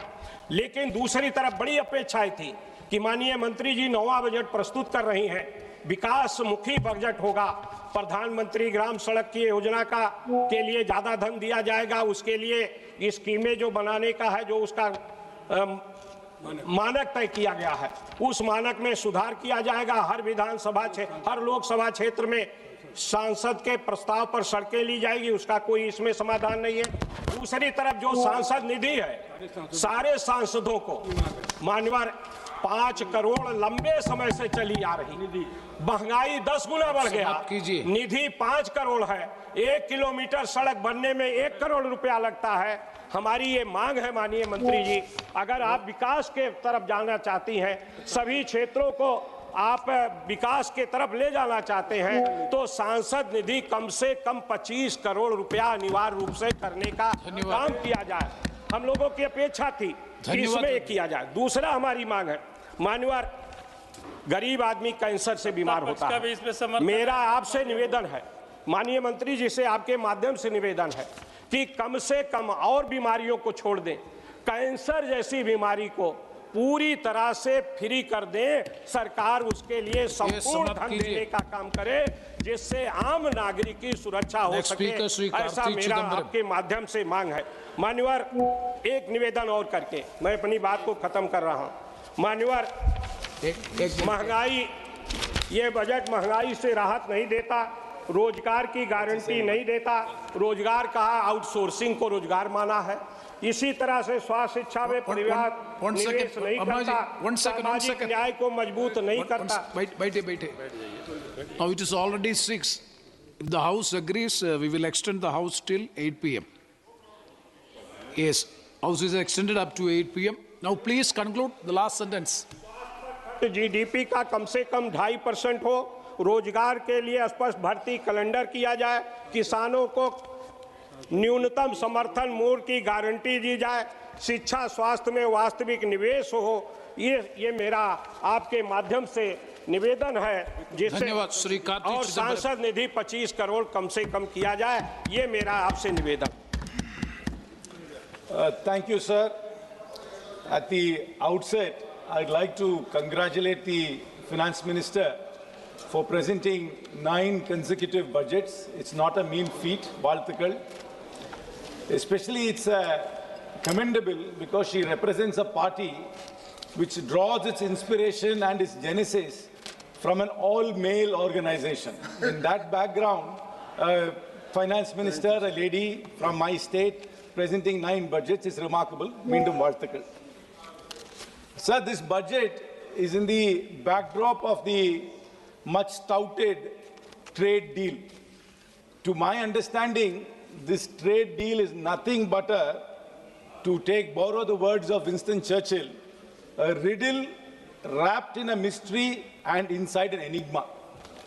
I hope the Finance Minister, when she addresses the House, will shed some light into this trade deal. whether India is obligated to buy $500 billion worth of goods from the United States. Are we allowed to buy oil from our long-standing friend Russia?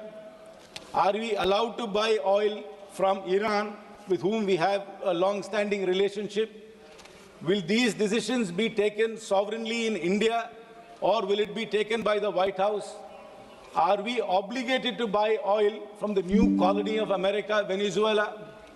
And most importantly, are we going to allow agricultural products of America into India in zero tariff? If so, what products? The finance minister must tell the House and the nation, because we are none the wiser from the statement of the commerce minister, because every time he comes and says it's only, he points the finger at the foreign minister is pointing the finger back to him, and the agriculture minister is completely absent. I hope the finance minister will, will fill this gap and answer on behalf of her cabinet and all her colleagues on what this trade deal actually means. Sir, that if you look at the attendance here in the House, it's quite sparse. This is quite indicative of the mood about a budget. Budgets are losing relevance, sir. People are losing interest in budgets. And this is a reflection of that. And if members are not interested, it also means that their constituents are less interested. There is a reason for this, sir. Before I get into the specifics of this budget, I'd like to go down memory lane and recollect some of the landmark schemes our Honorable Finance Minister has announced in the last 9 years. Amrut, Sankalp, DigiGon, National Nutrition Mission, National Infrastructure Pipelines, Startup India, Seed Fund, PM Garib Kalyan Package, PM Internship Scheme, Mishti, National Monetization Pipeline, Operation Greens, Deep Ocean Mission. All these, when they were announced, were greatly lauded by the newspapers and the media. But if you actually look at the details to see where the implementation of all these schemes are, you will be very distressed. I hope the finance minister in her address will go back to the 9 years and recollect the scheme she has announced and give us a status report of each and every scheme and where it stands today. I'll give a few examples, sir. In 2021, the government launched the PM Formalization of Micro Food Processing Enterprise Scheme, PMFME, allocating 10,000 crores to supposedly to support 2 lakh micro food enterprises. But after 5 years, sir, only 60% of the funds are spent. Then we have the Animal Husbandry Infrastructure Development Fund, which announced 15,000 crore for dairy and meat infrastructure. But after all these years, only 30% is utilized. Then we have the PM Mitra Parks, 7 mega textile parks with 4,445 crores was announced. But after 5 years, we only have 15% of the works done. I hope our officers are taking notes and they will give us the status reports of all these schemes which they announced in such great fanfare before. And in the same budget, they announced the PM, sir, these are all tongue twisters, sir. Atan Nirbhar Swasth Bharat Yojana. தமிழ்ல ஏதாவது ஒரு 2-3 பேரை வைங்கம்மா. ஏன்னா ஒன்னு வாயிலே நுழைய மாட்டேங்குது, எல்லாம் ஹிந்தியிலே வைக்கிற பேர்ல. ஏதாவது ஒரு பேரா தமிழ்ல வைங்க வரும்போது. நடக்குதோ நடக்கலையோ தமிழ்ல ஒரு பேர் வச்சிருங்க. 64,180 crores has been announced to strengthen healthcare. But only construction is going on in most of these places, including AIMS in Tamil Nadu. But there is no manpower in most of the places. There are no trained doctors, no trained nurses. So again, this is all bombastic announcements without actual implementation, anything on the ground. Then we have in 2020-23, they announced the PM Divine for the Northeast.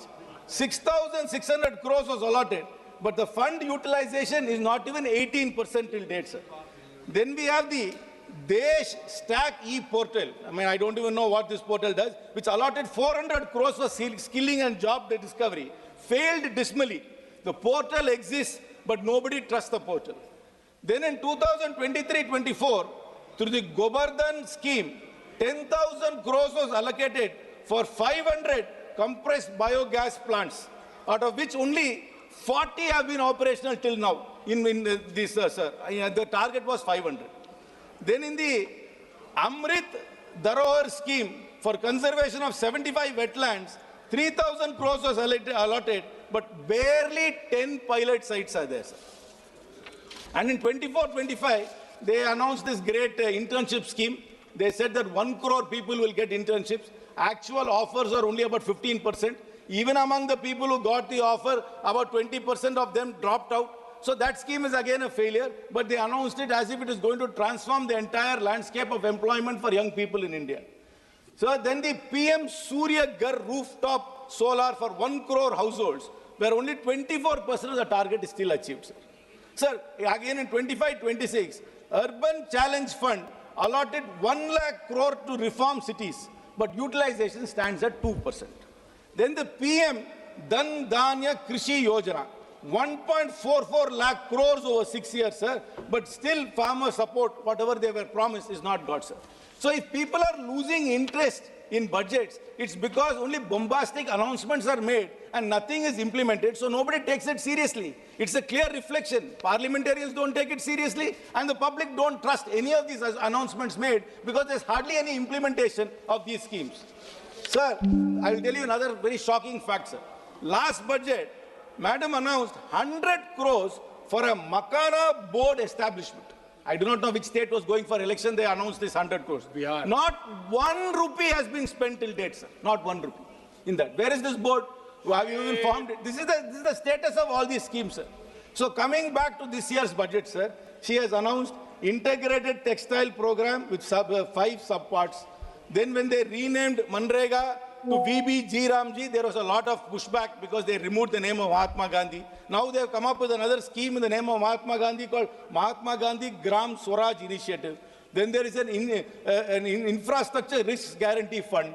Then they have announced 20 new national waterways. They have allocated 20,000 crores for city economic regions, dedicated rare earth corridors in Orissa, Kerala and Tamil Nadu, allied health professional institutions to be set up among countless others. So all these announcements, if you look at it 1 or 2 years later, will only be there on paper and nothing would have been implemented. Yes. This is the reason why budgets are becoming irrelevant and the announcements made in budgets are only bombastic and have no meaning at all, sir. Sir, forget about these bombastic announcements, sir. What hurts me the most about this budget, sir, it always lacks empathy. And again, the finance minister has shown the true colors of this government, sir. Disability pension, which the armed forces veterans were getting, was tax exempt.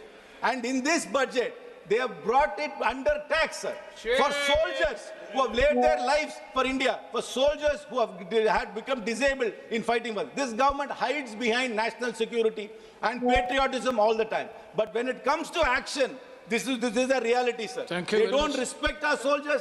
They are now going to tax disability pension. People who have been getting this pension for years will have to start paying income tax on it, sir. I wish the finance minister withdraws it, and when she replies, I hope she gives an account of all the grand schemes she has announced in the 9 years and show where the status of this is, sir. Thank you very much, sir. Thank you, Mr. Karthik. Very good, Karthik. Next speaker, Sri Jagadish Chatterjee. Thank you, Chairman, sir. Giving me opportunity to speak on the budget. And I'm very much happy to congratulate our Honorable Finance Minister for her consecutive 9th budget presented. And according to me, it is a matured budget and perfect budget for the strongest base, creating a strongest base for the Vikasita Bharat, what Narendra Modi ji is a dream. And one thing, this was a budget of a mature economy. For an economically stable country and by a government that is confidently looking beyond today, Union budget 26-27 signals a shift from crisis management to long-term nation building, aligning with Prime Minister Narendra Modi's vision of developed India by 2047. Rather than announcing flashy grave, as the government has focused on strengthening core systems, health, care, healthcare, education, manufacturing, infrastructure, and now explicitly energy security and cutting-edge technologies, including AI. It leaps to the eye that the Modi government is preparing India for sustained growth, for a march towards becoming a developed economy. What does it mean? It clearly signals faster connectivity between major economic centers, alongside city economic regions, new freight corridors, inland waterways, coastal cargo promotion, and support to the states. The Modi government is now thinking in terms of agglomeration economics. Cities, especially Tier 2, Tier 3, are being positioned as growth engines rather than mere population magnets. Manufacturing policy has been sharpened further. Semiconductor mission 2, biopharma, Shakti, rare earth magnets, container manufacturing, textile cluster revival, clinical parks, electronics, components, and construction equipment upgrades point to a deliberate effort to rebuild India's industrial base. These are not isolated announcements. And one thing that to this end, the government has brought about several structural reforms: the introduction of goods and service tax, the insolvency and bankruptcy code, the historic corporate tax cut 2019, the provisioning of massive subsidies in the form of production-linked incentive schemes. Logistic inefficiency is another major focus, with the plans for east-west dedicated freight corridors, the operationalization of 20 national waterways over 5 years, and the development of 7 high-speed rail corridors connecting major cities. The emphasis on urban development with a budget of 25,000 crore over 5 years acknowledges the economic power of agglomeration and the role of cities play as an engine of growth. The establishment of 5 regional medical hubs will not only boost medical tourism, but also domestic health care capacity, complemented by plans to train 1.5 lakhs caregivers and 1 lakh allied health professionals over the next 5 years. And one thing, the proposal to create 5 inner city townships near industrial and logistic corridors is timely and strategic. If supplemented with an outreach to talented Indians abroad, particularly in the US, it could catalyze a reverse brain drain, an essential ingredient for true Atmanirbhar self-reliance. AI has been a focus, and cloud services data centers have been provided with a 22-year tax holiday. All these, so many things that is highlighted in the budget. I am not going to go details about it. And one thing that regarding this 7 high-speed rails corridors, Honorable Prime Minister declared, and I humbly request Honorable Finance Minister to declare another important railway corridor. Mr. Somanaji also here, Railway Minister, and Vaishnavi also declare. I request high-speed rail corridor from Bengaluru to Bombay. It will cover most of the part of the Karnataka. So I request humbly to announce 8th corridor also. This will helpful to the Karnataka. And regarding another important thing, yes, my chairman, that defense cluster to be established in the Belagavi, because it is a military base, Belagavi, and 1,000 acres of land is available, so defense cluster has to be declared. And another important thing, Kalsa Banduri drinking water project. Already Mahadevi Tribunal has awarded 3.5 to more than 3.5 TMC water for drinking water purpose. So it is implemented. Definitely it will help for the development of that area is concerned. And 2-3 minutes, sir. And one thing, Chairman Saab, that regarding this Madai issue is concerned, Environment Department and the Forest Department, it is pending. If the concerned ministers take an interest and even convince the Goa government also, that will be clear. Definitely it will help to the drinking water project. It has to be cleared. And another thing, one thing that Karnataka government always, that CM of the Karnataka always critical about the Modi ji government, what are the steps taken, and every time he criticizes the budget, every time, no allocation, nothing. But the last so many years, what is happened to the Karnataka? Thousands, lakhs together railway project has been announced, national highways has been announced. I want to say that Karnataka CM has not at all taken interest for the land acquisition of for railway projects and national highway. Because of non-land acquisition, all the projects have held up last 5 to 6 years. Every time you are insisting, and unnecessarily he is criticizing the union government.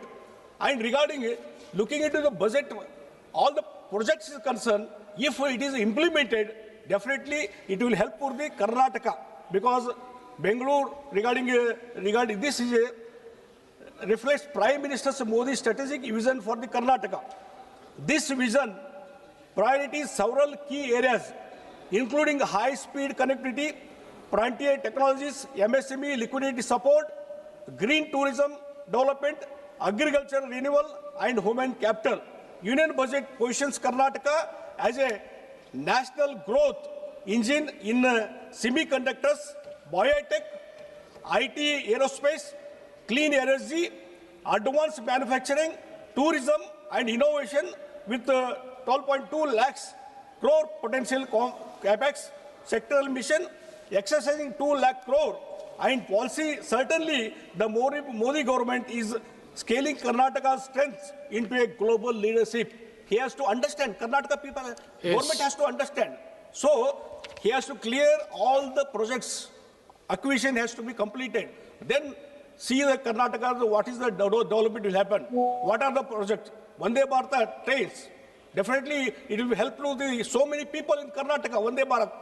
And Udan scheme, it is a very popular scheme. Because of Udan scheme implementation, Modi's dream that Tier 2, Tier 3 cities, airports have been developed. So many air connection to so many cities because of Udan. I request Honorable Prime Minister and Honorable Finance Minister that Udana scheme is only for the 3 years. After completion of 3 years, all the airlines, they are withdrawing. Even it is economically viable, they are withdrawing the airlines, flights. So, for example, Belgavi has 16 air connections to so many cities. Now, after Udana period is completed, they withdrawn, they shifted to other side, even economically. Now only having 6 connections to some cities, only 6 airlines. So, for that purpose, some action has to be taken. No, please. And please at least it has to be extended to 5 years or 10 years. Definitely it will be helpful. For that purpose, thank you. Lastly, I conclude that this budget, the union budget, firmly positions Karnataka as a core engine of India's growth under the Modi government. The budget does not impose a one-size-fits-all approach. Instead, it builds directly on Karnataka's proven strength, electronics and semiconductors, biotechnology and pharma aerospace, by strengthening infrastructure, clean energy, leadership innovation, and export, the Modi government is ensuring that Karnataka remains globally competitive while delivering inclusive growth of home. This budget enforces a clear message. Under the PM Modi, entire India, Karnataka is a growth engine of Vikasita Bharat. Thank you. Where innovation meets infrastructure and heritage meets high technology. Thank you very much. Thank you. Thank you. Next speaker, Sri Abhay Kumar Singhal.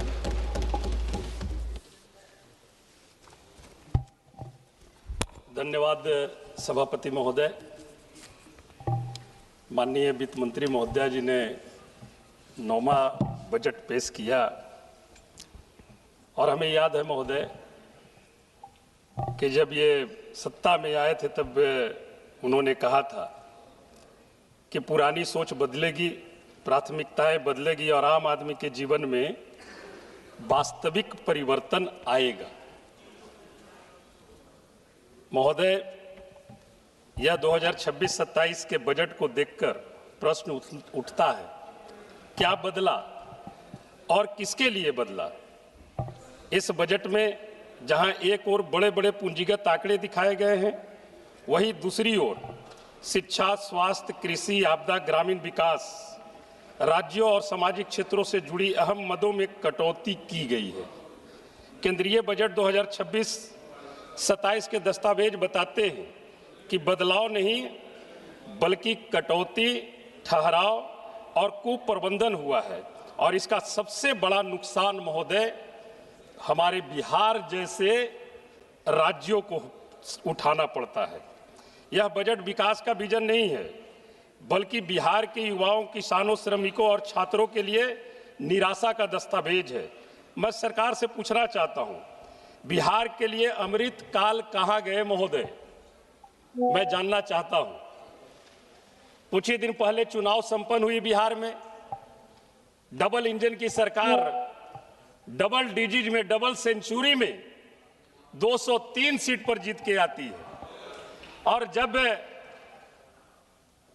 चुनावी घोषणा में जब उन्होंने कहा कि हम आएंगे तो जातीय गणना हम कराएंगे और इस बजट में जातीय गणना पर किसी प्रकार का कोई भी बजट प्रस्तुत नहीं करना, यह बड़ा दुर्भाग्य की बात है महोदय। मैं ये जरूर कहना चाहूंगा कि डबल इंजन की सरकार जिसे आप कहते हैं, ये बिहार पर सबसे बड़ा असर, इस तरह के बजट से सबसे बड़ा असर बिहार जैसे राज्यों पर पड़ता है और बिहार मैं बता दे रहा हूं, गरीबी में नंबर 1 बिहार, बेरोजगारी में नंबर 1 बिहार, पलायन में नंबर 1 बिहार, अपराध में number 1 Bihar, school drop out में नंबर 1 बिहार, देश में सबसे कम प्रति व्यक्ति आय बिहार, देश में सबसे कम प्रति व्यक्ति निवेश बिहार, देश में सबसे कम उद्योग धंधे बिहार में, देश में सबसे कम साक्षरता दर बिहार में, छात्र छात्राओं के उत्पीड़न में नंबर 1 बिहार, हत्या और बलात्कार में नंबर 1 बिहार। यह है डबल इंजन की सरकार। ताज्जुब की बात यह है महोदय, एक 2 पॉइंट और मैं बताना चाहता हूं महोदय। केंद्र सरकार ने स्वयं एथेनॉल उत्पादन नीति लाई थी बिहार के लिए। उसके बाद क्या हुआ महोदय? सभापति महोदय, मैं बताना चाहूंगी, एथेनॉल उत्पादन नीति लाई थी केंद्र ने बिहार के लिए और हुआ क्या? बोले थे उद्योग लगेंगे, रोजगार पैदा होंगे और पलायन रुकेगा। बड़े पैमाने पर 2025-26 में बजट में तेल विपणन कंपनियों द्वारा बिहार की एथेनॉल इकाइयों का खरीद आवंटन लगभग 50% घटा दिया गया महोदय, जिससे 17 संयंत्र बंद होने की कगार पर पहुंच चुके हैं और कुछ ने उत्पादन भी रोक दिया है। परिणाम स्वरूप 25,000 से अधिक श्रमिकों की नौकरी खतरे में है और 15 लाख मक्का किसानों को मिला सुनिश्चित बाजार टूट चुका है। इस तरह की नीति से यह केंद्र सरकार की बजट चलती है महोदय। महोदय, मैं जरूर कहना चाहूंगा, बेरोजगारी की बात आती है। ये जब 2014 में पहली बार सत्ता में आए थे तो इन्होंने वादा किया था कि हम बेरोजगारी को दूर करेंगे, हम महंगाई को खत्म करेंगे, आप हमें सत्ता में लाओ। और सत्ता में जब देश की जनता ने लाई तो बेरोजगारी तो छोड़ दीजिए, महंगाई भी चरम सीमा पार कर गई। हमें याद है 2014 में जब 386 रुपये सिलेंडर था, 386 रुपये सिलेंडर था, उस समय सत्ता पक्ष के ही तरफ से एक माननीय मंत्री हुआ करती थी, वो सिलेंडर माथे पे रख करके डांस किया करती थी। और इसी सरकार में 1100 रुपये सिलेंडर हुआ। सत्ता पक्ष के लोग कोई किसी प्रकार का उनके कान पर कोई जू नहीं रहेगा। ऐसे बहुत आंकड़े हैं महोदय, मैं उन आंकड़ों में नहीं जाना चाहता हूं। सभापति महोदय, स्वास्थ्य के बारे में मैं एक थोड़ा सा उल्लेख करना चाहता हूं। भारत के नियंत्रण और महालेखा परीक्षा की 2024 की रिपोर्ट बिहार की स्वास्थ्य व्यवस्था की गंभीर विफलता को उजागर करती है। कैग के अनुसार राज्य में WHO मानकों की तुलना में 53% डॉक्टरों की कमी है। प्राथमिक व सामुदायिक स्वास्थ्य केंद्रों में लगभग 60% पद खाली हैं। अधिकांश जिला अस्पताल और CHC विशेषज्ञ डॉक्टरों के बिना संचालित हो रहे हैं, जबकि कई जगह ICU, ऑपरेशन थिएटर और ब्लड बैंक जैसे मूलभूत सुविधाएं भी उपलब्ध नहीं है। पूरे मगध क्षेत्र का भार मगध मेडिकल कॉलेज पर रहता है महोदय, लेकिन वहां भी PG स्नातकोत्तर सीटें बढ़ाने की प्रक्रिया अभी तक के धीमी चल रही है। हम एक दो बातों का और जिक्र करना चाहेंगे महोदय। माननीय वित्त मंत्री महोदया जी ने कहा कि हम 25 करोड़ देशवासियों को गरीबी रेखा से ऊपर उठा करके लाए हैं। वो आंकड़े कहां हैं महोदय? कैसे आप उठा करके लाए? आप पिछले बजट में आपने कहा कि 75 से 80 करोड़ BPL धारी परिवार को हम 5 किलो अनाज देने का काम करते हैं, और इस बार आप एक साल में 25 करोड़ BPL धारी परिवार को आप ऊपर उठा करके लाए हैं। तो मैं तो कहूंगा कि राज्य भाई, इसका आंकड़ा भी पूरी तरह से प्रस्तुत आपको करना चाहिए महोदय। मैं तो जरूर कहना चाहिए। एक मिनट महोदय, मैं एक मांग आपसे करना चाहता हूं माननीय वित्त मंत्री महोदया जी, आप जिन्हें BPL को 5 किलो अनाज जो आप फ्री में आप देते हैं, आपके यहाँ डाटा है, वैसे परिवारों से जो गरीबी रेखा से नीचे बसर करने वाले लोग हैं, उनसे GST टैक्स लेने का इस सरकार को कोई अधिकार नहीं है। उस परिवार को GST फ्री का एक आप कार्ड निर्गत कर दीजिए। रियल में आप गरीबी उन्मूलन की अगर बात करना चाहते हैं तो आप उन्हें GST फ्री का एक उन गरीब परिवारों को एक कार्ड निर्गत कर दीजिए। ये गरीबी उन्मूलन की बात होगी। माननीय सभापति महोदय, अगर मैं समाप्त कीजिए। एक सेकंड महोदय, एक इंपॉर्टेंट चीज है। पिछले वित्तीय वर्ष में भी इस पर चर्चा हुई थी। सुलभ और सुरक्षित यात्रा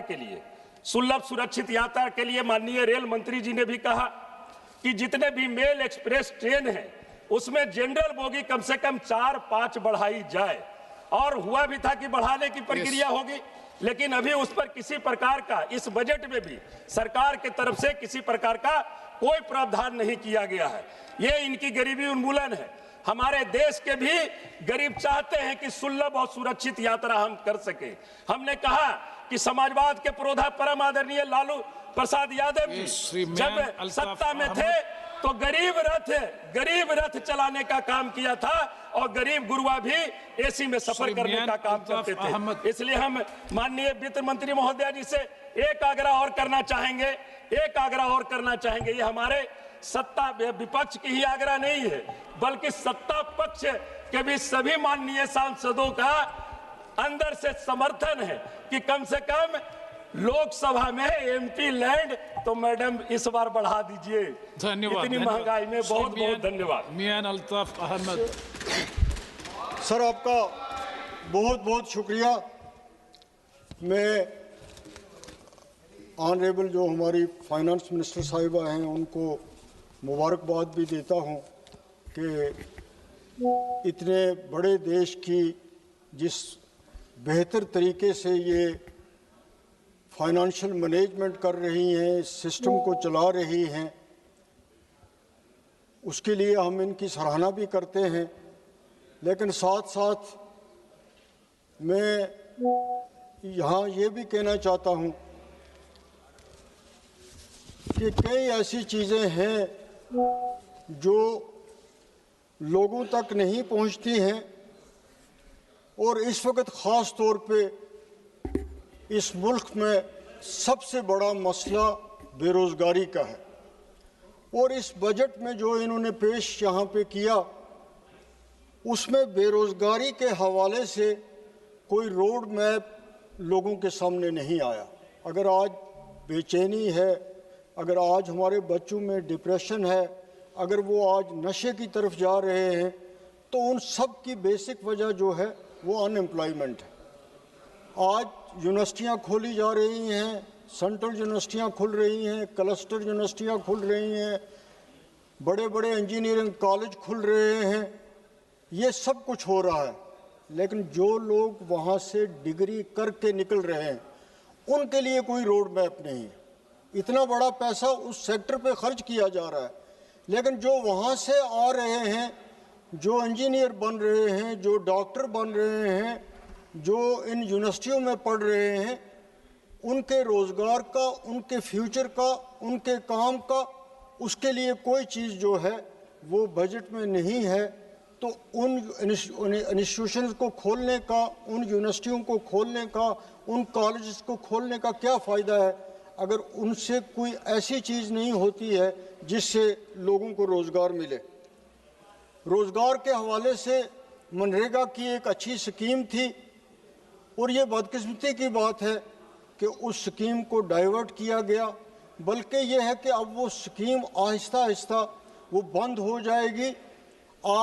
हम ये नहीं एक्सपेक्ट कर सकते कि आप ये कहें कि एक स्टेट जो है वो 40% उसके लिए देगी या यूनियन टेरिटरी जो है वो अपने बजट में से कुछ हिस्सा देगी।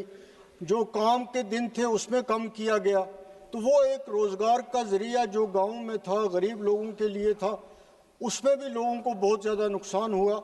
और मैं तवक्का रखता था कि जो इसमें चेंज की गई उसके बाद फाइनेंस मिनिस्टर साहिबा लोगों के जज्बात देख के, पॉलिटिशियंस के, पार्लियामेंटेरियंस का जवाब देख के, वो जो रिजेंटमेंट उस कानून के ख़िलाफ़ थी वो इस बजट में उसको रेक्टिफाई करेंगे। लेकिन उस सिलसिले में भी कुछ नहीं हुआ। बैंक से एक दूसरा ज़रिया है बेरोज़गारों के लिए, लेकिन अब बैंकों का ये हो रहा है कि वो सरमायादारों के लिए हैं, बिजनेसमैन के लिए हैं। जब कोई बेरोज़गार इंजीनियर, डॉक्टर डिग्री लेके जाता है बैंकों में, कोई टेक्निकल हैंड जो है वो बैंकों में जाता है, तो वहाँ इतनी बड़ी तवालतें हैं, वहाँ इतनी बड़ी रिश्वत ली जाती है कि वो जो पहले एक बैंक से लोगों को ये लगता था कि ये लोग जो हैं ये बेरोज़गारों को उनको प्रायोरिटी पे लोन दे देंगे, दफ्तरी तवालतें कम होंगी, रेट ऑफ इंटरेस्ट कम होगा, लेकिन बैंक भी वो मकसद इस वक्त पूरा नहीं कर रही हैं। Bank, state bank of India को देखिए, हमारे जम्मू कश्मीर बैंक की हालत ये है कि उस बैंक में अब स्टाफ रहा ही नहीं है। वहाँ गार्डनर जो है वो क्लर्क का काम करता है और क्लास फोर्स जो है वो कैशियर का काम करता है, और लोग इतने बेरोज़गार हैं हमारे जम्मू कश्मीर में।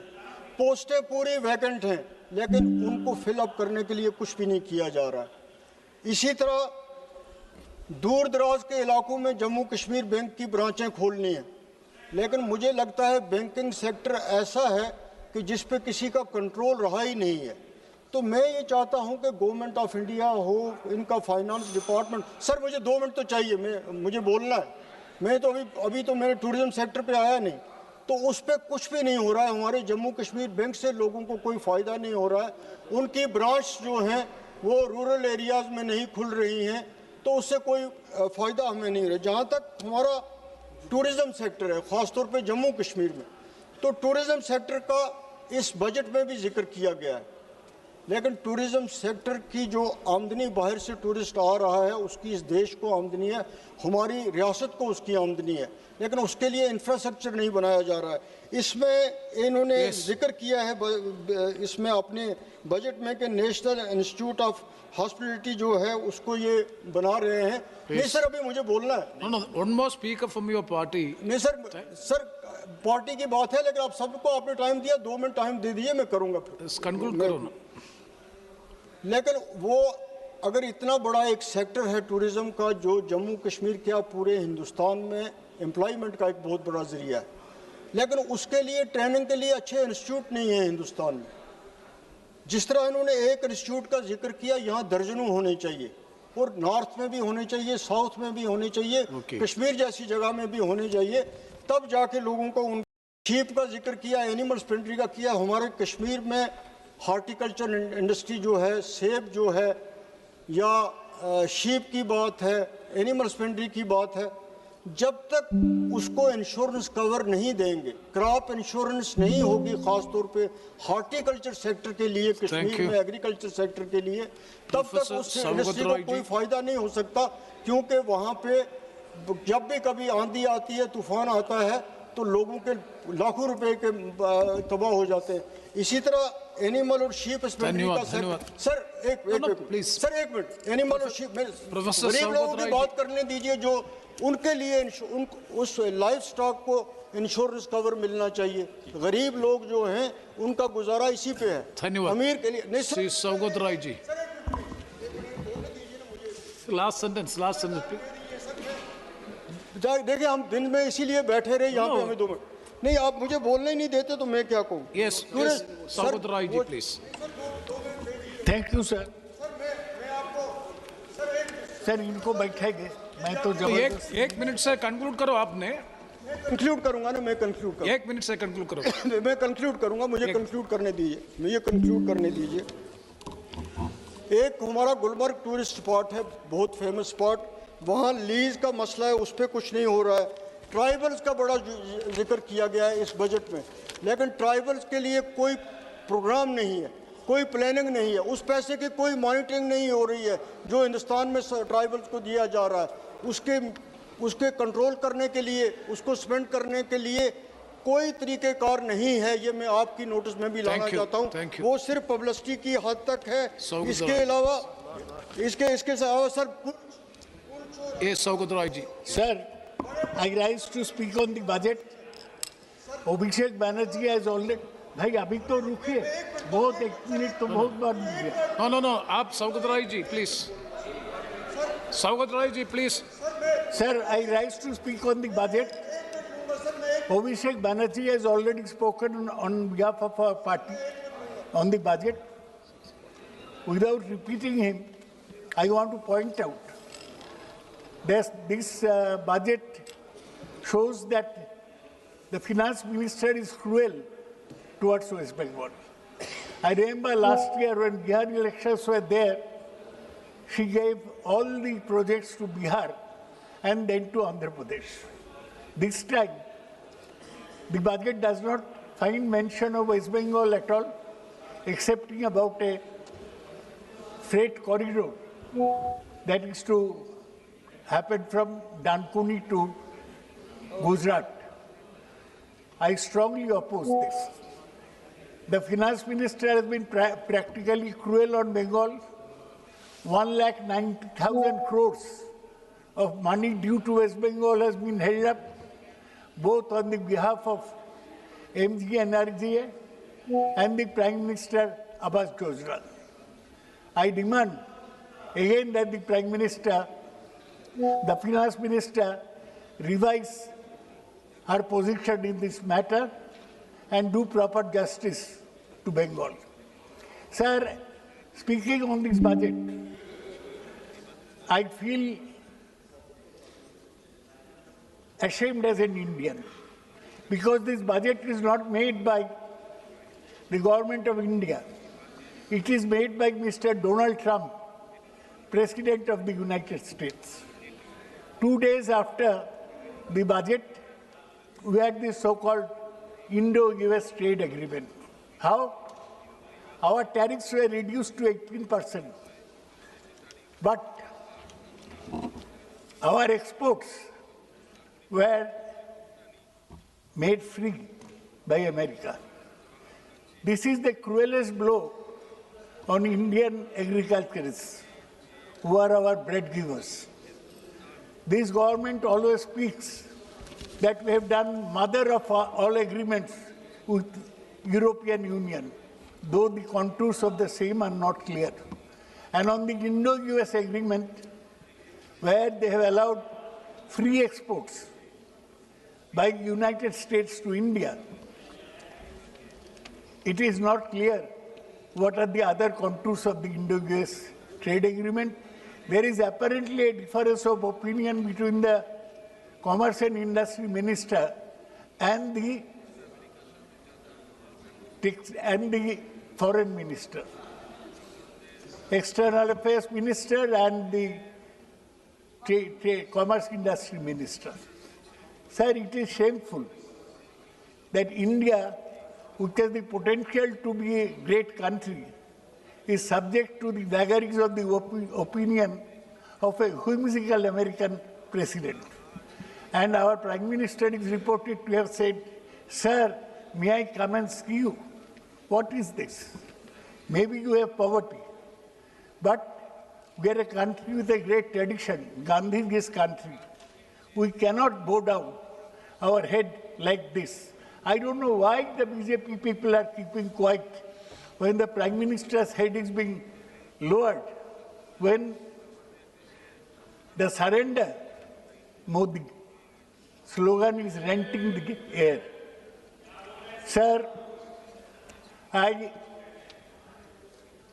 would not speak for very long, but I want to point out that this budget seems like the Finance Minister was told by the Prime Minister that do not make too many announcements.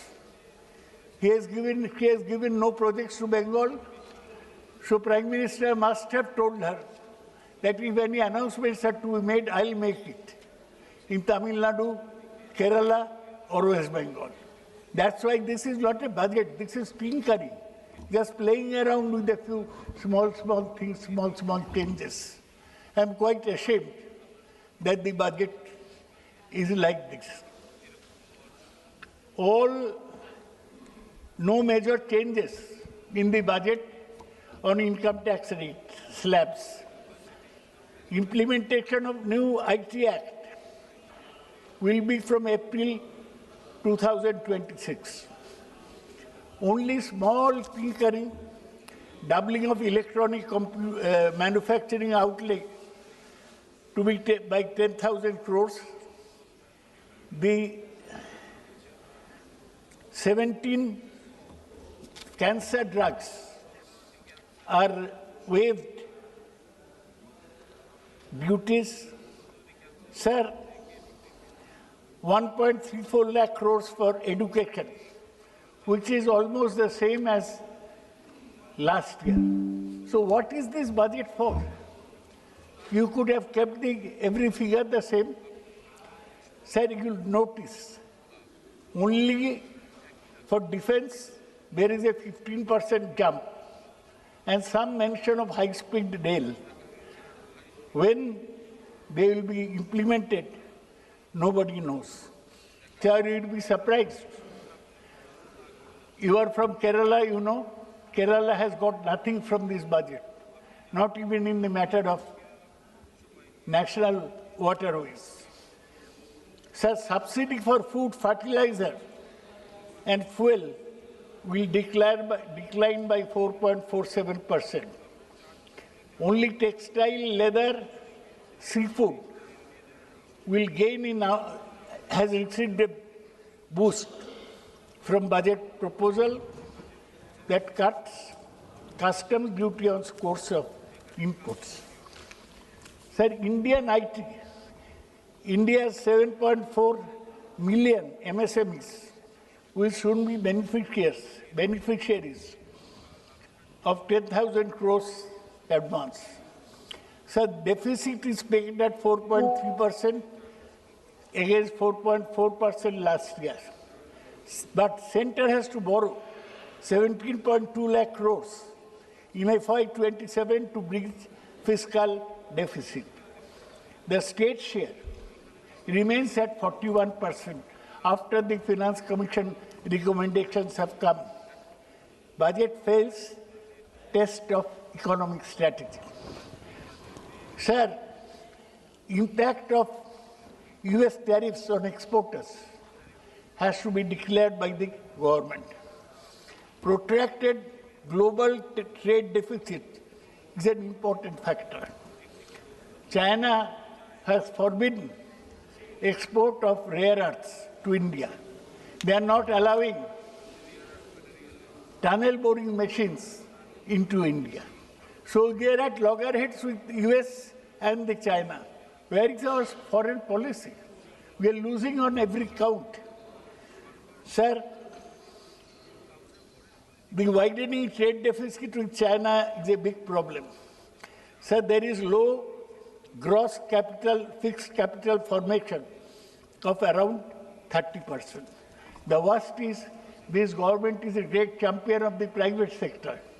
It's called Adani Ambani government. Now, the private sector is not investing at all. What is the proposal to the industry from the finance minister? Sir, there is distress among MSMEs. Their widespread closures are taking place. Unemployment among youth is a big problem. Deteriorating urban infrastructure amid rapid urbanization is a big problem for the country. Sir, government every year announces new schemes. There are 24 such schemes which have not been seen the light of the day. Now, instead of announcing so many schemes, the finance minister could have tried to complete the existing schemes. They did not. So today we face youth without jobs, failing manufacturing, investors not putting out capital, tax exempted, only one human step, tax exempted for motor accident compensation. The budget totally ignores both unemployment and social security.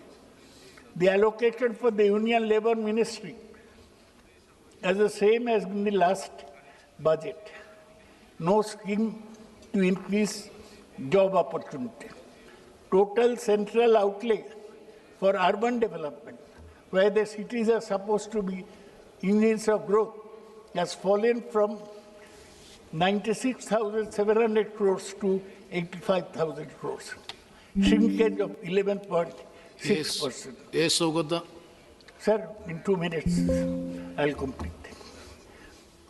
India's long-term economic security arrangement with Russia has gone. Russia has been our friend. Now on Trump's say-so, on Trump threatening India, we have said that we will not buy Russian oil anymore. Is this the way independent countries should function? India's long-term economic security arrangement with Russia are not there. Another European Union ke saath, mother of all unions, nobody knows what that European Union free trade agreement holds. So there is a difference between the foreign minister and the commerce and industry minister. The finance minister is saying deregulate, simplify and reduce business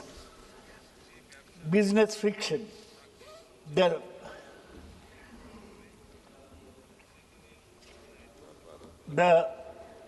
Some foreign companies that are providing cloud services are being exempted from duty till 47. Now, Saugata, please. So this is no budget, sir. We cannot even get a tunnel boring machine from China. Yes. So no rare earth from China. And lastly, I must say that the finance minister should admit, but finance minister is not here. His minister of state is constantly conversing on Uttar Pradesh politics with his friends. Yes. So what to speak to him? No. So he is not listening. He is not interested. He will go back to. So three signal. Yes, so the please. Of the government. Now the time to conclude. You are not concerned. He is. Yes, so the last sentence. Make in India has failed. Atmanirbhar Bharat has failed. Production-linked incentive scheme has failed. Yes. India Sri Captain needs to Viricho encourage Fernandez. investment. Sir, this is a bad budget. 1 second. Minister has presented the budget with her hands tied behind her back. On the one hand, Trump is pulling at her hand. On the other hand, Modi is pulling at her hand. I am ashamed. Thank you. Thank you. Mr. Captain. Thank you, Chairman, sir. Thank you for allowing me to speak on the budget session. I heard the entire speech of the Honorable Finance Minister, and like a small child who used to wait during Christmas for Santa Claus to come and put some gifts in the stocking, I waited and waited, but finally was greatly disappointed. Not because Goa did not get anything, also not because the Honorable Minister did not even take the name of my beloved state of Goa, but because in the last 11 years, you have taken away everything from Goa, be it our land, our rivers, our forest, our agricultural land, everything, including 10 plus 8, 18 MLAs in wholesale, without GST, without any taxes, lock, stock and barrel.